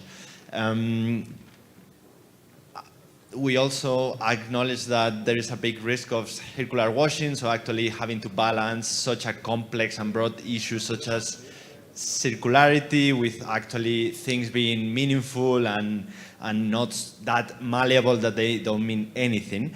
And in terms of what can we do for this, we need more focus on the importance of processes and mechanics. So how do we measure, or how do we define circularity there? We also need more harmonization, and we also need to have different typologies of definitions that can vary per sector, and also on the need to balance the detail versus the impact. We also cannot lose ourselves on the small things, on the nitty-gritty, while actually losing our side of the ball. So yeah, those are a few thoughts. Thank you. Yeah, thank you. Good job, and also good job to the people who were participating. Thank you. On to you, Crime. So overcoming data gaps. What do you want to say? Overcoming data gaps. I think one was very interesting. We are always measuring, or measuring often at least, in tons. And why don't we start measuring in dollars or euros or whatever currency, doesn't matter, because also it's easier to grasp when we talk about dollars and euros, and everybody's also immediately listening instead of tons. How much is that? It's 1,000 kilo. Oh yeah, right. So that was a nice one. Also, someone came with the idea of maybe we should have something similar to the Big Mac index, because everybody immediately understands the Big Mac index, where you have the price point of a Big Mac in any country, and then you can compare these. So maybe we should not talk about some circularity metric, but introduce some sexy metric called similar to the Big Mac index. I like that as well. Why don't we get proxy data with the speculations done on stock? So if you're talking about the stock that Christian mentioned, that the $150 trillion worth of stocks, there's a lot of speculation going on these feedstocks. So maybe based on that, we can get proxy data and at least have a starting point for that. So that was also interesting. Cecilia gave one away already in the panel, talking about the GCP, where we have a business metric. We have a lot of metrics from governments and from countries, but not a lot of comparable data from businesses. So if we would start to use this GCP, then we have at least comparable data, and it's easier to get businesses on board with this. And then finally, I can't even read my own handwriting. Oh, well. Now businesses might not want to share their data because of competitiveness. But if you have these ecosystem where value chains are connected, it's interesting intrinsically to share data, because your waste might be someone else's input, and then all of a sudden there's value, and then I would want to share my data because then someone else can buy it from me. So those were the five ideas, I don't know, some ideas we had in the group. So thank you very much. I think it was very insightful. Thank you. Now, Elena, I know that you have quite a lot written here, so maybe try to summarize it in about 60 seconds. It looks like you had a very active group. 60 seconds? Oh. That's a challenge. Okay, so we had the question, or circularity is an opportunity. And this morning, Friesland showed us how they divided in 3 main pillars, which was business, environment, and social. But lucky me, my group was very bold, and they said, like, we cannot work with this. We should, like, mix it up and have an holistic approach. We should, like, it doesn't mean, like, one is stuck to the other. We need to, like, take advantage of the synergies here. So, of course, like, we have the social aspect, and immediately came, like, with this circularity, new jobs will appear. And these new jobs should immediately go to business and to create innovation, to create digital platforms. A very nice case study was like, okay, we should have a digital platform so we could reuse materials and we could reuse products, so we scrap and use production. And then we start thinking, okay, what's the success story here? What's the business process? So we map it out. It was very clear that the first step was mapping. We need to measure, we know the numbers. Next step, we will do the double materiality assessment. So we need to know what's like our priorities, socially, environmentally, what are our objectives. And from here, see what are the symbiosis, so see how this interface with the different sections to finally go to business value. And finally, and most important, maybe here to wrap up, is another very important social aspect, which is like regulatory frameworks. We need someone to get accountable. And this accountability could be on the producer, but of course, there's like the regulators who also need to catch up and bring their policies to complement all this. Perfect. Very well summarized. Last but not least, Andrew, so you were looking at monitoring progress, kind of leading versus lagging.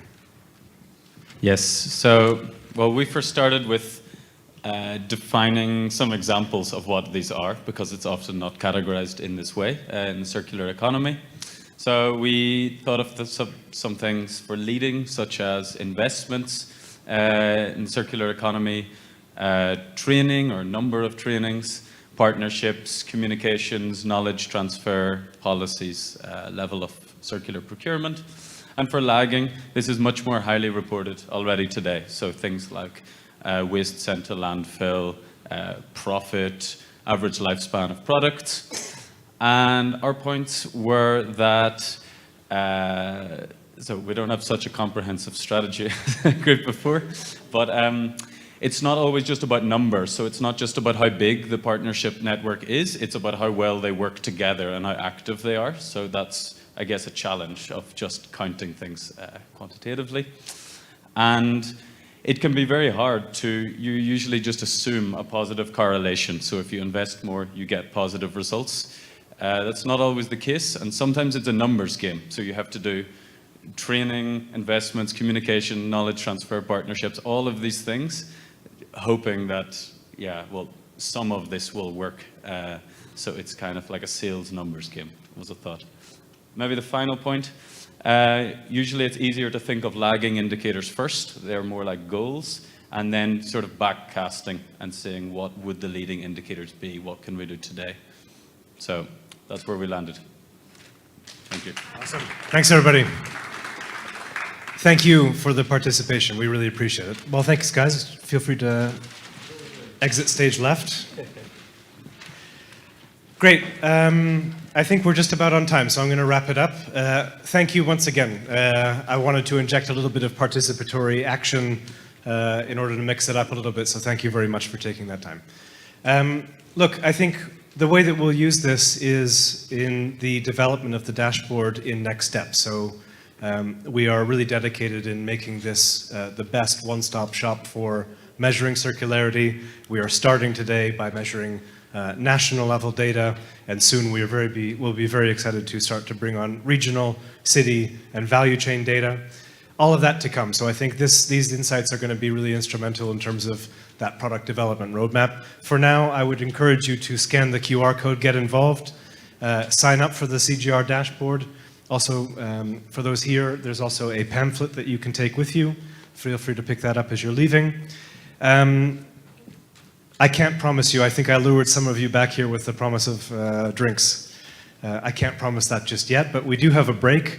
At 5:15, there will be another roundtable discussion. So for that, I will leave the remaining half an hour just for us to take a bit of a break. Let's have a chat. But thank you very much for joining. We really appreciate the attendance and your patience for participating. Thank you.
evento ele se faz, né, enfim, ao vivo.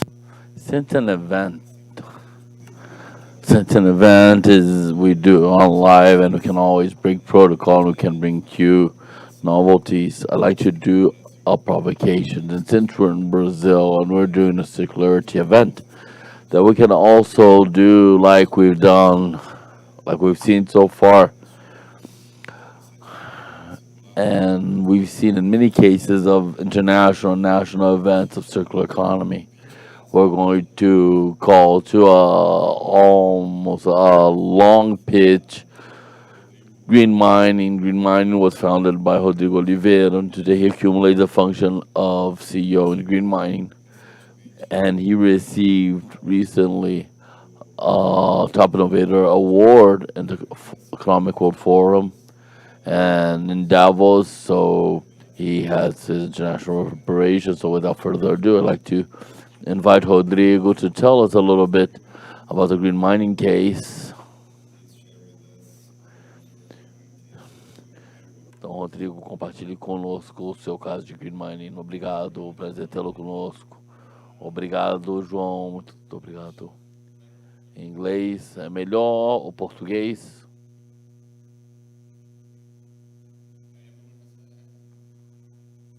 Todos têm fone?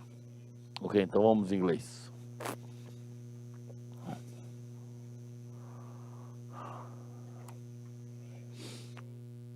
Ok, então... Thank you, João, for inviting me.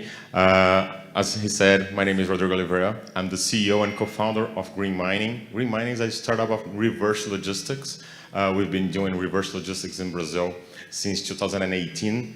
And I will talk a little bit more about the intelligent reverse logistics, what is using technology. And I love the last talks here about data, about information. That's pretty much what we do, but operating it.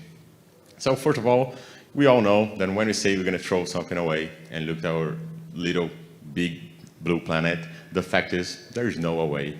So things needs to be circled, needs to go get back to the recycling and to the production operation.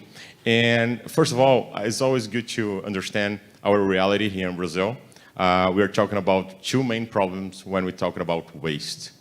First of all, people do not sort. It's a huge problem. Totally different from Netherlands, from Germany, from a lot of places in Europe. And they say, we do not sort. Brazilians say, we do not sort recycled materials. Most part of the population not even know how to sort it. So the problem is even worse. But the material that is being sorted is being collected by informal workers. We have still 56,000 child on the recycling chain. And our point is that when you use PCR to make a new packaging for the companies, and we are talking about Brazilian and multinational companies, we have informal workers. We have child laboring. And nobody is proud to have child laboring in your supply chain. In Brazil and outside Brazil, anywhere in the world, we shouldn't have it. That's some of the reasons that it's total unorganized, the recycling. That's why we recycle only 2.1% of everything. It represents 5.5% on the recycling. We call it the dry material. So we're talking about plastics, glass, papers, and metals. But the recycling market, we know, it's huge. It's an operation of more than $330 billion market. Only in Brazil, we estimated about $10 billion market. And we have some laws, some rules for this, because the CPG companies must recover at least 30% of the material, of the packaging that they put in the market. That's a regulation. It would be our EPR system that doesn't work. And for sure, it's going to also help their reputation because people, citizens already say that they're only going to buy from companies that accomplish to the environmental regulation that respect the environment. And the smart choice that we are trying to make companies to understand that will be much better and much less expensive, so better competitiveness, if they close the loop, if they use recycled material, if they use PCR, but owning the recycling chain. And that's very important, being the owner of the material. That's how they're going to be more competitiveness in the market in the future. So we created green mining to close the loop of the circular economy. Oh, some mistake here. Okay, let me see. Okay. Let's see. All right, so how do we do that? We use technology. We developed a waste finder system. We need it again. So we can know where the material is being generated. Talking about data. Data is very important here. That's how we can make the best efficient collection to guarantee we have volume. To make a good logistics, we have to have volume because the material doesn't have a lot of value. So we know that. So guaranteeing a waste finder system is fundamental. And we do this waste finder system with two major information. We can have the information from the company to know where they sold the material, mainly for the on-premise. So bars, restaurants, that we know that the consumptions are going to happen there and the waste is going to be generated at that point. But at the same time, we can have that information by the consumer or from waste pickers I'm going to show that gives us the data where they're putting the material. Drop-off stations or our factory price station that I'm going to show. We use blockchain, but blockchain doesn't do anything. We just use it for immutability. So nobody puts the wrong number, and the wrong number is going to be cheated when it reaches the recycling facility. That's the only reason. Who does the recycling are people that are sorting, the mills that are recycling, and the transportation, the logistics that puts there to happen. But blockchain has a very important role to accomplish regulation because we know that a post-consumer material was collected and was delivered.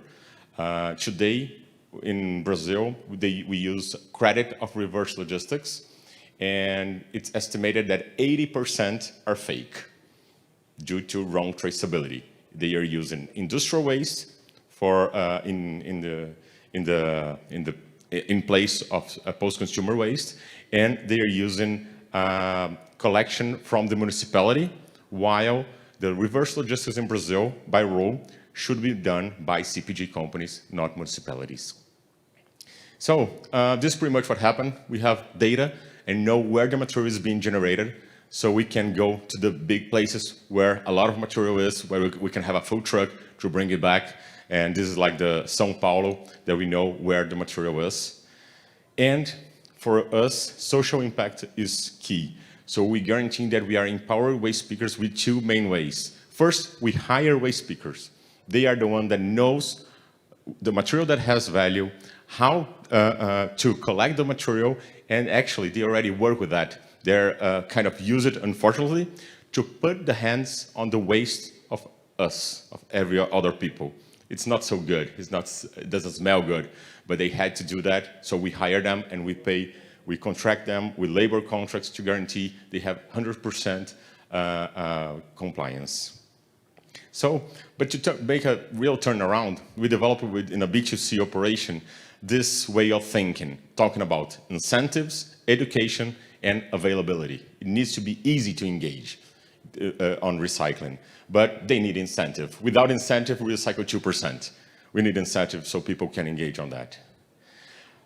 These are our three main solutions. We do the collection, as I said, on places that generated the material, on-premise establishments. We have drop-off stations using inclusive block done by recyclable content from Full Plastic. Many of you have been to Full Plastic. This station, sustainability to sales, is done with that, with technology, that you can have a benefit, instant win with like Danone products when you drop your material, guaranteeing that we know who's dropping it through our app. And the factory price station, which is the solution for waste pickers, which has the best ROI in the market today in Brazil. I'm going to pass this because it's going to be too long, but this is the drop-off station. You put your ID, which is already in our app. We print a unique QR code, and you just stick it into your bag with a lot of recyclables inside. You don't need to sort which kind of recycle. All recyclables together. Make it easy for consumers. You put it in your bag and you drop it here in the drop-off. Very easy, not expensive to put it on, and you don't need any person to be with you. You're just gonna have an instant win on discount. It's like an honest market. And then we're gonna collect it. You're gonna weight in a scale, and we'll give you a cashback or 10 cents for each kilo that you delivered in this station. This station can be all over the world. Very easy. App, very tiny technology on that, and we can make every single drop-off an intelligent drop-off, an incentivized drop-off. We have dashboards on that. We have benefits for communication inside store that here Pão de Açúcar gave to Danone. But the factory price station is the one that is being most successful in our history, where we give the fair value for waste pickers. It's a station, a container, that we put anywhere in the cities, and we give the value of the material from the mill. That's the real value of the material. And the main point is that today they get 20% of the value. And if we give everything, the 100%, we can leverage 5 times their wedge. And that's what we are doing with waste pickers. They are getting much better value, and we have a synergy when every single brand comes paying the logistics, because the brands that needs to make reverse logistics are the ones that are paying the service. My employees that collect the material and the logistics. Everything is paid. So I can get that value and give 100% to the waste picker. That we are changing their lives. They're getting 5 to 10 times, depending on the material. In glass, we give 10 times they were getting before. And we can have synergy, as we have already 4 states with different stations, in 9 stations in Brazil. We paid already more than 4.1 million reais to more than 5,000 waste pickers, collecting 5,100 tons of material till now. And last but not least, I'm over my time, but B3, so we are here at Arena B3. They are one of the sponsors. So last month actually, we put a full plastic container for B3 and Tesouro Direto as sponsors to have more and more waste pickers getting a better revenue. Well, our clients, we have a lot of big clients, multinationals, national clients, amazing recognition from press, from government. We are part of the UN Global Compact as well. We've been to Davos, as João said, in 2023, and we are now one of the top 2 city techs from last year, 2024, in Brazil, and we've been to COP, having a prize from Global Compact as well on the Circular Ambition, and a prize on the French Tech Summit as well. That's all. This is our team. We have a full team to help and support companies to accomplish regulation. Thank you very much.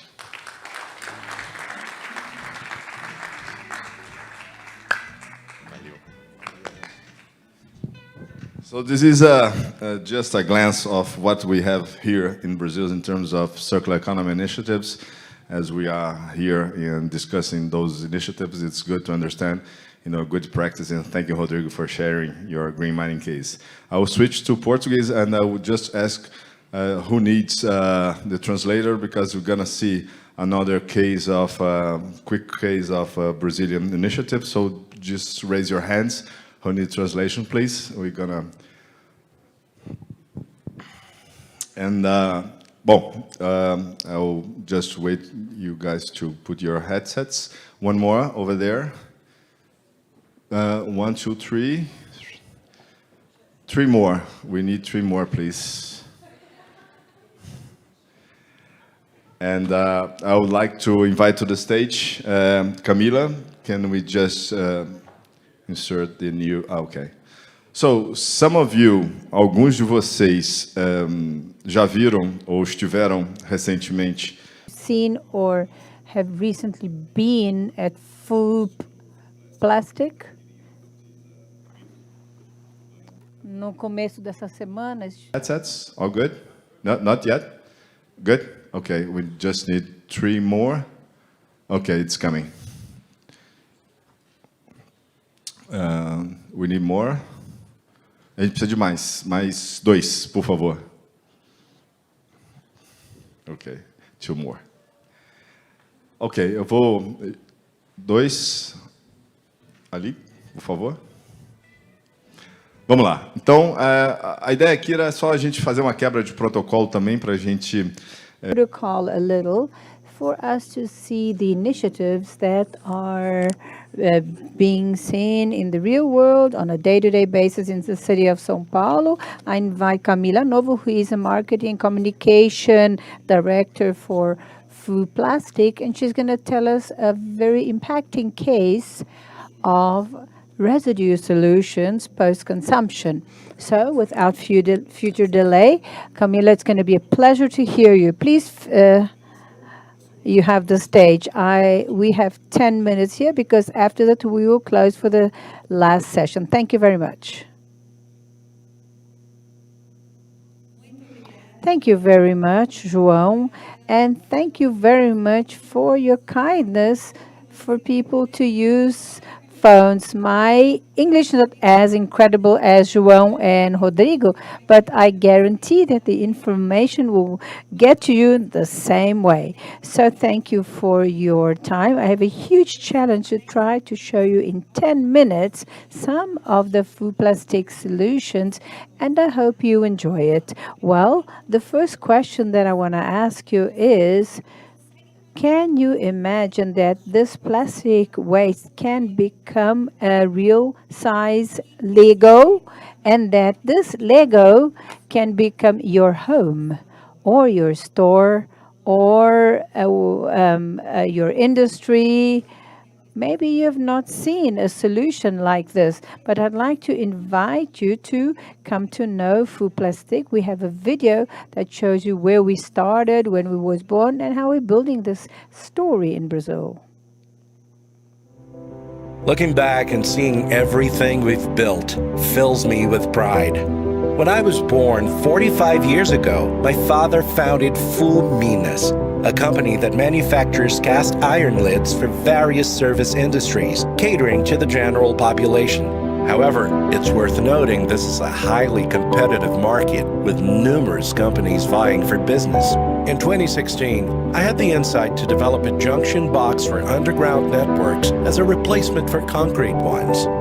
This innovation allowed us to stay ahead of the competition by offering both the box and the cover. The idea struck me while I was at Lego store in Disney with my family.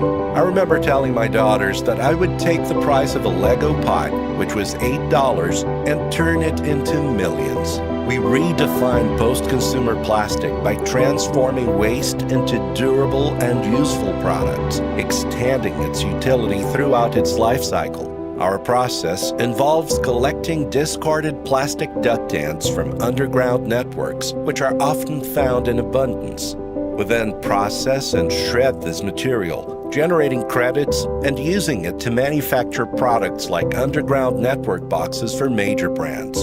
And that's where Food Plastic comes into play. We are a company offering modular solutions in recycled polypropylene for various sectors, including infrastructure, retail, housing, and corporate needs. Our focus is on developing products that enhance execution and performance for our customers. Our junction boxes and containers adhere to stringent quality standards and are approved by independent certifiers, ensuring the safety and success of projects. Our belief in redefining waste led us to embrace plastic as our cause. We exclusively utilize 100% recycled polypropylene in our production processes, thereby diverting tons of waste from nature's disposal every year. We are a company fueled by youthful spirit, energized by challenges, and dedicated to turning ideas into reality. Our foundation is built on fostering authentic, transparent, and straightforward relationships.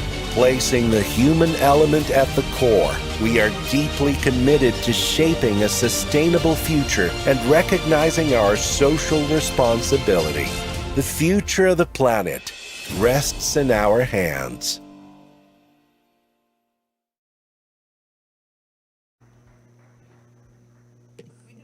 Thank you very much. I believe you could see a little bit of the transformation, which is our core business. We're going to use plastic 100% recyclable, so a block like this one. I'm going to ask Bruna to get this block and pass it around at 500 grams of plastic waste, and as of it, all our solution. How does this transformation happen? Now, the first step is the collection. We're going to pick this material, we're going to process this waste and transform it into our solution. So collection, for you to understand, 2025, to talk about big numbers, in 2025, actually, in 2024, we have 4 million kilograms. The promise for 2025 is to double this amount. So I cannot centralize this in a single supply partner. We then clusterize it in several partners. So the first one, talking about the social aspect, we work with the NGO Tampinhas que Curam, and I mobilize all the bottle caps that this NGO collects, and it has the goal of treating children with cancer. So this treatment is paid with the money that is collected by this NGO. This is one of the channels, and now we're going to talk about reverse logistics. Yes, there is a possibility of making reverse logistics. We have some cases considering Global, which is one of the biggest communication network of a television network. So we mobilize this material for the rest of its life. We have the co-ops, cooperatives. FEPACOT is the one that we work a lot with, 600 cooperated individuals. They collect the material and we purchase it to process it. And we act in the action like in Brazil that cleans the beaches, and with this residue, we transform it in this block as one of the solutions. How do we transform this material? We are verticalizing in our plant with new machinery, the cleaning and the chipping and injection of this material. It goes through this whole process to become granules, and we then inject it in the block to transform in the solution that I mentioned. When I talk about transformation, this is one of our solutions, and as I mentioned in the beginning, we would never imagine that a 2,000 square meter chicken warehouse, all the walls are made from our material that guarantees the best performance in the fattening of the chickens. And we also have containers. Rodrigo brought some of the examples that we saw, and now we have the main brands of each market. If you have the opportunity to visit the Ibirapuera Park, over there we have 73 units of coconut carts. We have 3 brands here, big numbers here in Brazil. And when I talk about works, construction, we talk about passage boxes. We have just delivered stock car with interesting solutions that will permeate all these steps of stock car. And we have full house, and those who were at Full Plastic could see this construction. We had a moment where we then celebrated in one of our houses, and the house that I'm going to show, it has 3 tons of recycled residue. We have there's a work that we've been doing, not only to work with solution, brands, and customers, but looking at the final public so that we can bring some of this transformation for you. I believe you might not have imagined that a cap would become part of a house where you can live in. So I'm going to show you a house that you can build in 15 days with this material.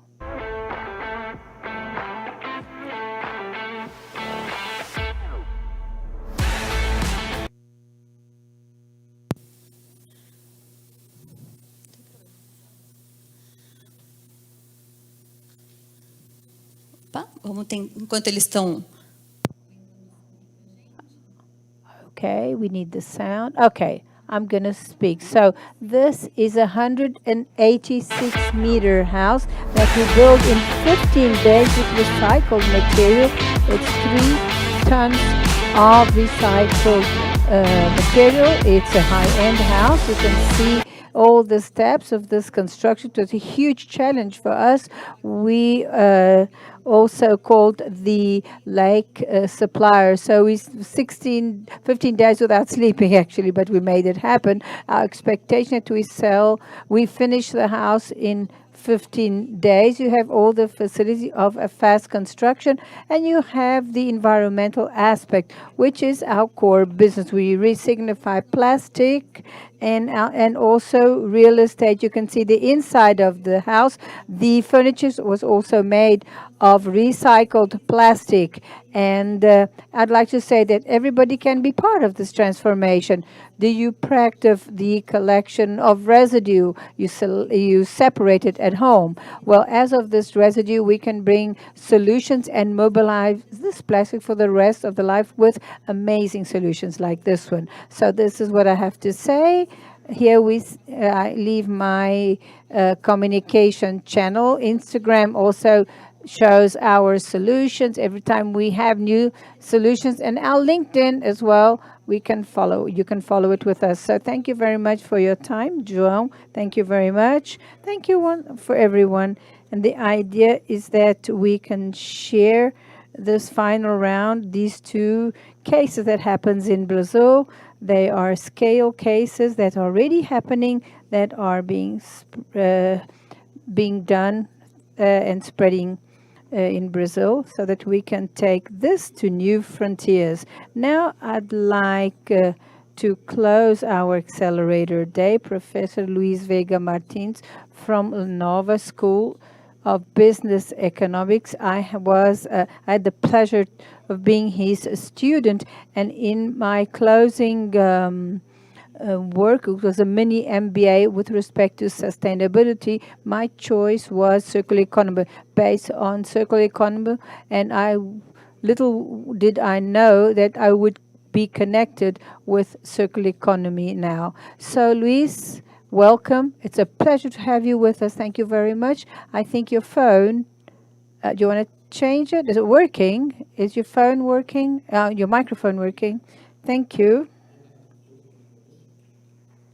Good afternoon to everyone.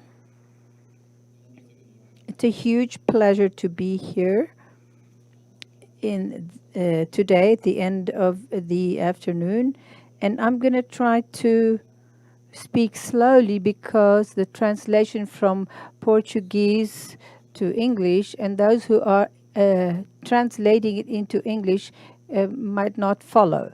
So thank you. And I'm going to show you some of the ideas, reflection, and key ideas at the end of an intense week and to talk about circular economy.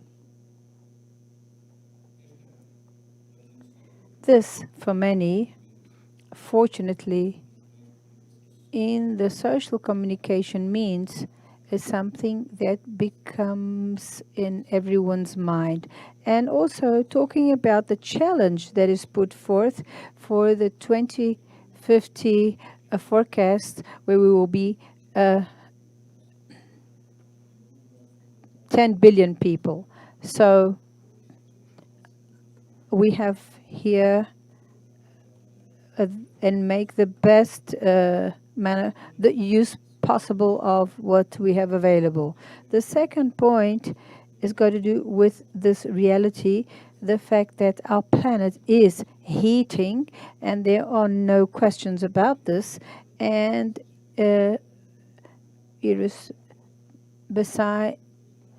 so we have had information from the Antarctic regarding the ice that is melting, and we're seeing this in different geographies in Portugal, and we've already seen and felt this, which is a huge challenge, where we have the water stress. And lastly, we have 10 billion people, and we have to continue to produce, grow, and economic growth is necessary and it has to be present, but it is an economic growth different from what it has been up to now. And more, we're talking about an aspect that is connected to all of this that has got to do with CO2 emissions. And if we think about the circular economy, 46% of the emissions in Europe come from how we produce, how we use the products, and we produce food.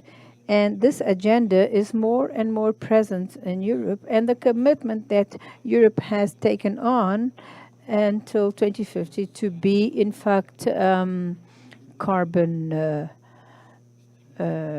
free. So today, currently, the temperature was 1.15% above the average baseline, according to what we saw in the Paris Agreement.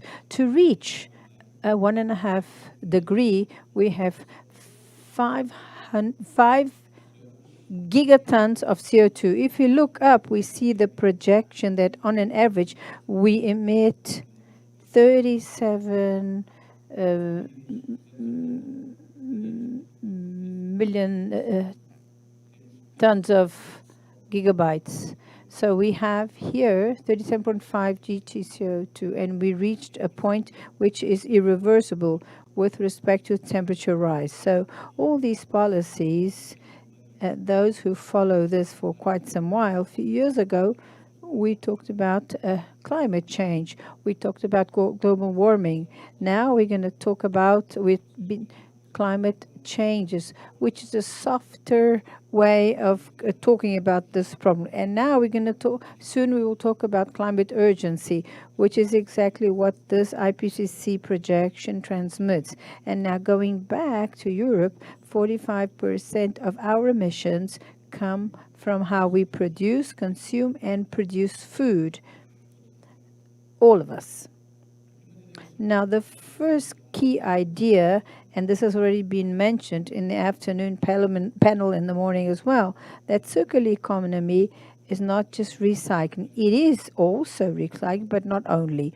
So it's important that many think about this, that in Portugal, we have to overcome the problems we have at home. And also in Brazil, in Portugal, people say they think they recycle and separate the waste. But I'd like to show the different kind of economy using these images. Linear economy, we produce, we consume in a straight line, and it goes to the bin, the waste bin. Now, when we talk about recycling economy, it takes a little bit longer. It goes more and more around, but the destination is precisely the same. And now let's think of two different materials, like plastic can only be recycled 7 to 9 times because the fibers lose their characteristics after that. And paper 4 to 6 times. Then it loses its characteristics. At the end, the reality, we continue making products with recycling material, but we're also using virgin raw material. And the circular economy then is the fact of maintaining the product and material and prolong or longer their life cycle, and then eliminate the waste in the waste bin and not throw money in the waste bin.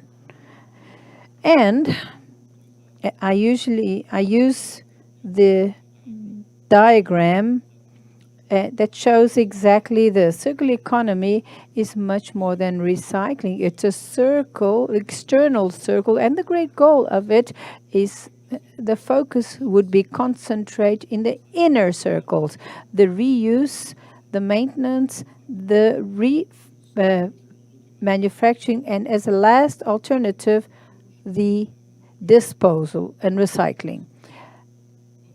And when we get to the position of waste, recycling and the solution, the environmental solution, the ideal one for a specific waste, instead of sort of being incinerated. So recycling essentially transforms our waste into a new item or product. It gives a new life to a product, reducing the amount of raw materials needed. This is the first idea. Recycling, circular economy is not only recycling. The second one is that sometimes we say that circular economy doesn't just apply to residue. It is also applied in several resources as water. And here we have the different flow of usage of water, industrial consumption, and industrial usage. And what recycling should water go through so that it doesn't go back to the land, and apply all these principles. And that I showed you recently, and there is a hierarchy of waste. We reuse, we recycle, we deposit, and then the landfilling. It can be applied when we talk about water. Or when we talk about biomass. In other words, this is the hierarchy that should be followed through to and minimize. And so so that may be placed in landfill, removing all the value associated from it. And this is another example of when we think about a cow, for example. What do we remove from it in the top of mind? At least I'm not a specialist. So when we think about what are the products that we can take from the cow, in the Middle Ages, this is what you could take advantage of a cow, 42%. And now you can assure all these products, all these materials that you can obtain from this animal and from many other animals alike. So we see them everywhere, and even especially in the beauty products, which I didn't even imagine this before, but all these can be used from these resources. Third idea, what is the story of the circular economy story? And we should start by looking into the kind of energy we use. So since the nature trusts on the sun, and being that that's renewable energy, us in our process, we should also trust and focus in renewable resources, because these are all the main themes of the usage and of the land that have CO2 emissions and impact the energy usage relative to the emissions. And the way that it has is 83% of the CO2 emissions are through energy and through the systems of usage of land. This is a slide which I really like as well. I like showing this slide because it shows the challenges when we talk about energy. So this is a laboratory of the National Agency of Energy, and it shows you what are the flows of energy in 2021. Here on the side, on the left side, we have all the energy sources, which we already know. Let's look at the weight in 2021 of the renewable energies and what is the usages that is brought about from these sources of energy.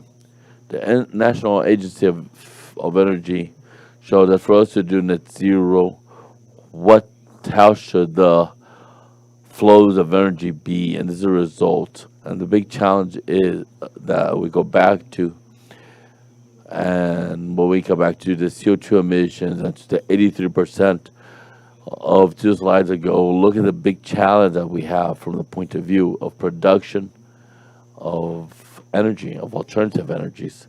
And so we have many specialists in the room. These are all the sources of energy, which are renewable. And I hope I didn't forget any here in Portugal. There are pilot projects of wave and tidal energy development, but we don't have the scale yet. But we have all of these sources of renewable energies in Europe itself as well. So, in April 28th of this year, like most of you has heard of the shutdown that we had in the Iberian Peninsula, and so a lot is said talked about the renewable energies not as a villain, but as something that we can bring about. Last idea is kind of a circular economy. Is circular economy a new concept? And so something that we can bring about is bring Constantine's Ark, something that was built many years ago in Roman times, and we were already talking then about circular economy, recycling. These were already practices that shows that circular economy is not something related to recycling, but also reusage. And these are impacts of other monuments that were built to build Constantine's Ark. And we have the other example from Michelin that in 1920, where they didn't sell tires, they sold kilometers and the usage of tires. And that's where you have the impact, the strong impact in the environment. And Caterpillar also with the divisions and manufacturing, they really worked in the impact in terms of emissions and usage of less water, usage of less energy, and usage of less materials. And oftentimes, we're talking to João yesterday, and with Green, thank you. Perdão, seu nome é muito difícil. Mas we were discussing the fact that we were checking the CFOs to show that the value that's associated to these. And whenever we talk about the ecological impact in all of this, it was a very intelligent to go into the theme of sustainable finances so that the companies can start doing the transition. And within the taxonomy in Europe, one of the criteria for a company to be sustainable is that it also should have a focus in circular economy. And this shows the associated value to all this. And these are the impact is, and this one is the case of Renault and the impact it has in their new business. I'm not going to talk about gastronomy now. This is for the next 4 days. If we think this is a dish called sorda in Portugal, and this came about, it was old bread, like a 4 or 5 day old bread, and instead of throwing it away, it could be a beautiful dish and be used, and it was done. This was done because of cost and became a wonderful dish. And so this is not a new concept. In the medieval times, the main pillars of circular economy were had there in the beginning of the Industrial Revolution, and that's when we forgot all these principles. And now we're walking slowly, but we're going now in the right path. I'm an optimist by nature, and now we'll be able to attain these objectives because there's value associated to all of this.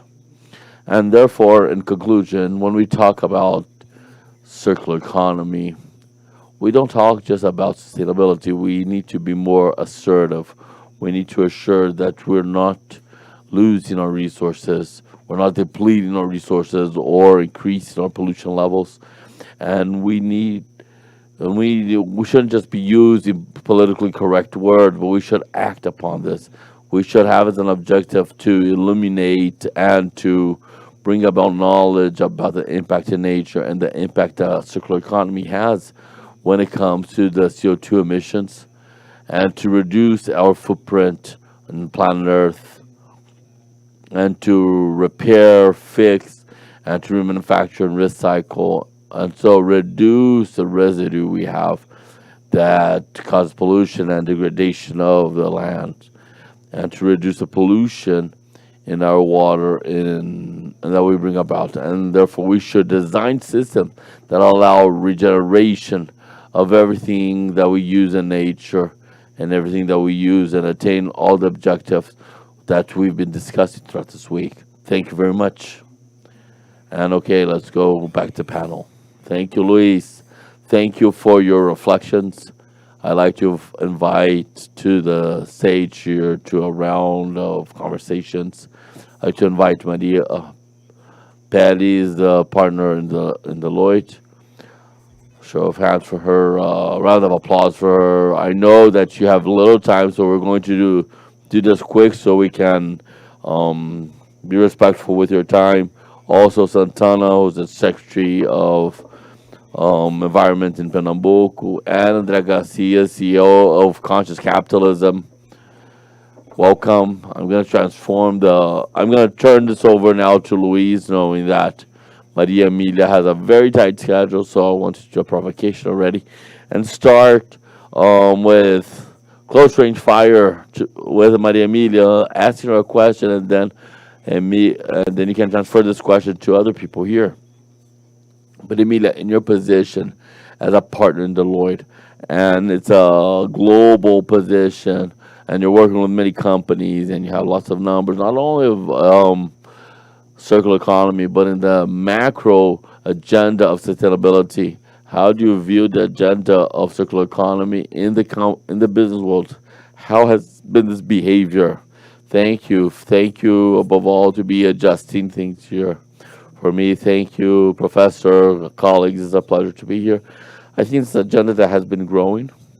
We were talking here, the professor and myself, and it's funny because sometimes we create a stigma in certain terms, and we think that circular economy basically is residue, recycling.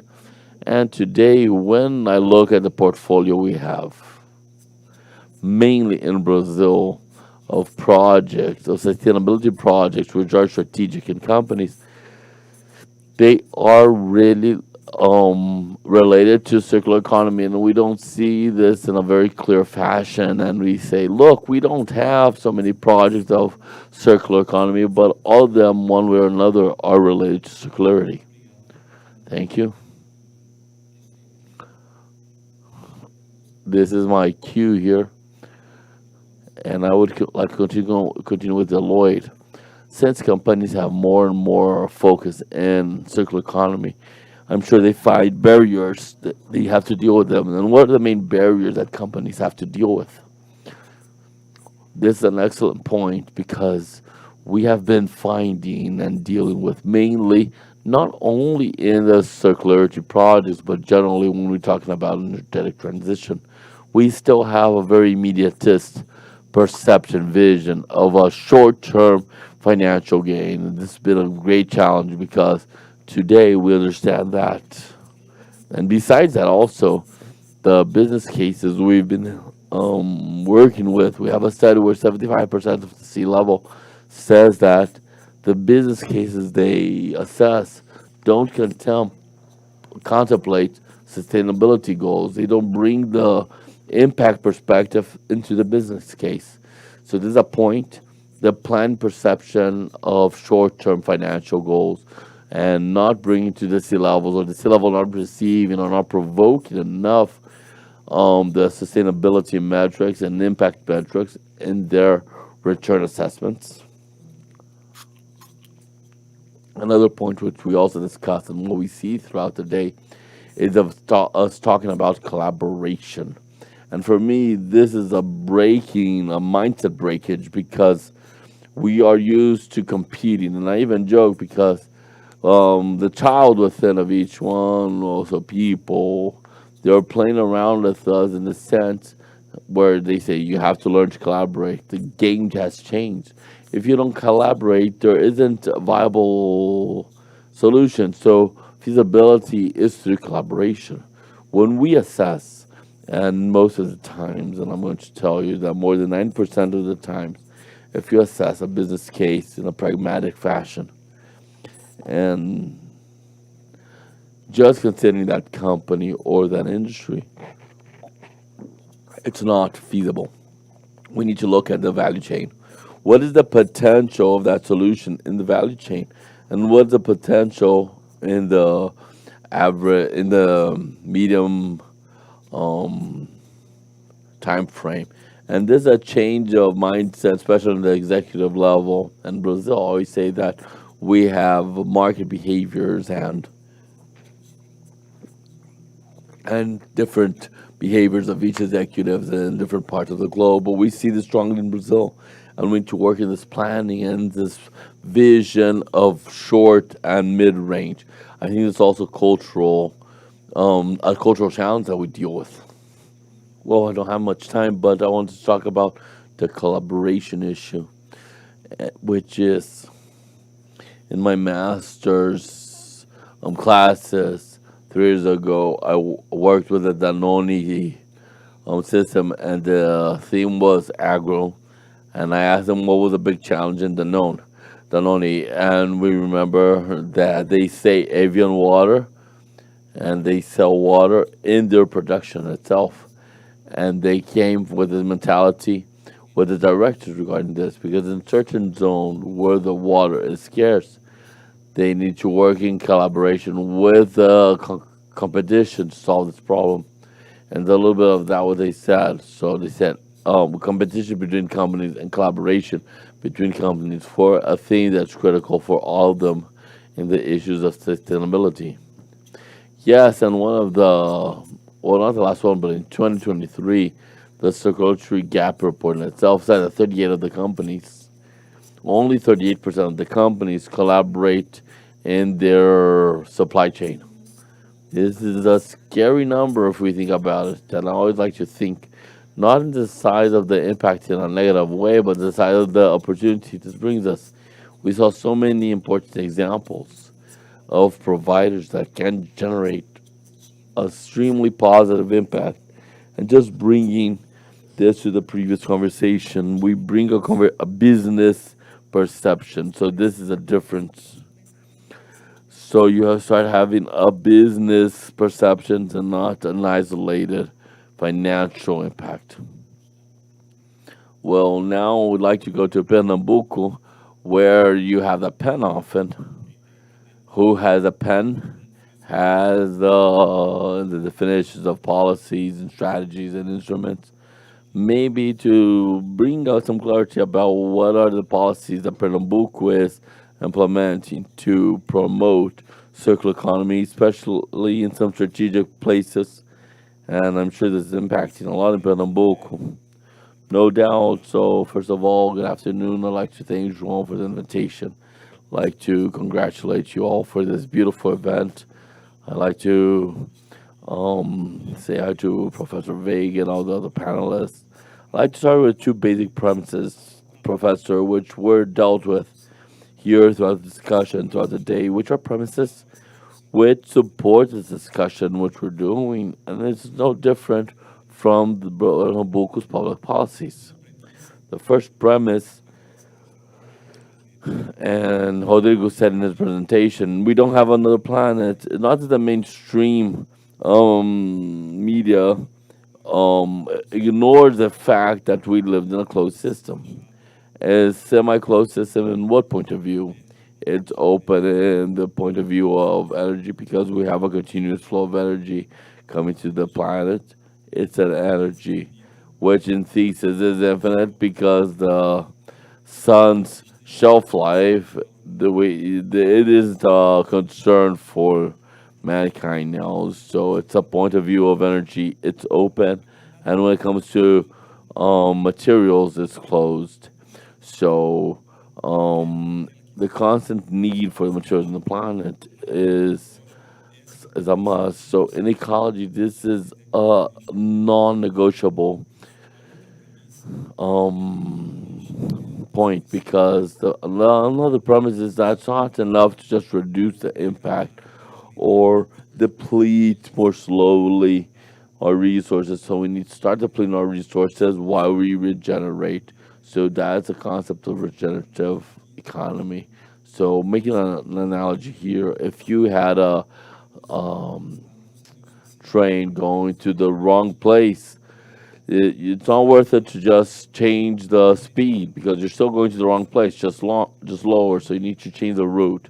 And that's why the state of Pernambuco has been guiding public policies. And I started saying that we started the story from the beginning, First of all, restructuring the environment and secretary policies. I talked this with all respect with who was here before us, and there's a bit of a story there and contribution story from the secretary. Because when it was founded in 2011, here we have Carlos Alberto, and who talked in the morning, and he was in the team. In this team also, I was in the secretariat, and they already had this hunger, and they really wanted to work in the economic agenda since the beginning. But it was in the beginning stages, and like everything that's pioneering, starts in a certain rhythm.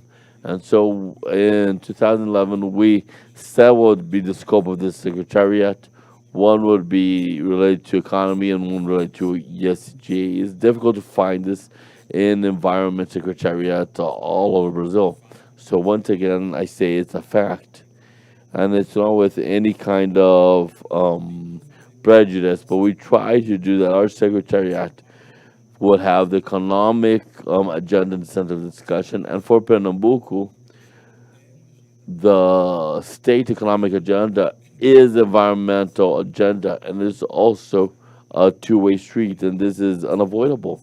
So for me, these two promises support the state government's public policies, and from there we start managing and deliver to society what we call is the Pernambucano ecological plan, and we brought Antonia Pacela, and she's a consultant for the economy, and she's very well liked in Pernambuco. She was hired to do this plan to elaborate, and it was a plan that was coordinated by SEMAS, but it's not a plan done by SEMAS. There was a participation of the other secretariats and the states. It was co-coordinated by the development secretariat in the economy of the state, and we had the great joy of having Professor Caldeira launching this plan last year in Pernambuco. And from this plan, all the public policies, not only of the Environment Secretariat, need to drink from the source and look to this instrument to be able to elaborate their policies from the point of view of circular economies specifically and management of solid residues. We have concrete initiatives related to this. I'm going to highlight a few here.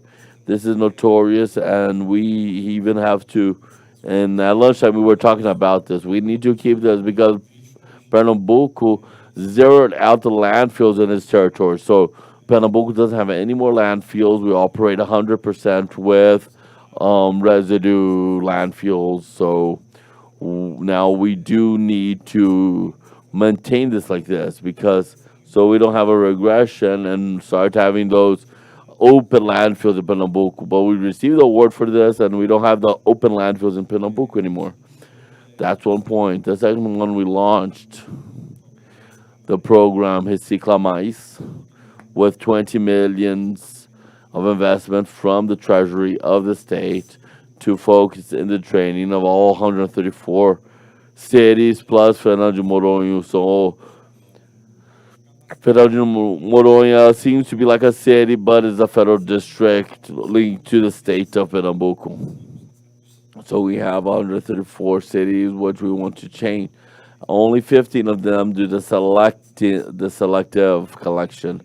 So in the end of this first phase of the project, we have a second phase with the installation of 4 models of selective management, which are selected. In these 4 models, we're going to install processing model of recycling to capacitate, to train these co-ops.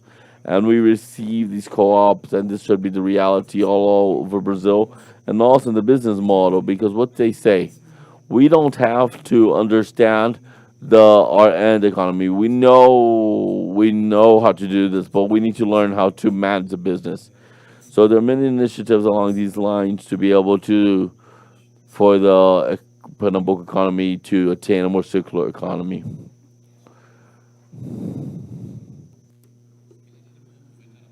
Well, it's good to use this opportunity of conscious capital so we can explore that transition what is circular economy and what are the sectors to use it.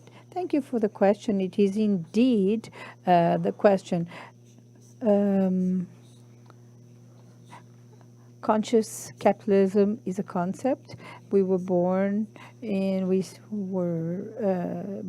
subprime, and Professor Haji Sisodia, who was to confront the figures that he received with the business environment that he had in the United. At that time, just for you to have an idea, he received a report that the companies of open capital in the United States spent $3 million in media. They asked the public if it was the dearest companies in the U.S., and they were not. So they were companies that had high loyalty from their customers, and then the conscious capitalism was born, and all these companies that are loved have a purpose, and they should understand it goes much beyond the product and the rendering of service. There is a leader that is aware, looking to the impact that this company generated. It has a conscious culture, of course, but looks to their stakeholders in a different way. So the concept of conscious capitalism was born, and in its idea is the private initiatives can indeed supply to the society this benefit and favor and generate opportunity so that we reduce inequality that we see present in the economic system. We have gaps of opportunity, gaps of access for better salaries that can be solved by the conscious economy. And in this respect, when we look at circular economy, it's got to do with the conscious capitalism reasoning, because we understand that the company is part of the system. There is an integrated system among all the stakeholders, and they're part of this whole process. So they have to look at the result not only through profit, but profit through purpose that will favor to actually build shared value. And so it can look much more with respect compared to what is looked upon as what is traditional. So we must understand that everything is outside the company. It's larger materiality. So we refer to as externality is the highest materiality. So with climate change, we can see this in a very pragmatic manner. So when you have a flood in the city of Porto Alegre, you question if all the CFOs looking at the risks that the climate change can generate. If you look at the circular economy in Brazil, we can also understand the impact that your residue is generating, and how it can contribute to a layer of the society that has to go into the economy. For example, waste pickers, and specifically talking about recycling, or you can work the process so that you can return raw material. So conscious capitalism is connected with a literature that's perfectly aware of the impact that it has social and environmentally wise. What are the sectors, in your opinion, that has higher potential for this transition? And the Institute Capitalismo Consciente in Brazil grants 100 companies in Brazil, and we serve company of all fields and areas. So 80% of my associates have one activity that is related to circular economy. One of the last associate that we have is Gerdau.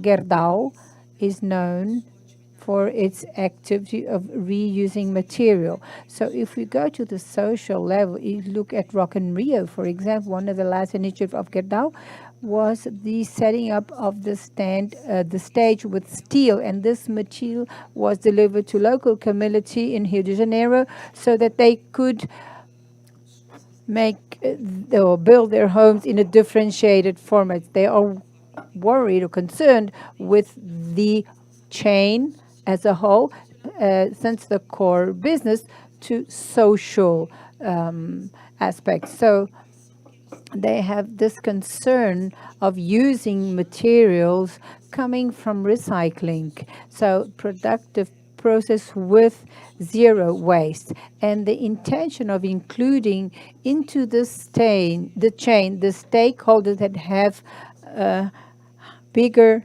social transformation. We can see a number of them. We have production or companies that produce with hand labor, that are people that are in prisons, making a this is making a significant change in people's life. If these companies, they look to their purpose and add purpose to it, they can include actions much more than the impact that is generated traditionally. Now, continuing with respect to the companies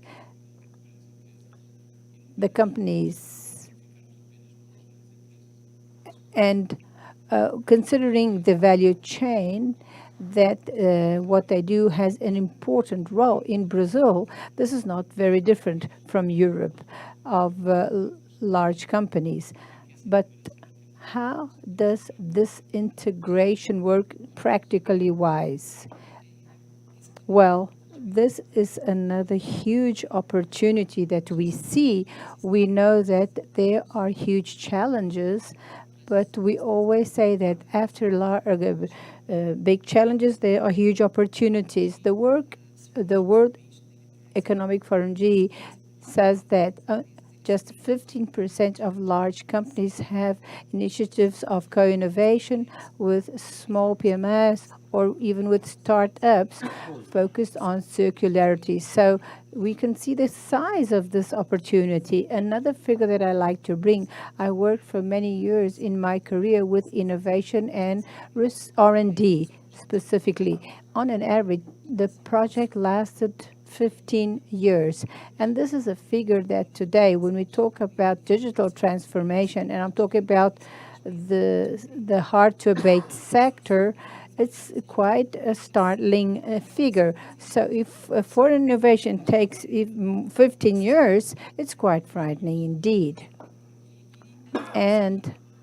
But another figure that is very interesting, that every time we have an innovation process that is very long, if we annex startup and PMS, we reduce it in around 50% because we fragment the solution, but we then fragment the challenge, the problem, and then we activate the ecosystem.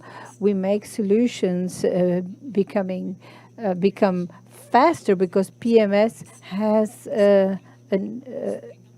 this ability of making things happen in a fast manner, and as it's this process and ambition. Now, on the other hand, there are challenges because the barriers that we still have in terms of legal barriers and the trust of large companies and the PME chain, and also the financial need, because we know that startups and PMS, they need scale. To scale, we need time, they need time and resources.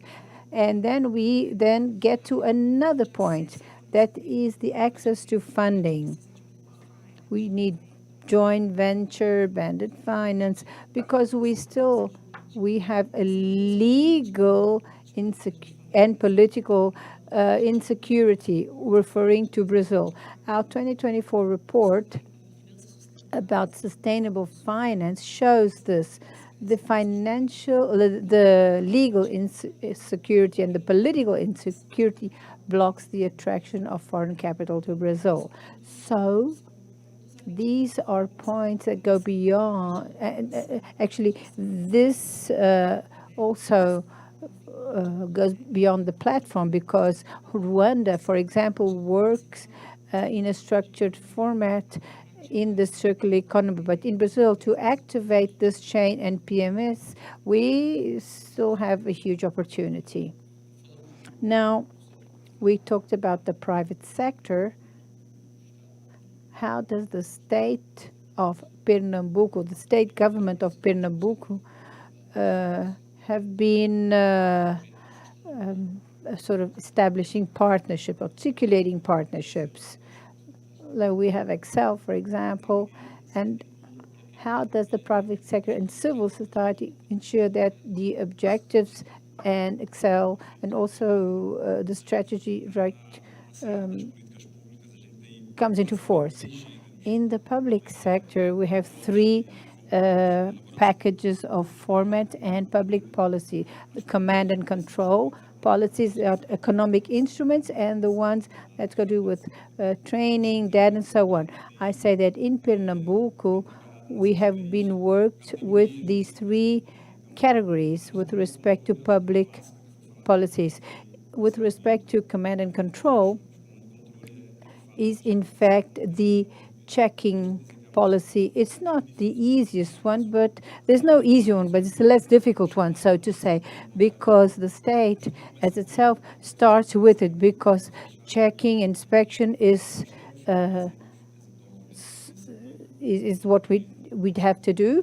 We have had success in the landfills in Pernambuco. We also have economic instrument policies that are for the private sector specifically, not only, but also when we talk about our municipal partners. We've got to involve the municipality in this. We have 184 municipalities in the state of Pernambuco.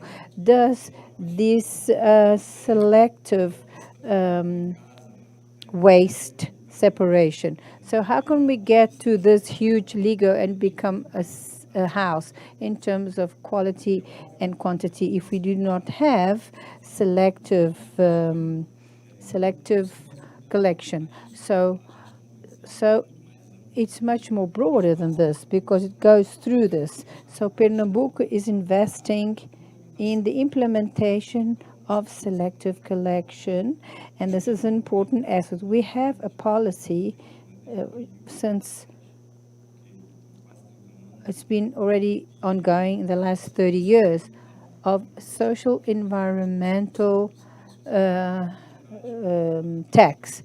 And the Constitution says that 25% of this tax must be passed on to the municipality, and a fourth of it should have specific criteria established by the state. Today, the criteria is the presence of conservation units and also the management to have having landfills.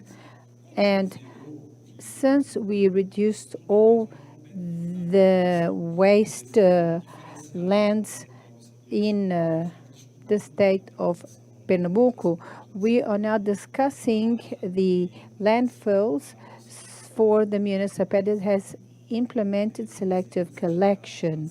So we are ready to separate the waste in quantity and quality. So you mentioned about energy, and circular economy is not only to do with the management of waste. Pernambuco is ahead, and the end of last year, we then we modernized the approval for wind energy. We simplified it and made it more efficient, the licensing, the approval for wind energy for lands that have up to 5 hectares and in terms of megawatts as well. So for the policy for the waste, we signed recently with IBEC, the Brazilian Institute for Circular Economy, and also it is the signatory of this memorandum. The Federation of Industry in the state of Pernambuco, and besides other secretariats like Economic Development, the Development and Innovation Secretariat as well, and the idea is to design a regional circular economy plan. So I'm talking about, we talk a lot about things beyond the plan, but we also have to mitigate the risk that we have in the state, which got to do with legal and economic and political insecurity. So without having a pathway when we are replaced by the next government, this risk will not be eliminated. When we want to mitigate this risk so that the next government, the next secretariat, environmental secretariat, and so on, look to this plans and see that the society has empowered itself. So we have been developing these plans with the participation of the social aspect and the population.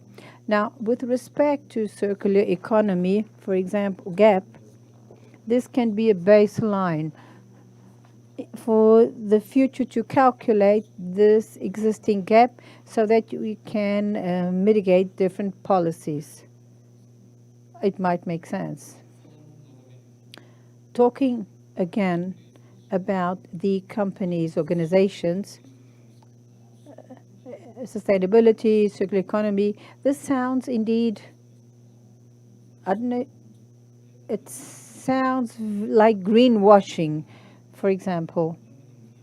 How is the measurement with respect to the impact made economically and environmentally wise? So how has it been done? Greenwashing has always been an aspect, in fact, but usually when they ask me this question, I tell them, connect your purpose to what you see in terms of communication. If you know the company as a company that exposes its purposes and has been working internally, there will be a clear communication of what has already happened and what is being shown externally. So communication to me is one of the essential pillars, and it can indeed make transparency become a value. So those that just do it, those companies just do it for marketing, or if they want to do greenwashing, they are more and more exposing and putting their brands at risk. So I would say that today, looking to circular economy and ESG metrics and sustainability in a general way, it's not as a risk for the business, but a reputational risk. And this risk is indeed being talked about and built in the media more and more. And I think the main math is that it should be the math of the board. How does this brand show in the report what it has been doing in a very transparent, correlating the internal results and also with the result that it exposed, and also training their ombudsman that the world must know about the decision-making process. So greenwashing goes through a construction with respect to authority, eliminating the risks, and also a procedure or a conduct that has got to do with the purpose and the leadership. What is being shown has ethical and integrity as a whole. I agree, indeed. Thank you very much. We've just concluded our panel. Thank you very much. It was indeed a pleasure to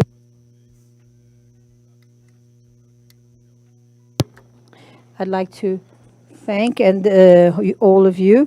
And once again, I'd like to also thank B3 for the whole team that worked here with us today, the technical team, so that this could be made possible. There are a lot of people in the background working.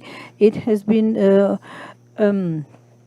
something that began 6 months ago. I thank Casemiro and the whole team. It was quite a spectacular work.